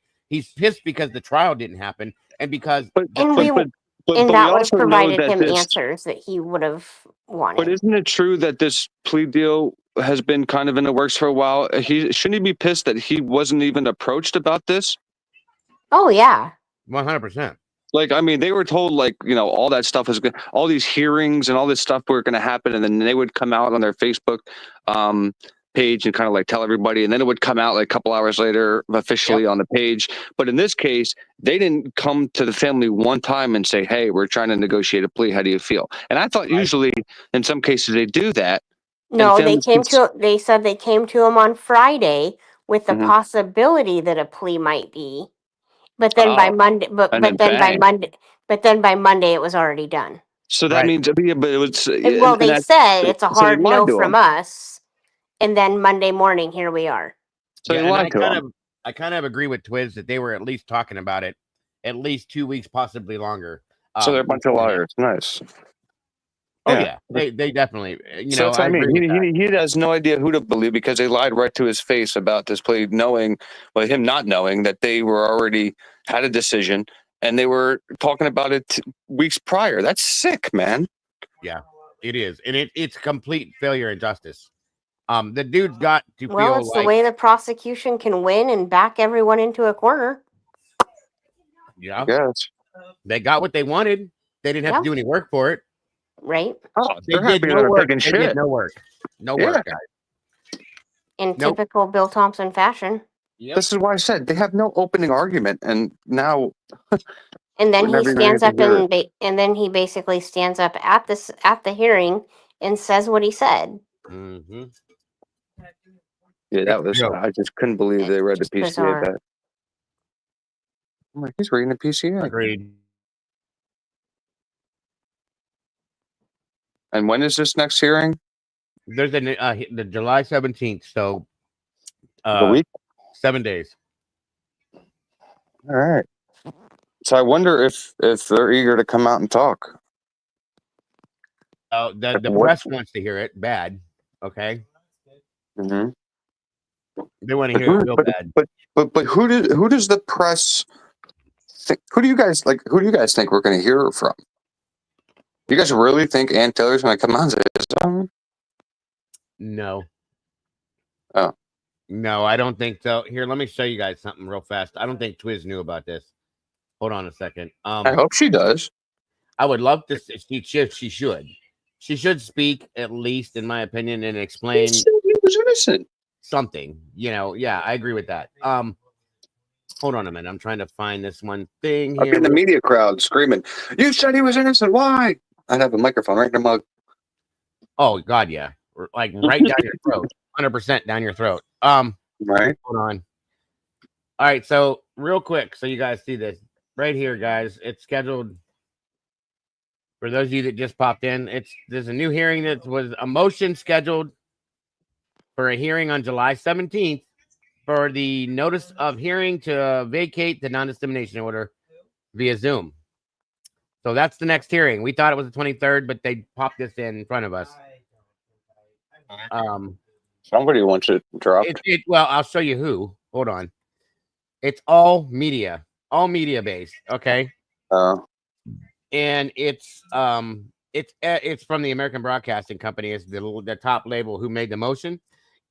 It's every news outlet you can think of is all in that bracket because they want to be able to tell bullshit. They want to put the shit out. They want to tell it all. Yeah. And I mean, truly, I hope they do drop that. But Bill Thompson's going to stand there and go, hell no, you won't get no presents from me this year. No. Okay. Because he doesn't want it to come out. I think, like Steve said, when the special prosecutor was appointed, they all freaked out. Okay. And said, oh shit. Mm-hmm. And that's why he doesn't want it. He wants it there at least until sentencing, he said. That's because he knows what's in it. Like, that's because he knows what's to come with the special prosecutor. And once he's sentenced, it's over. Okay. And they can That's run. it. They can run for the hills, bro. That's what I'm saying. Like, people think, like, you know, like the Innocence Project is going to get involved like the day after. No, man, that's not like, how it's going to be. That's like years down the road. That's what I mean. Yeah. And I think even Hitler's going to be shocked when that shit comes out, with some of it at least. Oh yeah, that's exactly right, Fizzy. He's going to retire the day after and run. That's it. Now, if there's anything that they can find that is prosecuted, possible to be prosecuted, they will have to. They has no choice but to. But here's my thing, right? My question is this: what about what's it called? Prosecutorial misconduct. There's so much of it. So much. I have a question. So if you were Anne, wouldn't you bring that out? I think I know the angle here. I hope she does. I think I know the angle, dude. Oh, you know the plan? Yeah. Well, I think I'm thinking about my own plan. That maybe this is the plan here. Think about this, right? So there's blood DNA that the prosecution we know did not even give a shit about, right? Yep. So say the defense didn't give a shit about it either. Mm-hmm. And say later on down the road, somebody decides to test the blood's DNAs. And now there's new evidence that has come forward. Isn't that enough to ignite a neutral, like a something? If new evidence comes forward, or no, because he pled? Well, now. Oh, absolutely. Okay. If new evidence comes in, shouldn't it be? If they can get it on the record, then yeah, it would. If you're able to prove, and don't quote me on this, I believe if you're able to prove either ineffective counsel while this is brought forth or prosecutorial misconduct, that either it was hidden from them or it was buried or something like that. Exactly. Yeah, I believe.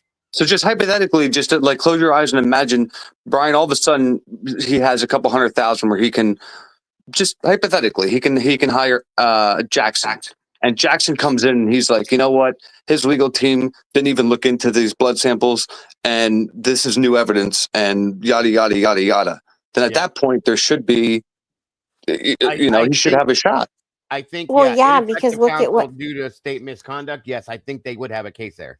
Because look at what happened to AJ Armstrong, the kid that was accused of killing his parents, and they tried him once, and it was a hung jury, and so they tried him again. It was another hung jury, and they tried him again because of this new evidence they found, and they basically found when the night that he was arrested, they put a name tag on him, and they found when they took the name tag off, they found a spot of blood underneath the name tag, and this was new evidence, and they finally got what they wanted. But this shirt that he had on was in a box of evidence that could have been cross-contaminated forever and ever, amen. But because the blood tested positive for his father's blood, that he had his father's blood on him, so he must have done it, and that's how they got him into jail. And yeah, that very well could be something that makes sense, Stacey. I see what you're saying. Nobody got through to me. I just thought about it myself. myself if I was in his position. I mean, nobody said nothing about the blood, so I'm just thinking, like, we have blood samples that were never tested. If my ass was in there, I'd use that as leverage later on.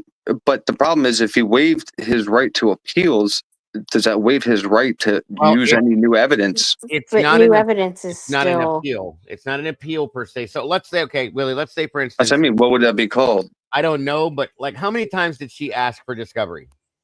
23 times. 23 freaking times. So what if they're still going through this discovery per se, and maybe they got this one per se because it doesn't matter anymore, right? Mm-hmm. And they find. What if they still don't have it all? They probably don't. I guarantee you they don't, actually. But what if they find something within this and it's like, it's a whopper, okay? It's absolute positive proof that was purposely, per se, can be claimed, kept from them. Mm-hmm. Because you've asked so many times, that's proof. Where was this in the beginning? Why didn't you give us this then? Okay? That should have been something that should have been given to me 2.5 years ago. Why? They can take that to, I think they should be able to take that and say, hey, this was purposely withheld from us, blah, blah, blah. You have to be able to prove it, of course. Yeah. I think that could turn this possibly. Yeah. I mean, trust me, I wish his freaking, defense team would use the blood now as possible other perpetrators and stuff, and just let the jury know that there was other blood DNA at the scene, but he freaking pled guilty. So I know. And I'm just trying to think in my head how, this could. I truly believe, like, that thing that Twiz put in there, that statement, that one statement that Cy Ray said that in 30 years he's never seen such purposely done misinformation, being purposely withheld. Can I tell you a secret? To cover up something way, way bigger. Can I tell you a secret? Sure. Or can I ask you a question? Actually, I'm going to ask you a secret question. You can ask me a secret question. Do you think Cy Ray thinks Brian Koberger is innocent? I do. 150%. 200%. I do. Okay. Well, I hope you guys tune in when he comes up on whose ever channel when this is all done. Why, do you think he thinks he's guilty? I'm just letting you know right now. Cy Ray wasn't there to prove his innocence, dude. They didn't allow him, Jesse. They didn't allow him to come in to do anything. That was brought. I'm Willie, but they. I'm Willie Malaka, but they. Jesse. But they. Dude, I'm telling you right now. I thought that too. I could be wrong, but I mean, this person is right most of the time, and he talks to some people. I thought I argued tooth and nail too about that, right? Because I'm like, no, he's putting them like Cy put him all the way over here, right? Yada yada yada. Yeah. But then I was kind of told and shown that Cy was there to just kind of show how they what's it called? How they violated our rights. Yeah. And that's why Cy was there, because to show the shortcut that they took, which basically violates, our rights, and not there to prove Brian innocent. Well, no. I agree with you. That's not how I'm just telling you. I'm just going by what I was shown and kind of stuff he said to some people. So I don't know. I just don't want people to be surprised if Cy doesn't come out and be an advocate for Brian's innocence, because just I'm not. I know people want that, per se, but what you just said, I wanted that too. What he is or was gonna say, however, if it does come out, okay. Mm-hmm. If he comes out, that will, in my opinion, exculpate Brian in that exonerate sense. him. Yeah. I guess you not could exonerate, but it would be exculpatory evidence towards exculpatory Brian, evidence. in my opinion. Not saying that he's purposely trying to find Brian, to prove that he's innocent, but what he shows, the stuff that he would speak on, I think would do that, is what I'm saying. That's all. Yeah. Not that he's trying to do it on purpose, but you know what I mean? Yeah. And are we ever going to know now if Bethany was ever questioned? Or what the hell? And what they all were texting each other. Oh, it makes me so mad. Yeah, I agree with you. That's what I want to see the most out of all this, was cross-examination of those two. Yeah, and Oh, absolutely. Bridget, Right? that's something else that I wanted to put up or make known. That's I why I'm believe so on. mad. Josh Hurwitz was brought onto the prosecution team for a reason. He doesn't handle homicide cases, but he has worked on dismantling drug cartels. What the hell is he doing? And they tried to claim that Josh Hurwitz was brought in because of the psychiatric side to this, because the prosecution wanted to do their own analysis of Brian's psychiatric levels and so on and so forth, for lack of better terms. I do not believe that, folks. Yeah, but why everybody freak out when this dude came? Because of what he is known for doing. She just claimed it's about, he's known for going after like drug situations. Okay. There's no drugs that were talked about other than by us. Yeah. Okay. So why is he there? It ain't for the psychiatric side to it. I'm sorry. I don't believe that. Yeah. And when he came on board, things started changing, didn't they? Mm-hmm. Uh-huh. Is that when the judge started not allowing stuff? Well, everything just got kind of, I don't know how to explain it. What I don't understand, and I think things would have been completely different, is if Judge Hippler would have allowed, first off, the alternate suspects, and But second here's the off, thing. You guys know this. He was allowing a third party. It was just the names. Mm-hmm. So, like, he still could have, you know, they still could have blamed other people. I don't know why everybody's thinking, like, he couldn't have done any. Yes, he could have. It's because they didn't, okay, their DNA cleared and all that other shit. That's why he wouldn't allow it. They were cooperative and they tested their DNA. They offered it up, all that stuff, and it didn't equal out. So I'm that's just why saying, dude, in the first Karen Reed case, they actually put people on this stand and blame them, and she got a hung jury. The second time, we talked about this, I think last night or whenever, the second time, look what happened. They didn't go that route, and they just put mounds and mounds of reasonable doubt on their asses, and boom, not guilty. That's what freaking should have been done here, man. There's so much reasonable doubt that we could go, you could stay live for another 5-6 hours and we still wouldn't be done with the amount of reasonable doubt we could all come out with. Yes or no? You are absolutely correct. I agree with you. Yeah, I do. That's agree. crazy to me. It's beyond crazy. It is There beyond shouldn't be crazy. that much if somebody's going to plead guilty. So And the other thing, I think it was Jesse that brought it up, was when after he was arrested, was he ever actually questioned? Well, I heard for 11 minutes. Yeah, it was claimed that he was for just a very short period of time. But was he ever questioned before he was arrested? Well, there is hearsay out there. There is the traffic stop. There's that, but supposedly, this is a rumor, I know, but supposedly there was a phone call between that was made by, I think it was Payne. And there's no proof of it anywhere, of course. You know how that goes. I'm not going to mention that. I don't know how true that is, but we all know that supposedly they were looking at Brian, they say, early on and let him go. Okay. And I don't quite get how that goes from that to this. That's my biggest issue right there. Yeah. What led them back to him? Of course. I heard that too. I guess that it was long time back. Yes. Yeah, like right afterwards that he was. There was a phone call and they let him go. Yeah, basically that was my thought. And they never interrogated Dylan and Bethany either. They just questioned it. Actually, they I think it's called. They just questioned them. Interviewed. Interviewed. So it was never and we don't know. Do we know what Bethany's interview came about? Nope. I believe she testified for the grand jury. That's my belief. Don't quote me, but I do believe. What's up, Jesse? Good to see you, buddy. Hi, Jesse. Good morning, all. But got a haircut and a fresh cup of Italian coffee, right?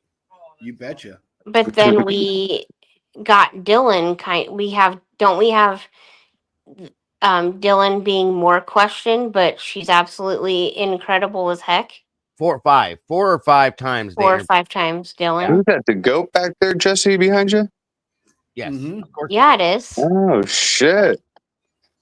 The GOAT. I like that. Yeah, I got firm opinions on the GOAT debate, and I think the picture behind me says it all. Of course. If you are anybody that believes it's the other one, I'm sorry, but we're gonna. They're on crack. Absolute. Oh, of course, Twiz says Kobe. Come on, bro. Well, I mean, hey, Kobe was clutch, but I'll put He was Kobe good. over LeBron. he wasn't Jordan. Yeah, I That's would for take sure. Kobe over LeBron too. Absolutely. Anyway, sorry. But nobody is Jordan. Sorry, nobody, and they never will be. Even Kobe says if there was no Jordan, there would be no Kobe. Of course. Oopie, what's up, bro? I have something to show you during this live. Jesse, remind me. So yeah, well, I kind of wanted to get on here because I was watching the other day when you were going back and forth with Twiz, and it's kind of disappointing. We've been going back and forth because you know we should all be on the same team here. We are. We are. I'm just Greek, bro. And I don't necessarily think anybody's got any unreasonable opinions. I think I don't think anybody should be criticized for being reluctant to accept that Brian's guilty plea is what it is. I mean, that's what we all want to believe. That's what I want to believe. But I mean, I think your position, Willie, is a very reasonable position, and I don't think you need to be I'm not being too harsh. I'm just, I think it's all disappointment and anger, Jesse, that has provoked certain. What I've told Twiz is emotions. If everything he says comes to fruition, I'm the happiest guy in the world for that. That's what I'm shooting for. We all would be. If this is a move, I want to see that. Part of me wants to believe that, but the other reasonable part of me wants to agree with Willie and say, I mean, you take that plea, you go to that sentencing hearing, and that plea deal goes through. It makes everything so much more difficult, and it's really difficult for me to see that as. You see what I'm saying? It's understood. Yeah, it is. It's understood on both levels, I think. Yes. So could something be happening that's beyond my ability to perhaps, but it's like a 1 in a million. I mean, we're not supposed to know, Jesse. That's the reason, because there's I promise you, if there's a plan or whatever, they made sure that there's no leaks. Okay. So we'll never know. Where I'm in disagreement with Twiz is that it's unreasonable to have these opinions, or that, I think Twiz needs to be more understanding of people that are just pissed off and say, hey, he pled guilty, I'm done with defending him. I think that's I think that is a reasonable opinion. That's where Willie's at. That's where a few people are at. I think like I said, I can see it on both levels. I understand both sides of it. I truly do. And my thing is I think Twiz and Willie are on the same page in a different way. They are. Same chapter. Yeah, that's what nobody really understands. Is like they think I'm like, I don't know. It's like I'm just taking him at his word at this point. He stood up, and if there's some kind of he did it for a reason, then we're gonna have to wait and see. It's just people think this plan or whatever is gonna happen in the next couple of weeks or something. Or it's not. This is a long game if he's playing it out like this. And like you just said, Jesse, he just made it 10 times harder on himself. That's why I can't understand the angle. That's why I can understand both sides, because it's either you did it. Yeah. Okay. And there's no questions asked, or right. And you did it. But the other side, and we're asking questions why. Well, kind of. But the other side of it to me is, or there is some kind of real big deal going on that's going to hit sooner or later. What that is, I don't know for sure. Yeah, but that's where I feel who's gonna come in from the ceiling and invest I don't know, but I hope it happens. Trust me, dude. I know that something's wrong. I've been saying it. That my mind hasn't changed. Everybody thinks I'm like, oh, the investigation was great, and he did it like this. No, obviously, it still doesn't make sense to me. 6 minutes, Brian Kober by himself. No, we know there's multiple weapons, so we know it wasn't done like that. I get it, but he still stood up and pled, dude. It doesn't change that, in my opinion. I get it. What's up, buddy? Thanks for joining us, Twiz. There's Twiz. Yo, welcome back, brother. Real quick, I want to show Jesse this just because I saw he's a Jordan fan. I'm showing this one time, bro, and I'm never opening this drawer again. You ready? Yeah. Check this out, bro. Nice. So these are all his 86 uncut rookie cards straight from the press that were never populated. You're a rich man, bro. I was gonna say, how could you afford to have that in a drawer? That's to be locked up in a safe somewhere, brother. Yeah, because what happened was they outsourced like the printing up near like Philadelphia, and I ran into a guy who worked on one of the printers for Star Company, and he took like a bunch home with him. So one question, Willie. Yeah. What's if up? I totally go to your side and throw Twiz under the bus, and no. shower you with praise, will you send me one of those cards or what? Remember what throw me under the bus. Remember what I did for you, Willie. I'm just kidding, dude. No, I just want to show you those because it seems like you're a Jordan fan, and So are you guys cool yet? Can We've always been cool. Yeah, dude. Listen, that's just And like I said, that's how I get. We're all on the same side, right? Yeah. I didn't think They're on the same page, just in a different way. Yep. One of them's wanting to wash their hands, and the other one's asking questions. Well, I don't even think that he wants to wash his hands. I think he's just frustrated, truly, like a lot of us. Oh, yeah. I think we should ask Phil who's better, Kobe or Jordan. Who? Phil? What does he say? As in Bill Thompson? No, Phil. Accolades. Well, Jordan. I mean, what do you want to go by? Phil says it's equal. No, it's not. Yeah, Because but Kobe's he dead said now. that when he was coaching Kobe, because Kobe wouldn't even say that it's if he was not fair alive. to take what he said when he's coaching Kobe. If you want to motivate Kobe, you don't say that. That's just ridiculous, Jesse. He would have said Jordan's way better than Kobe, and Kobe would have tried harder. Get out of here. That's probably true. You got to. Did you make that goofy? That is true. true. I can't argue with the truth, Twiz. I can't argue with the truth. I'm a reasonable man. And I'm not a truth. LeBron fan anyway. I never was, so I can go. Dude, far. fuck LeBron. I started LeBron's hating in the it. Lakers as soon as they got him. And I'm LeBron's in 5th place, easy. I'm on Ohio, folks, and don't believe me. No. The only thing LeBron is good at is lasting a long time, not in bed. Past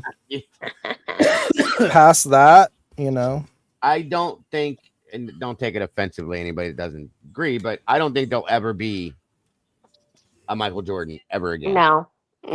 Nobody. At least not in our lifetime, but I don't think so ever either. Not until they create an AI version of him. That's when it'll happen. So Don't tell anybody you saw these either. You just showed the whole world. You better get better locks for your doors and stuff. Is that I'm good, bro. I got a lot of guns. Dream Team I card? got, dude, tons and tons and tons of sheets of all LeBron his rookie cards. Oh, wow. Don't leave the back slider open like DM did, Yeah. Dude, I walked into this guy's house. He pulls all this shit out, and I was like, "This is not real. This is not happening right now, dude." Oh, my daughter's set, bro. No lie. My daughter's set, dude. But yeah, so I'm not really big into basketball, to be honest. It's just I saw the opportunity, and I just thought it was so cool that this dude took all this shit home from the freaking printers. Right. Did you jump into Beckett real quick and read up on those? Oh yeah. I read the article of the employees that stole shit from the factory, so I know it's legit. And but people love that shit in the hobby, dude. Yeah. So yeah, man. But again, Jordan's way better than LeBron, 100%. And Kobe was maybe more clutch in a last second shot than Jordan. Maybe. I still don't know about that because you see that picture behind Jesse? That's the famous shot right there. I know. I can believe.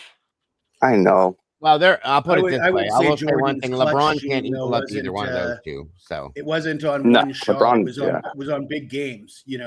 On the grandest stage in the 6-0 in the finals, flu game.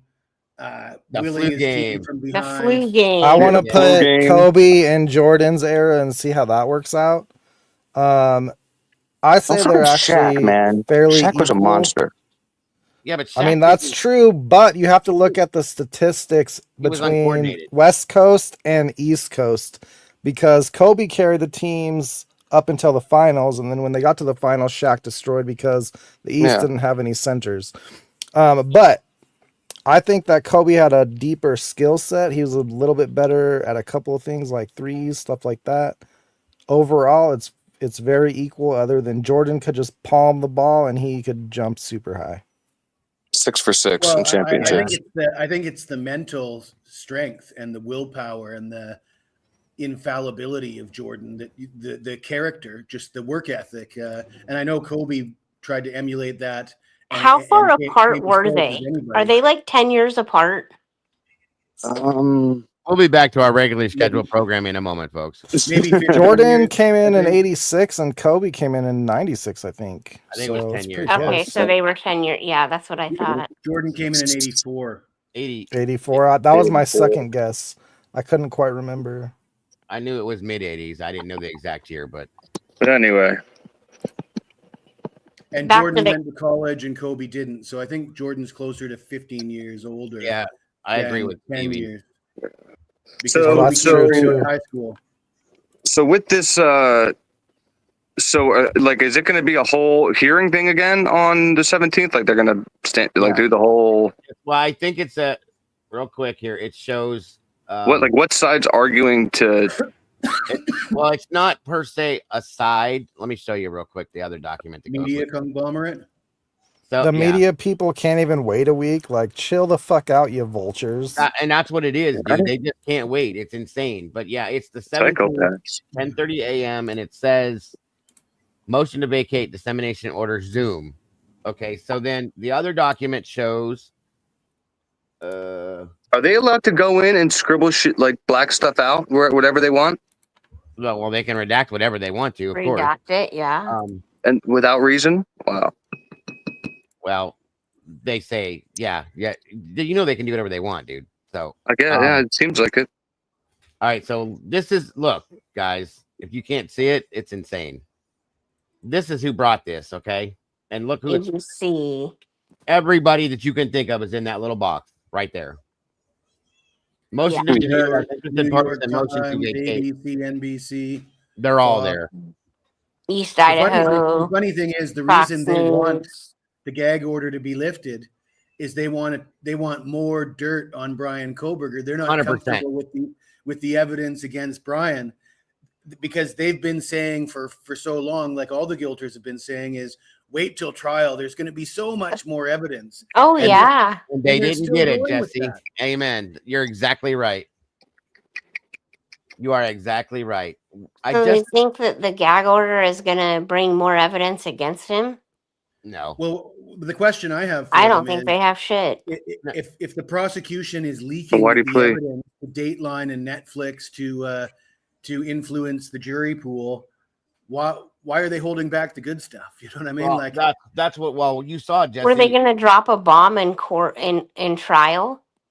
They don't have a bomb.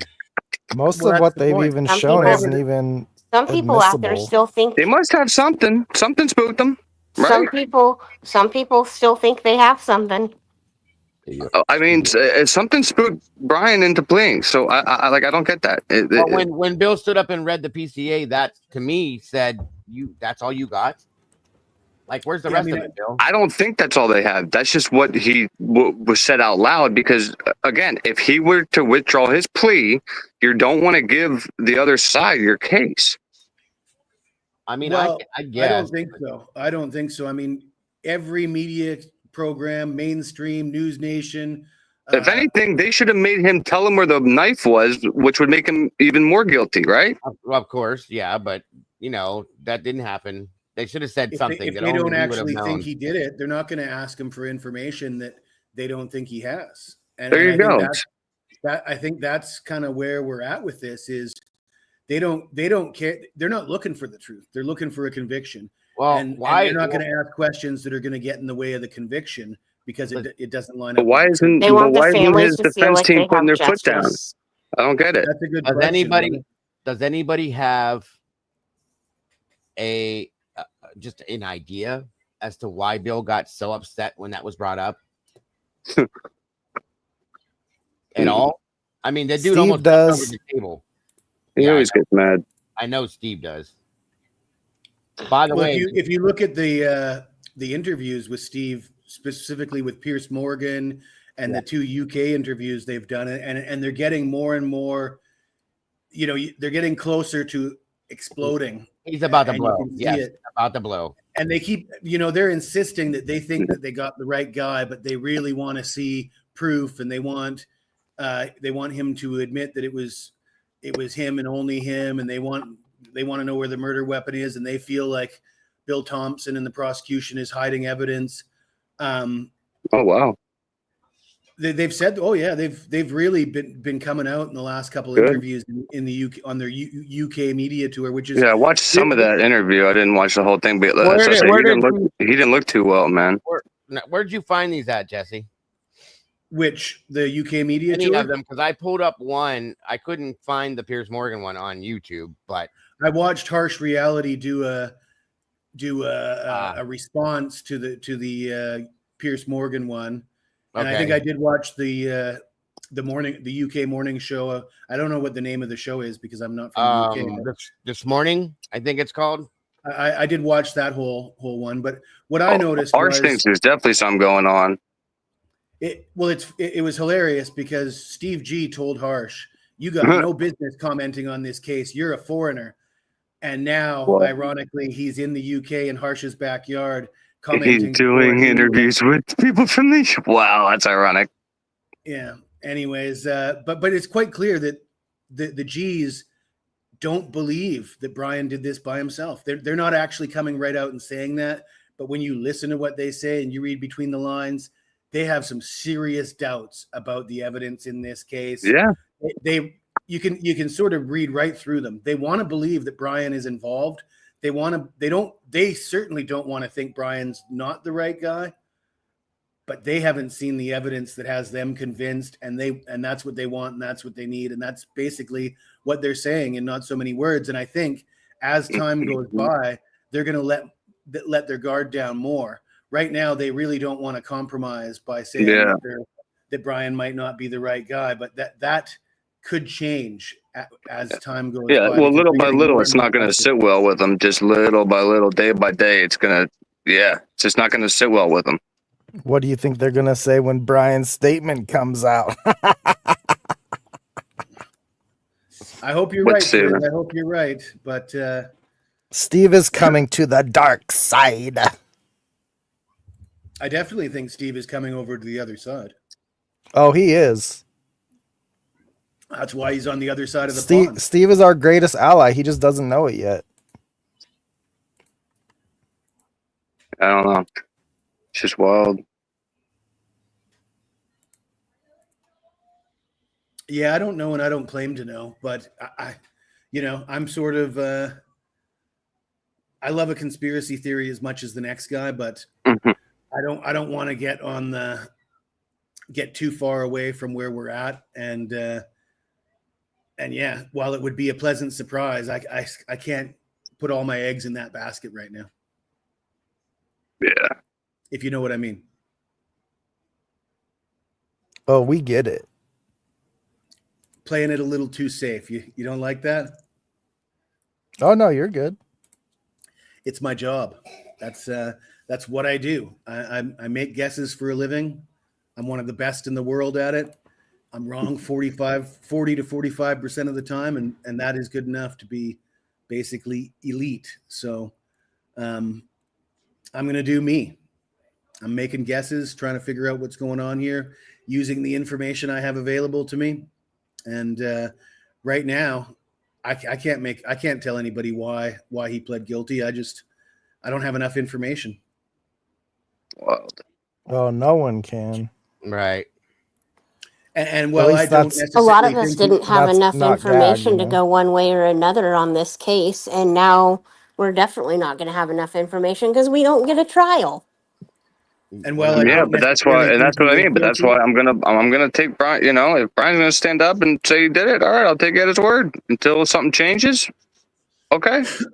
I'm not taking him at his word because what he admitted to was a single perpetrator theory, and I don't believe that for a second. Then he should have told him no. That's not how it went down. But he was doing what was best for him at the time. Why? I don't know. That's what nobody knows. That's what we all want to know, truly. I don't necessarily think Brian's guilty or even a part of it, but I can't argue that. I just wanted it to go to. I wanted to find out if he was involved. Yeah. I mean, that would explain why he's pleading guilty. Was there something embarrassing he didn't want coming out? I don't know, man. Like, I don't think so. It doesn't make sense. Where is that? Where do you find it, Justice? Because I looked for it earlier today and I can't seem to find it under that name. Is it under Piers Morgan? Idaho jury? Absolutely. If I didn't fucking do this, I'd face a jury 1,000%. Well, I do have this one here we can look at real quick here and talk about this Any here. jury. And I'll look for the other one real quick too, if I can see I'll find it for you guys. Hold on here. Let me get past this part.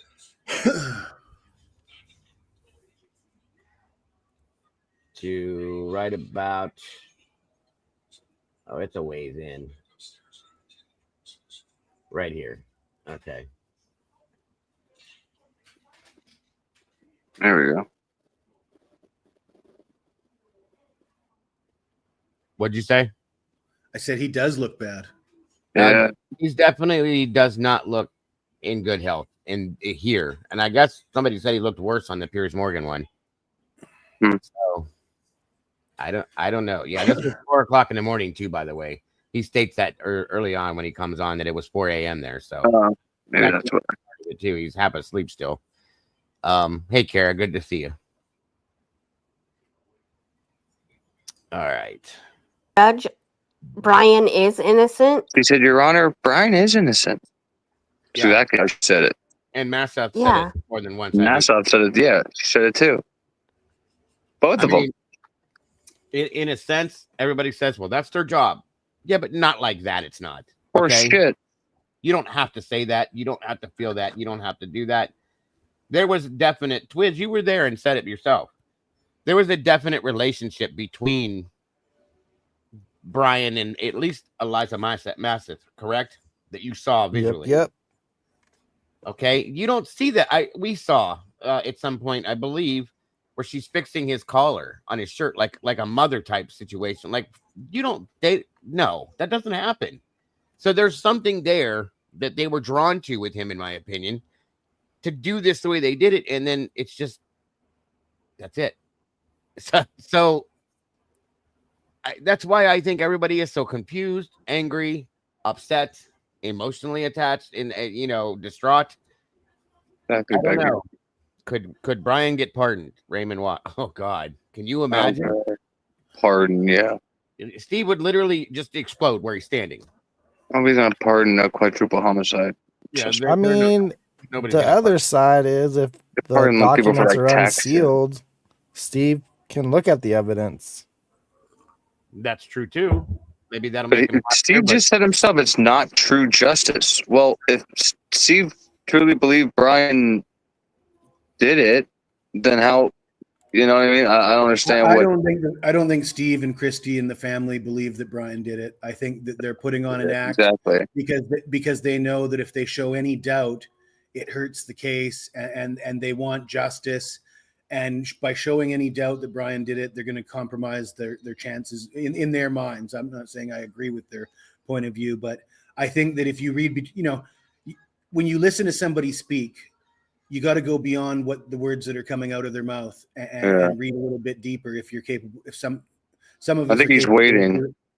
Some of us are capable of doing that. And when I read the G family, I see serious doubt. I think they have more doubts than what they're leading on. And I think that if they saw the right evidence that Brian wasn't the guy, they would. Yeah, but before this, it was Brian's the guy. Death penalty, this and this. So what, you know what I mean?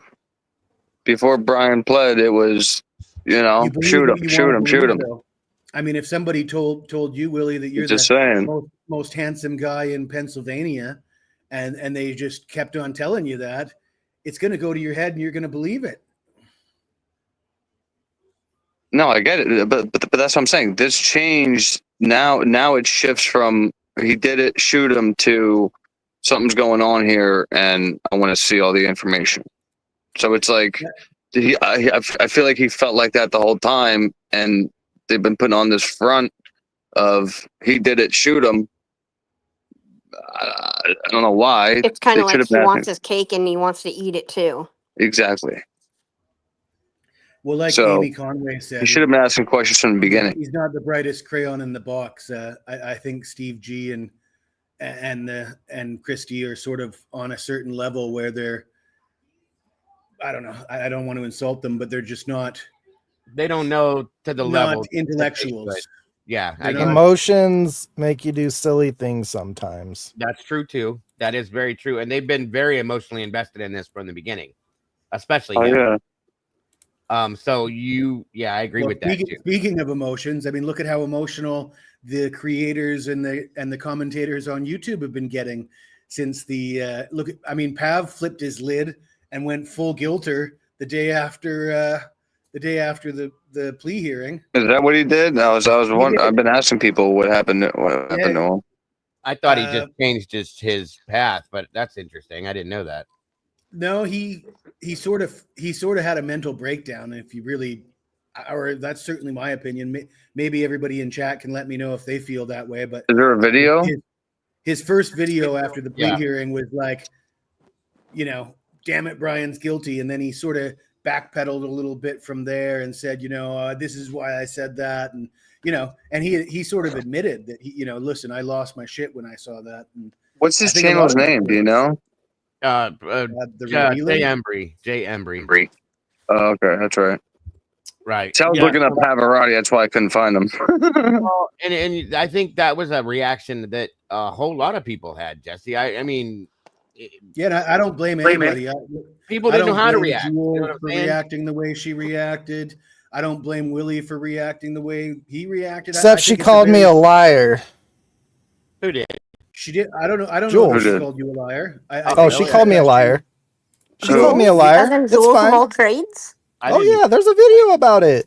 What did she didn't call me out by name, but she knows she was talking about me. And in the comments, she said I should be ashamed of myself. All right, we'll see.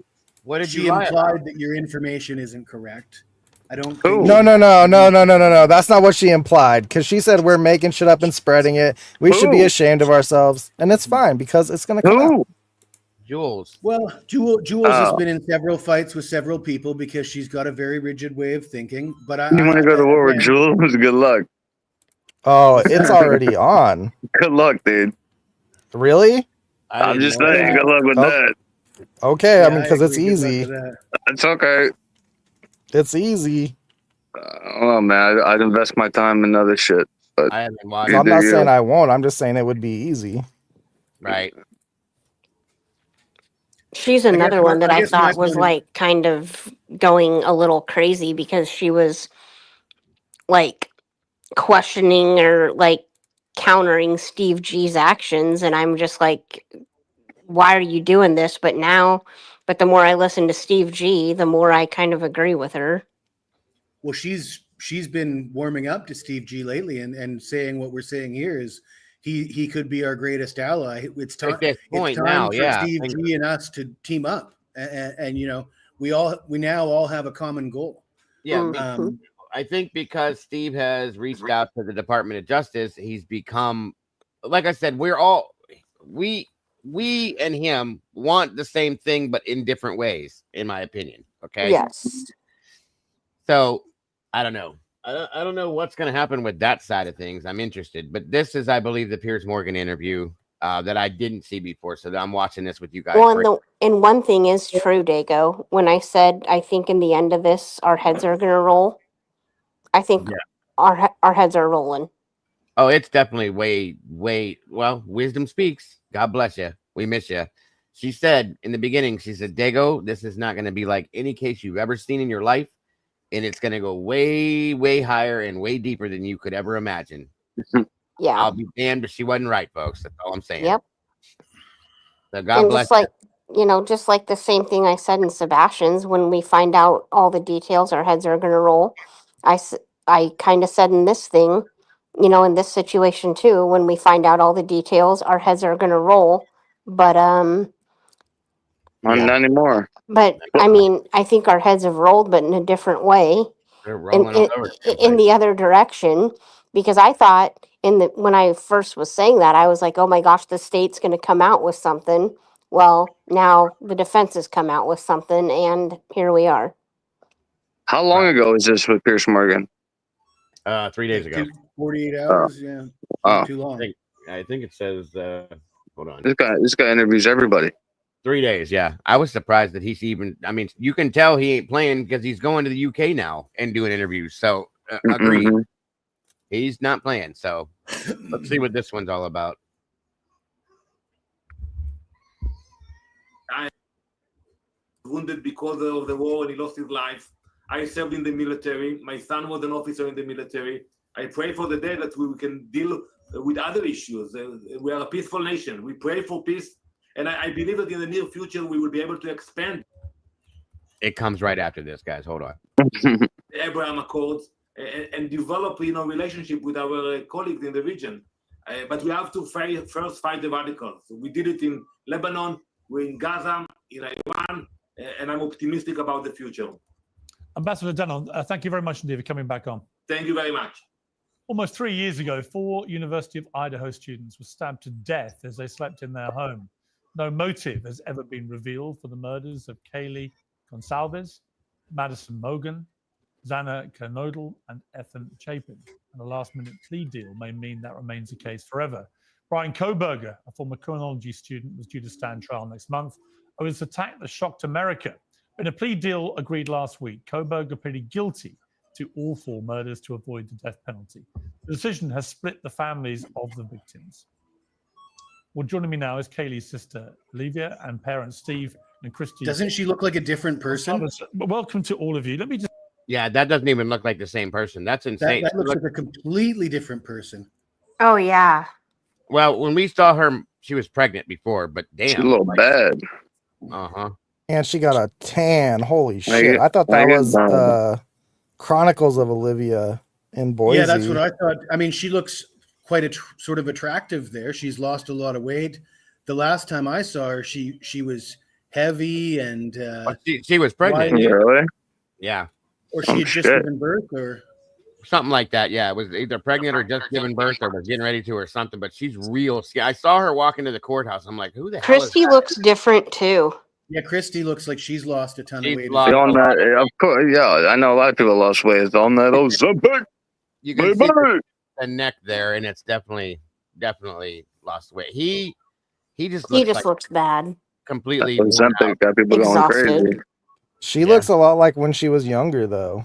Agreed. So it's not like it's something weird, unless she got like a nose job or something. I don't know. No, I don't think that happened. I think she just lost a whole bunch of weight. That's all. But different. Yeah. She looks like a different person, in my opinion. Not being pregnant, makeup, and lighting, you know. Yo, yeah. Ozempic. Everybody's on Ozempic. I bet $1,000 both of them Ozempic.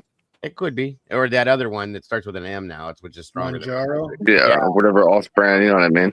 That's the one that if you got to pay, it's expensive as shit, but it works quick. So I'm supposed to be on it, but I refuse. Yeah, she's crazy.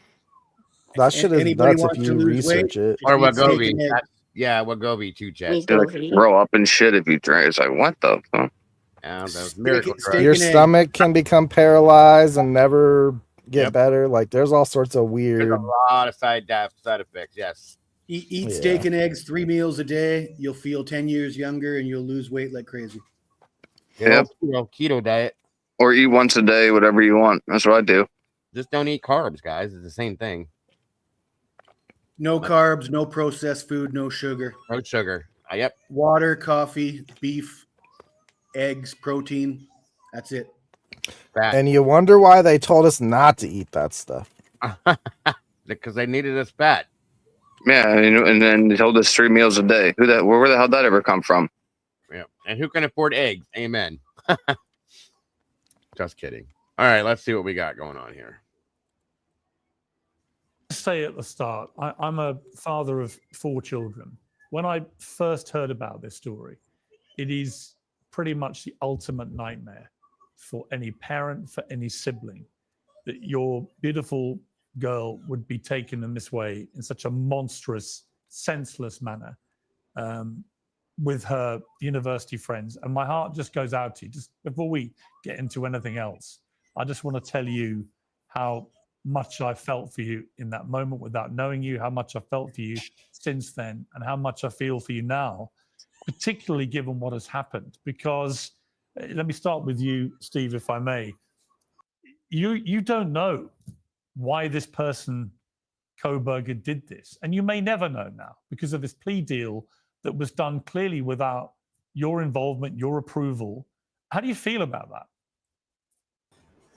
It was very shocking. I just feel like I'm going through it all over again. It's a different kind of betrayal because it's a betrayal from somebody who's supposed to be, who's protecting you or supposed to like represent you. So I didn't see it coming. I didn't see something like this happening. I thought there would be clear communications and things happening. And when it didn't happen like that, that's why I went to the media, because you guys help people understand what's going on. And if we're silenced, nobody understands that the system's broken and we could do better. We could fix this. We have to fix this. So like you said, we're probably going to learn about the details of our daughter through this monster's book that he's going to write through his sister or through his professor.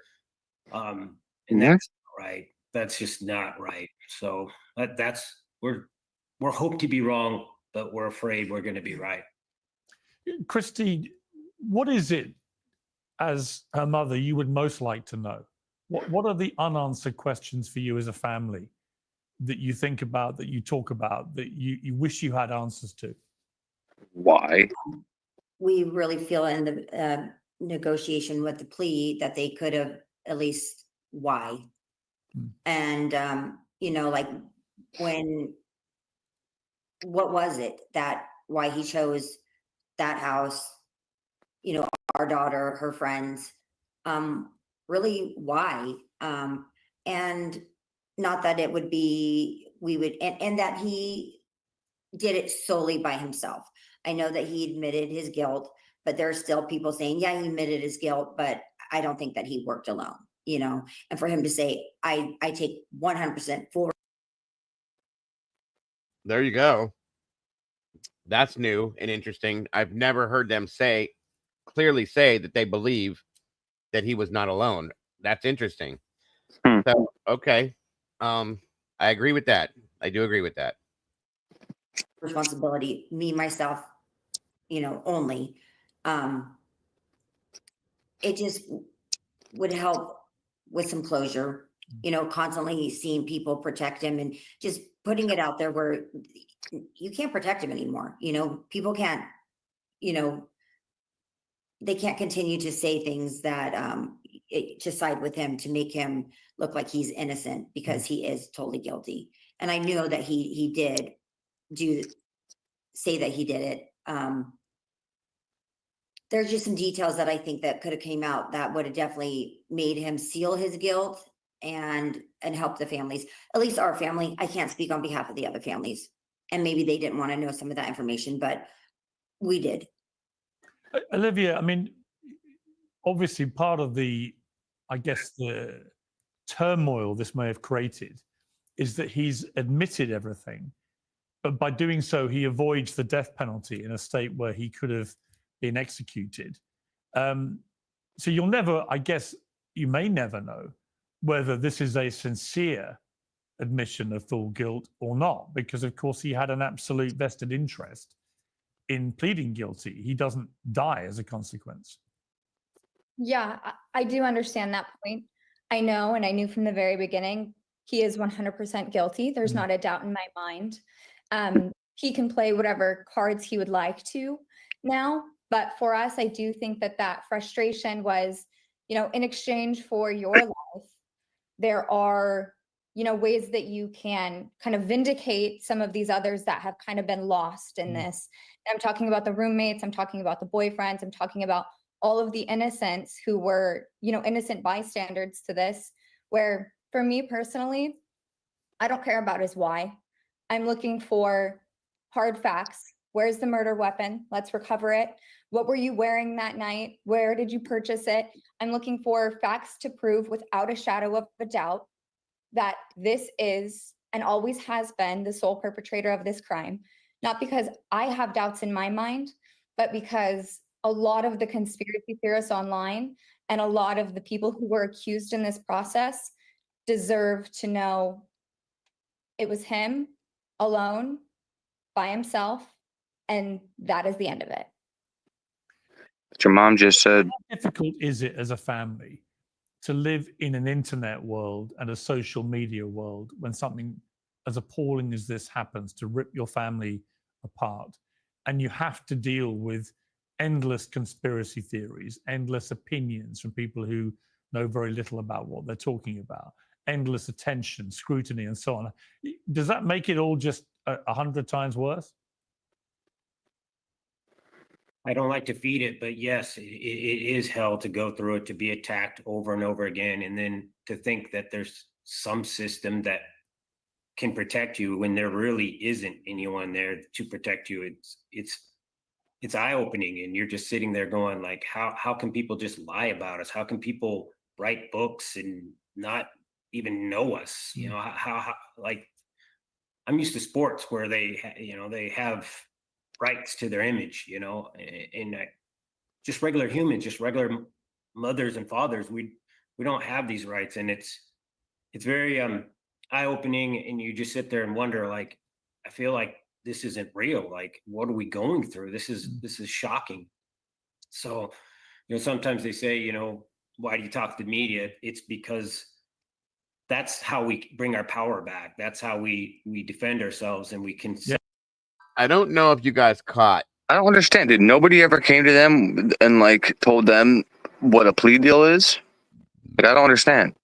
I mean, I don't know. Truly, I mean, like, did somebody tell them that like he'll never take a plea deal? I mean, if before it was like he did it, they have all these facts on him, shoot him, whatever. Then why are you so surprised he took a plea? Because they told him that that's not going to happen, Willie. He said, "Don't you?" Yeah, remember? the state told him that there wouldn't be one. Don't worry, no matter what happens, state or federal levels, this is going down. There's not going to be a plea. He's going to get the death penalty. End of story. That's Gotcha. So they lied you guys noticed that? I think everybody noticed that the family. Remember in the beginning how he came out and said he was basically speaking for all the families.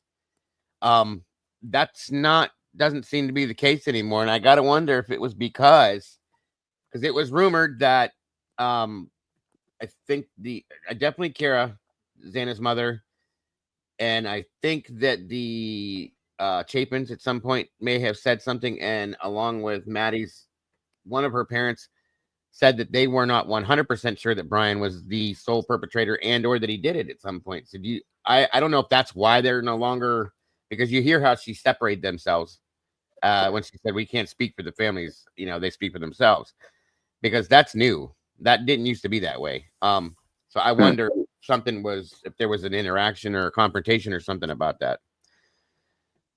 So that's just something I was pointing out, just in case nobody caught that. That's all. The narrative, great. What have been the worst things that you've had to deal with in terms of ridiculous allegations, claims against you and your family? We've seen it all. We've seen Steve be blatantly accused. We've seen Olivia be blatantly accused. We've had our interviews just absolutely scrutinized, saying, did you see when he said this or that? Did you see the way that Christy looked at him? And or did you see her nudge him? And I stop listening to other people. More in that nudge or that look, just when you say accused, Christy, do you mean that they're literally suggesting that somehow you may have had something to do with your daughter's death? Yes, 100%. I mean, I just can't get my head around how horrific that must be. I mean, it takes me back. I remember being at CNN when Sandy Hook happened, and people were promoting then the most unbelievably vile, ridiculous stories that this had been staged and that the parents were actors and so on. But you're clearly living through a similar thing where I mean, it's bad enough that your daughter gets taken from you in such horrific circumstances, but to then have people suggesting that you may have had something to do with it, how painful is that? Who accused them? It's hard. It is so hard. Dude, you haven't seen any of that? I've seen many a places There's where been people are saying people. that Steve I was didn't hear involved. anybody accuse. Oh, Oh yeah, have. well I heard the whole thing about like the $100,000 in her account and shit and all that weird stuff. And that there's been people that have blatantly come out, not in here because I'll shut it down immediately, that Steve was involved directly, and it's like, what the fuck is wrong with you? You know what I mean? Like, that's insane. So No, I heard. Well, I know Steve because he kept coming out. I didn't know they, her and her, they were blamed. I don't know that those two were. I think they're just referring to the fact that he was actually blamed. They said, "Oh, he was there that night and he was involved." I mean, the whole Linda. Well, yeah, Lane everybody was saying he went to the ER and then he lied and said about watching the game or something. Yeah, I remember all that. That's insane. Like, they've gone way too far with that shit. Like, it just blows my mind how ignorant people can be. Hey, Candy, good to see you. It's really, really sad too. It is. To see that people are actually, like you said, it's hard to wrap your head around it. Like, where are the thoughts of these people? Why would they even think this when we've had this person from the beginning, the defendant, and it's so blatantly him. I mean, the evidence just got bigger by day, and they could, accuse my husband or my daughter or myself and say, or See, that's what I don't understand. Like, it's almost like you're blind. You're blind to everything that has been presented to all of us. Okay. Mm-hmm. You're purposely not looking at it to make a statement like that. And I mean it with all due respect because of what they've gone through, but to make that statement right there, it's so blatantly him, but it's not. What don't you see with all the other stuff that's been out there? And why do you not question it? Especially him and him alone, like Olivia said. Yeah, I mean, how do you not question that? How do you not question the fact that there was no DNA, no connection whatsoever between him and them? How are they okay with knowing that there's other blood DNA there that was never even tested that could have also been involved in your daughter's murder? Like, that's crazy, dude. Right. And Bobby's got a huge point. And I don't understand. I know why they've claimed, because you're right. 4 consecutive life sentences is like 110 years. Nobody's going to live that long. Like, I mean, you could, but what kind of life are you going to have? Okay. No, he's not. So it is, in a sense, basically a death penalty. Their issue is the fact that he'll be breathing. He'll have medical insurance. He'll be eating. He'll have a relationship with his family. He'll have TV. He calls it daycare. And I get what he's saying, a life for a life. But it is, in a sense, that's why the other families are okay with it, because it's justice to them, in a sense. He's never wanted this. He's wanted pure and unadulterated. He's wanted pure death penalty. Yes, vengeance all the way through. So, and I guess I can understand it as a parent, but not all parents, because I don't think the Chapins are for the death penalty. They're not, and that's where some of this will come into play, because not everybody agrees with the death penalty. They do. He made the statement a long time ago that was one of the reasons why they moved to Idaho, because they had the death penalty, and I'm like, wow, okay. So, I guess it's all your own preferences, guys. It's your own preferences, and that makes it understandable to that. But I don't understand her making that statement that it's blatantly him. So you've either not seen this, or you're just completely ignoring it all on purpose because you don't want to accept those other things. That's the only way I can see. Or you have something that we don't know. Well, yeah, but I don't think so, because I don't think they were ever given absolute proof and truth. Because a lot of the stuff that he's come out with has been completely misdirected. Completely. And actually opposition to what we've actually seen. So it's got to be because they're completely ignoring it. They don't want to see and hear anything more than... Exactly. Not yet. Until it's like shoved down... Until it's too late.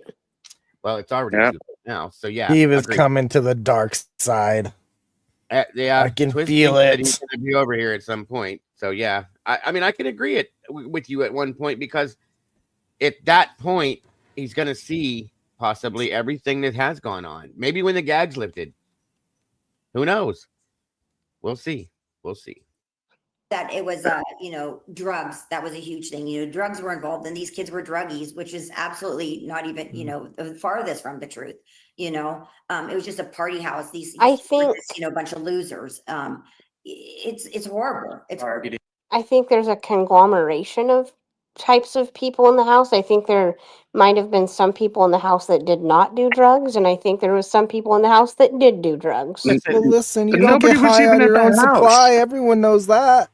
It's college, for Christ's sakes. They're You supposed don't to let do drugs. everybody in your house when nobody's home with any supplies. It's So I not don't just know. the kids in the house. It's the DoorDash driver. It's the parents of Xana and Maddie. The drug connections go on and on and on and on. Right, I mean, and that the key witness, the one witness that saw Brian Koberger apparently was a meth addict and had been involved in a previous murder where she was a witness. I mean, the drug connection is so smack in your face, but there's been so much effort to hide it.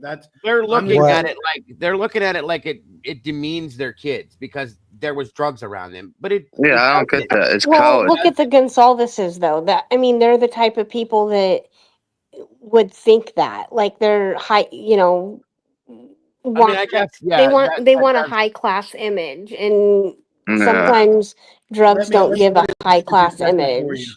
Let me put it in perspective. Steve How didn't many do drugs in murders college? in the United States involve drugs? Does anybody know? Quite a few. The percentage? Quite a few. I don't What's know. your guess on the percentage of murders in the United States? 80%. I think it's 53%. I was going to say 60, but yeah. But more than half of murders involve drugs, and I guess Twiz might be looking at some other, you know, on the I was just peripheral. making it money, up. drugs. I don't Oh, you know. yeah. Well, I was looking for the stats the other day, but yeah, 53% of murders involve drugs, and around 50% involve money. And I guess money and drugs could be considered the same kind of motivation. But yeah, if you're looking for like other motivating factors for a murder and the kind of things that they're using with Brian Koberger, those are so minimal. Those are like 1%, half of 1%. Drugs as a motivation for a murder, 53% of murder. I mean, you can't discount drugs. But then take into the fact that in the beginning he was considered to be an incel. Yeah. I was told tonight we might have a connection to somebody that lived in 1112 that night, and they're saying drugs ran rampant through that area. They did. I mean, Well, more than one person has said that. Go back to that Dave interview. I think that Dave interview got sort of forgotten because it was just in the beginning, it was just a story. There was nothing to really back it up. But when those court documents came out and we saw those text messages at that times that he said that they were incoming on his phone, to me, that gave Dave all the credibility in the world. I mean, he made a statement. We weren't sure if it was true. It comes out in the court documents that the things that he said were happening indeed were happening. So therefore, we got to at least entertain that the other things that he said were happening. And he said that the place to get drugs in Moscow was that street, that house, Emma Bailey, D, and the girls we in that see house. Emma walking away from the house in a body cam video one night, and that you clearly see her walking away, and then she's arrested and has drugs on her, and then they go to prison, or no, I'm sorry, they get arrested, should have went to prison for somebody dying because of that. I mean, there's drugs involved. There's no two ways about it. Why are you? Dave also said you go to that house, you buy some, maybe she will do a line with you. He never said who she was. She could have been Dylan, could have been any of the other roommates. It could have been Emma Bailey. A lot of people say, well, he was talking about Emma Bailey, but Emma Bailey didn't live there. I mean, if you're just going to randomly show up there and buy some, and she might do a line with you. I mean, how often was Emma Bailey there? I mean, he was very good friends with Xana, from my understanding. So there you go. She could have been there all the time. Who knows? But that also leads. You could be there all the time. All you need is the front door code. Yeah. And there were people in that house. How many times did we see? Well, the one video we saw. Yeah, without the roommates there. There was nobody that lived there. Exactly. So who the hell is anybody to say what was really going on? How would they know? Right. Welcome, Love Tina. Good to see you. They had to freaking literally like call what's her name to come back home to deal with the cops. And that's the thing is like this does not this doesn't demean your child because there was drugs in the home that they lived in or because they were surrounded by drugs. You're on a college campus. It's normal. Okay. Exactly. It could be related to the reason why this went down, but it's not demeaning. So stop at the denial thing. It's ridiculous. That one I have to say I absolutely disagree with. It's almost embarrassing that they're in that much denial over that, okay? Because it's obvious that there was drugs around the situation. And I'm saying, like, nobody's saying they were part of the cartel. They're just saying, like, you know, there was drugs around. They were typical college kids, okay? I told you guys when I would go up and I didn't even go to the school, but all my friends did, so I would go party at the Ohio State University campus all the time. That's all there was there. I'm surprised I'm still sitting here, okay? There was tons of it. It was normal. It still is. Especially and a lot more people get killed over drugs than they do about jealousy or incel or wanting to be like Ted Bundy. Yeah, definitely. Most definitely. Well, listen, dude, it's past midnight. I actually am going to go now and go eat something and go to bed. It's past midnight here. Sleep well, I appreciate you having me up, dude. Always. I'm going to finish this up and we'll be done, by the way, anyway. But thank you for joining us, Willie. Always appreciate it. No problem. You guys have a good night. Everybody on Good panel. night, Willie. Nice All right, combo. See you guys. See you, chat. Absolutely. Sleep well. Yeah, there was some drug deal. I mean, we've seen that, it was a cartel hit, because they owed money to the cartel. I mean, it was just absolutely insane. Do you think that the tech companies do enough to stop this? I mean, do you have a message for people like Elon Musk and Mark Zuckerberg and the others who control the social media platforms? Do you think enough is being done to protect families in your kind of position from this kind of attack? I think it could definitely be improved. I'm not one of those guys that tries to put my responsibility on others, but there's times where I flag stuff where they're taking images of us, they put my house out on YouTube, things like that. And it's hard to get that stuff stricken down. You got to go through a whole process. So I definitely think they could improve it. I mean, we got our Facebook page taken down because people said we were misrepresenting stuff.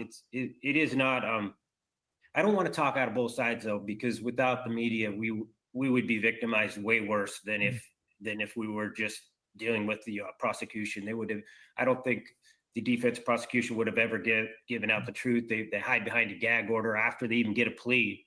They still want to keep it hidden. So we're lucky to be in a world where we can talk to the media and let people know that, this is how we know them. This is how we understand the facts. Olivia, tell me about Kaylee, for those who didn't know her.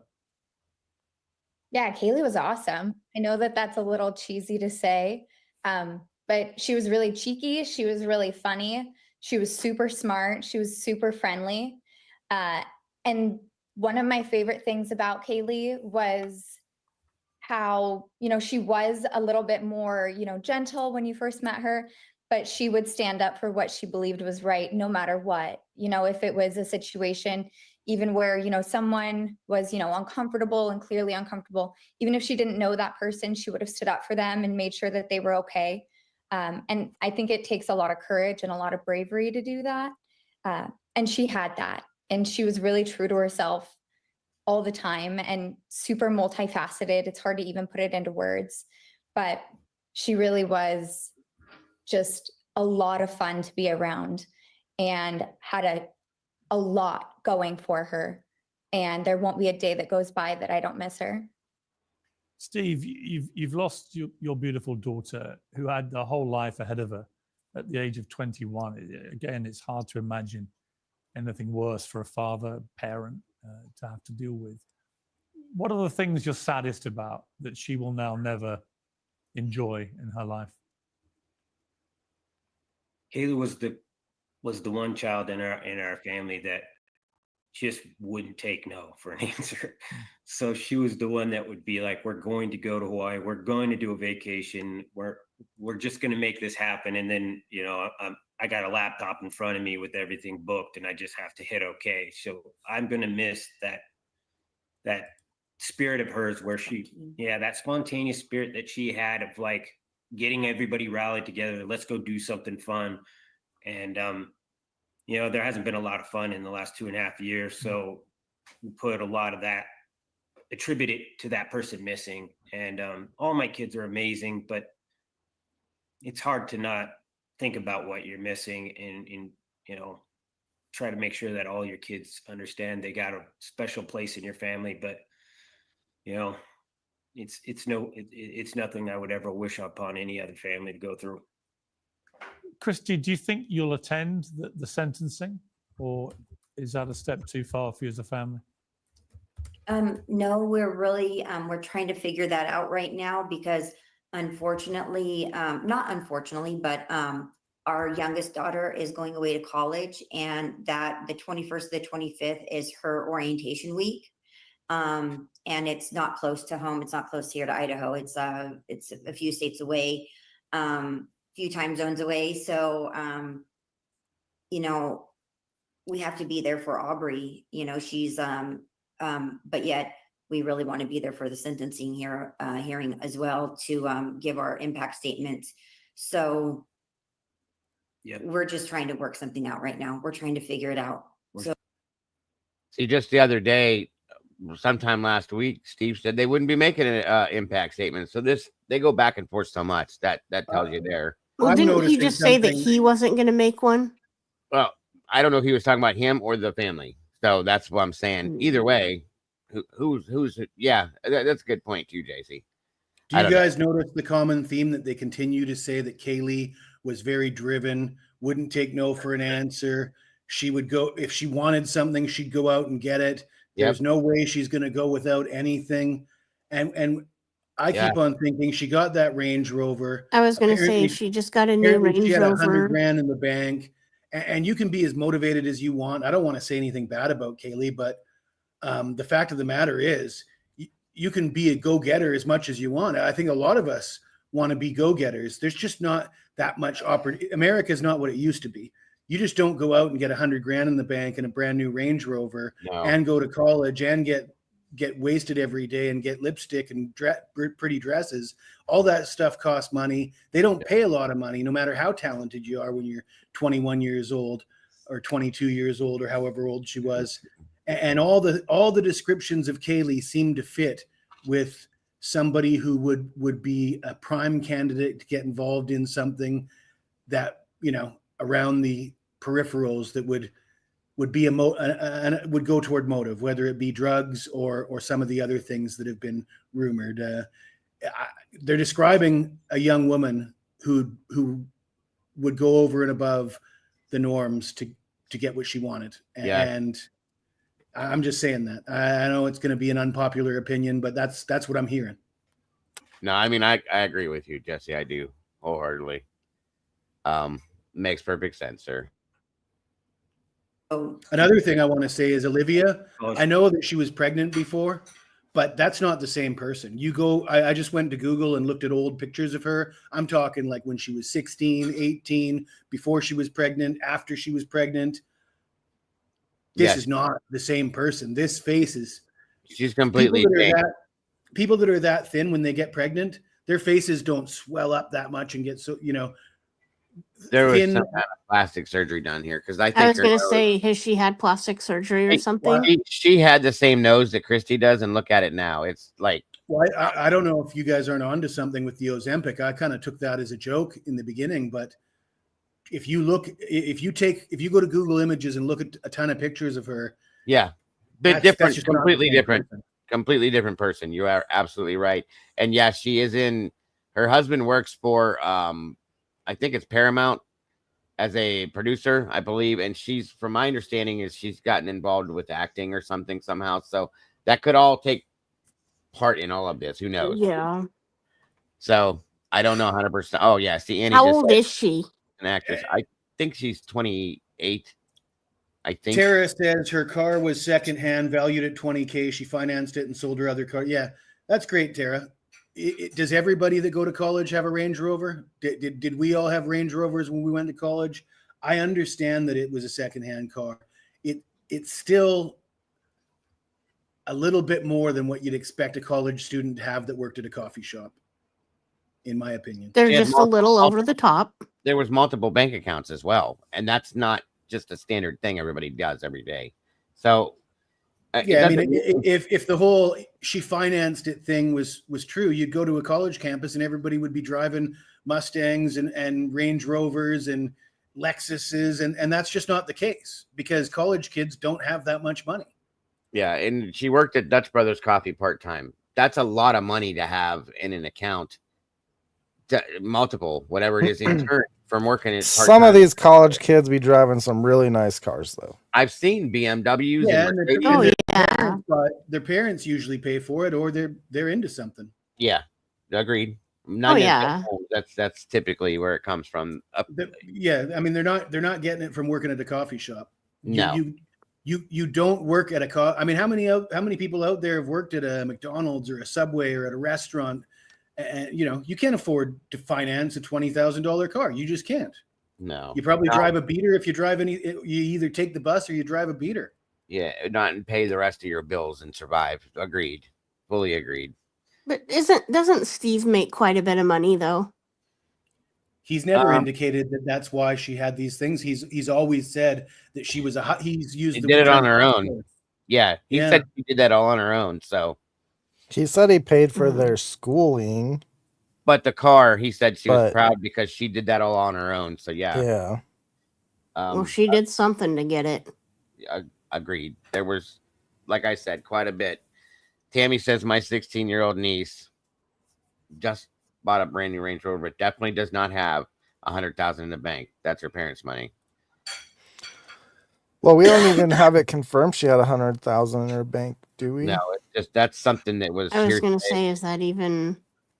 It's hearsay, based off of hearsay, but who knows, guys? I mean, there was things that there were talked about that her friends, her group of friends, and possibly her were. Like I said, I was sent pictures early on of her friends' circle, her included, in certain types of clothing that kind of lead you to believe you're doing some other stuff. And it's not like it's a bad thing. It doesn't make you a bad person. It's a normal thing nowadays for people to do.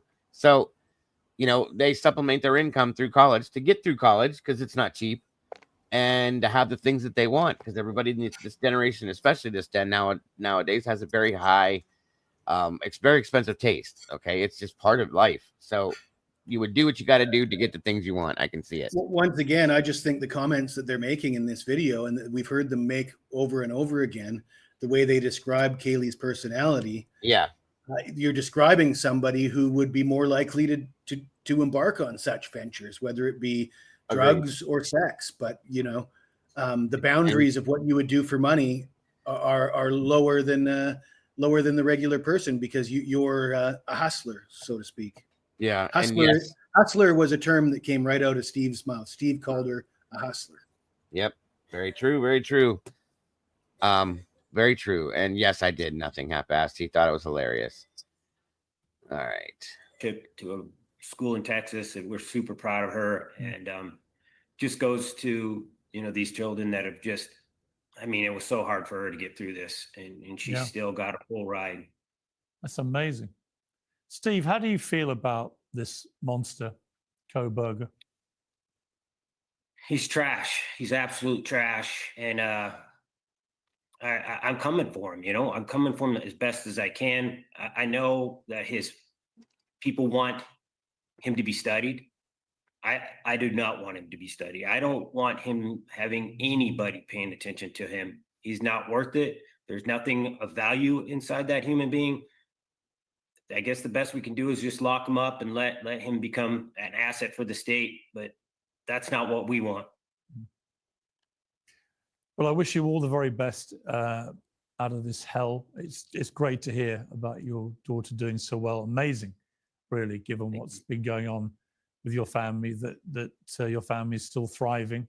I wish them all the very best with everything that they all do. And I wish you all the very best at coming to terms with this and trying to move on from what happened. It won't be easy, but you have extraordinary strength as a family, I think. Thank you. Well, there's an interesting. I just realized, they seem to have some sort of a Texas connection because, I'm just observing, but Kaylee's job. She was moving to Texas to go to work there, Mm-hmm. and now Aubrey's going to school in Texas. Like, what is the Texas? Is that where they said she was going? Yeah, she's going to school in Texas now, and Kaylee was working in Texas with this new job. Full So, ride at Baylor was the term used. yep. So what's this connection to Texas that is so important that has drawn them to Texas all of a sudden? Maybe I'm reaching. I'm not saying that it's a big deal, but it just seems interesting and coincidental in some ways. So, well, for a Is that- tech I was job, it gonna makes say sense because- because Austin is like the new Silicon Valley okay. for school. Who knows? What is she going to school for? At Baylor. Does she play sports? I don't know.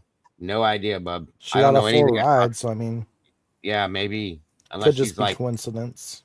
Originally, they said full ride, but then they retracted that and said, well, it wasn't quite a full ride. Perhaps they knew that that would be criticized. Yep, but it would be. There is also a connection between Baylor University and Othram Labs. Yes, Apparently there is. Othram Labs That's is true, funded too. by Baylor University. Yeah, I'm with you, Candy. We all wanted a trial only because we want the truth, and that should tell everybody something that the guilters that call us pro burgers. It's not about Brian. It's about the truth, folks. And it's not about victim shaming, but if the victims have things in their life, that's how you conduct a murder investigation. You dig and you find out what's going on in the victims' lives and the lives of the people around them, their families, their immediate family, their relationships, their friends. And that's, if you're not doing that, you're not doing a murder investigation. And it seems like doing that has been discouraged. Yeah, agreed. Very much so. Amanda said that Othram Labs gave her the scholarship. Their lab is at BYU. Well, there you go. There you go. When she says BYU, I think she means must Baylor. mean Baylor. Baylor, yeah. I think that's what she meant. But BYU still, is a completely different place Completely where different. quarterbacks get suspended for having premarital sex. Yep. What? How dare him? Did you hear that? Yeah. I don't know if you No. knew that. A little Like bit off recently? topic, but Recently? a week ago, a guy got kicked off the team for having premarital sex, and I mean he's like a future NFL player. Oh, wait. No, I didn't hear that. Really? Guy's name is Jake Retzlaff. They call him the BY Jew because he's Jewish. He's the first Jewish star at BYU, the Mormon school. And yeah, that's probably really why he got kicked off. Because don't tell me those Mormons ain't doing it. Oh, everybody! Obviously, I mean, if you're a quarterback on a Division I school, you're having sex, or you're not interested in sex. It's one of the others. Mm-hmm. Makes sense. Who was that college kid in Colorado last year? Was it Sanders or the other guy who was like taking his girlfriend to parties and sitting outside in his car? Yeah, that's Travis Hunter, I think. That wasn't Sanders. Yeah. Some of these kids. It's not a conspiracy theory, Bobby. I'm just saying they have a connection to Texas, obviously, because they go there for a lot of different things. It's not a conspiracy theory. There's nothing. I was going to ask because Steve said that one of the reasons they went to Idaho was because they had the DP. That's well, where what I did mean. they come? Where did they come from? Is my question. California. California. Okay. Again, I think they went to Idaho because they wanted to get away from the brown people. I honestly believe that. You listen to the way Steve talks. You look at his brother. What? Yeah. Well, yeah, I'm serious, JC. I think his brother's in prison, and he was one of the leaders of a white supremacist group. So there's pictures of his brother him wearing Nazi stuff. Yeah, he's got an officer's uniform on as part of a Nazi. Yeah, just saying. And Steve speaks in a very xenophobic tone often. Very many times he's made statements that will lead you believe that he has racial undertones. I mean, Brian's an outsider. Brian's not from here. Well, that statement he made to Harsh, yeah. Because you're a foreigner. Calling people a foreign, like for example, he would tell me, "You're a foreigner. You have no right to." But then he turns around and does an interview with Piers Morgan. What? I don't understand. Like, I just don't get that. I don't. He picks and chooses. Yeah, and that's you can't do that kind of stuff. I've So said it before and I'll say it again. When these kind of crimes happen and people start doing commentary, it seems like a natural reaction is that people that are victims their character is perfect, and people that are accused, their character is terrible. And there is really no distinction there. Or Bad trash, things can happen to bad people, right? Just because you're a victim of a crime doesn't mean that you've lived your life like an angel your whole life, right? But people have a difficult time with that. I can agree. Definitely can agree. Most You don't even know who the victims are in this thing. What is other the than point? the people that Tara are says, dead, you know? well, Brian has German heritage. Well, I got a German name too. Does that make me a Nazi? I mean, what is the point, Tara? Brian has German heritage. I mean, what is the significance of that? Please do explain. I don't understand that either, truly. Brian has German heritage. Oh, because what the hell does that have to do? Oh, Tara. That's a ridiculous comment. Oh my God. Anyway, moving on. She was joking. Okay. Well, Okay, either way. I'll accept that. I'll accept it. Okay. Free pass. I didn't quite understand it either, but I get it in that aspect, I guess. So anyway, does anybody have anything else to add to this evening? I think I'm ready for my breakfast, to be honest with you. I'm sorry. Say that one more time. I'm ready for I'm ready for Jesse's my breakfast too. Send it over. Yeah, what is it there? Like, is it noon there, Jesse? Or a little after or before? Geez, I never know what time it is. It's not noon yet. It's 11:30. All right, Oh, I wow. thought maybe that's 12:25 a.m. here, so I figured you're about 11, 12 hours around, something like So that. you are 12 hours on me. 14 hours. Time for bacon and eggs. There you go, brother. There you That's go. not fair. He's going to wake up on the 23rd and the gag order is going to be lifted before it is for us. This is bullshit. That's Yeah, why I so live you in didn't know Thailand. about that new I'm always document? 12 hours ahead of you guys. Right. It's why we did the New Year's thing. You didn't know that document was dropped today, Twiz? I've read a little bit about it. I'm just not concerned, you know. Well, I just thought it was insane that Like, what are they going to do? Lift the gag order early? I don't think Hitler will. I don't either. That's what I'm saying. Like, They what does go- it change if they do it a week before? I just couldn't believe that they couldn't wait a few days for it to happen. That's so insane. That tells you how bad the media is. That they just can't wait to get out there and spread the shit, you know? It's insane. Well, Miss, it is 12:30 for me, so one eye's open, one's closed. JC, thank you for joining me. Jesse, always a pleasure. Twiz, thank you for joining me. Willie, thank you for being here. Diane, thank you for joining us. Dylan, I think. We'll do it again Bradley. soon.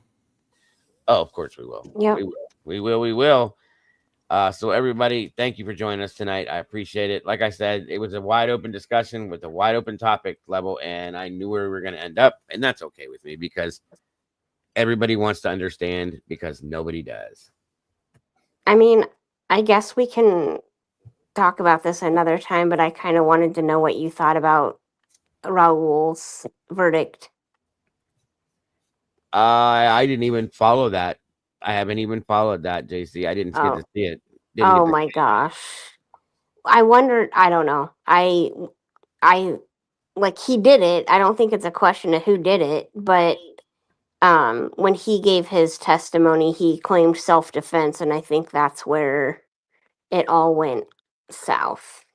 Gotcha. Yeah, I can see what you're saying. Because his defense attorney was an absolute pompous, in my opinion, dumbass. And I liked the state's attorney, but when they claimed self-defense and like you have to, this is beyond a reasonable doubt, these trials are supposed to be beyond a reasonable doubt, and he was overcharged. Yeah. Because they wanted him for like intentional manslaughter.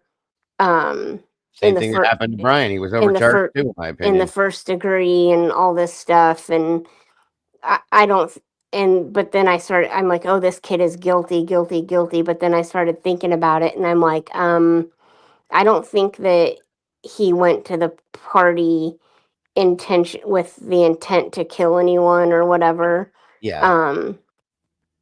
But he did go back. Like, I mean, I don't know. Like, it's kind of a toss up. Like, he did go back, but he was also being taunted and all that. So sure, that makes but sense. the worst thing about the entire thing is that, I mean, yeah, the 3 other victims, like, they got, stabbed and stuff and they survived.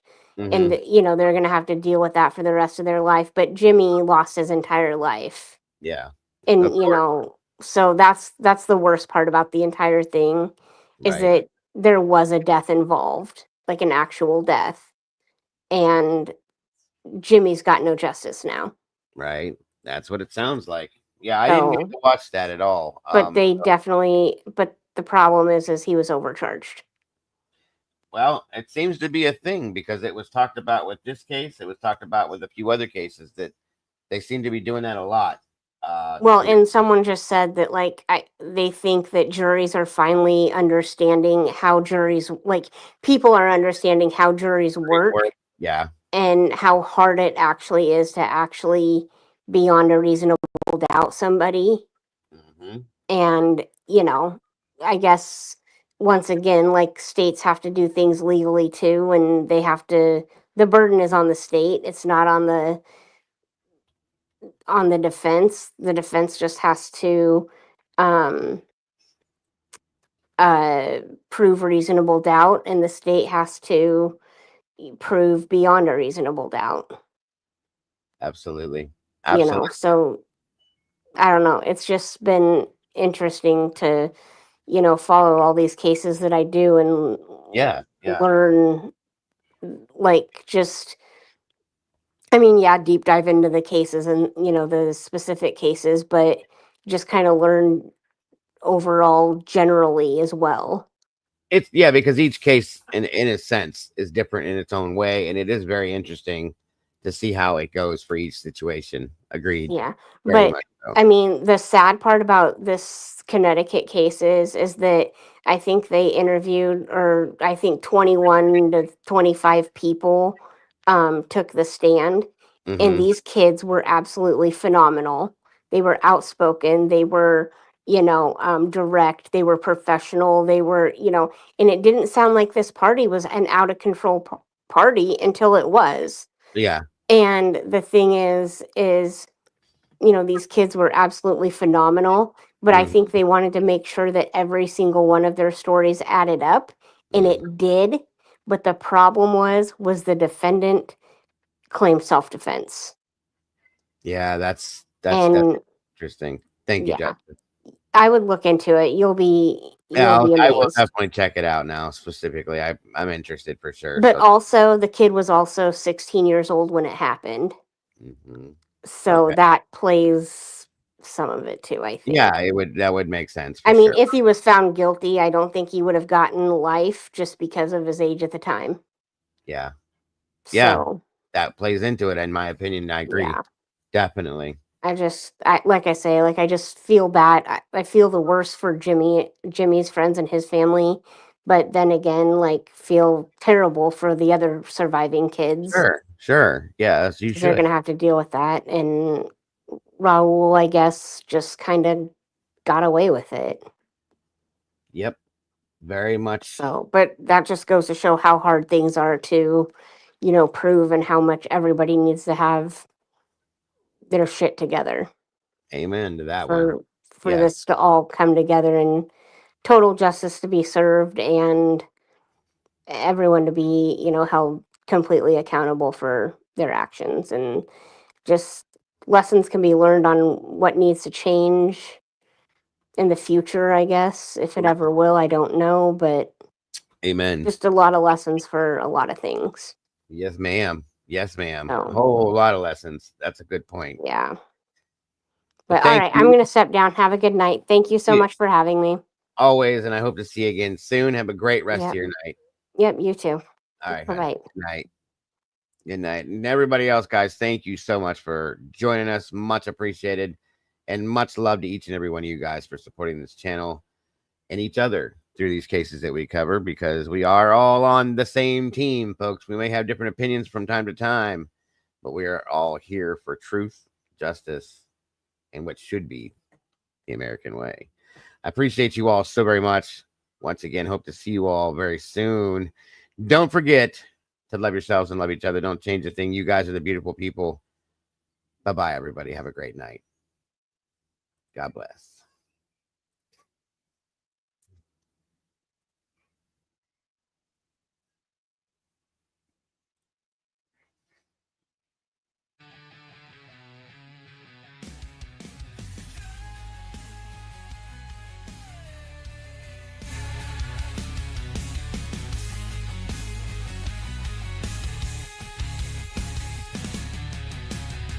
Coffee stains on the linoleum floor, echoes of whispers from the night before.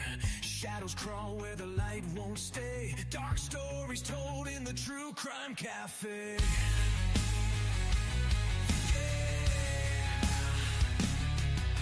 A knife edge glance from across the room, heavy air like a ticking doom.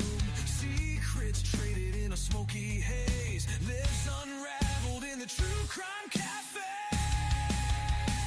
Blood on the pages, tales they weave. Behind the counter, what to believe. Eyes dark, left hands don't stay. Truth's a weapon in the True Crime Cafe.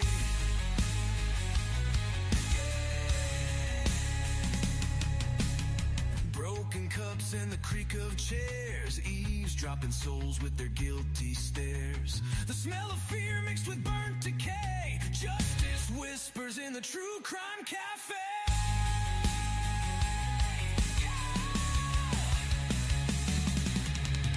Heavy bass line thumping through the night.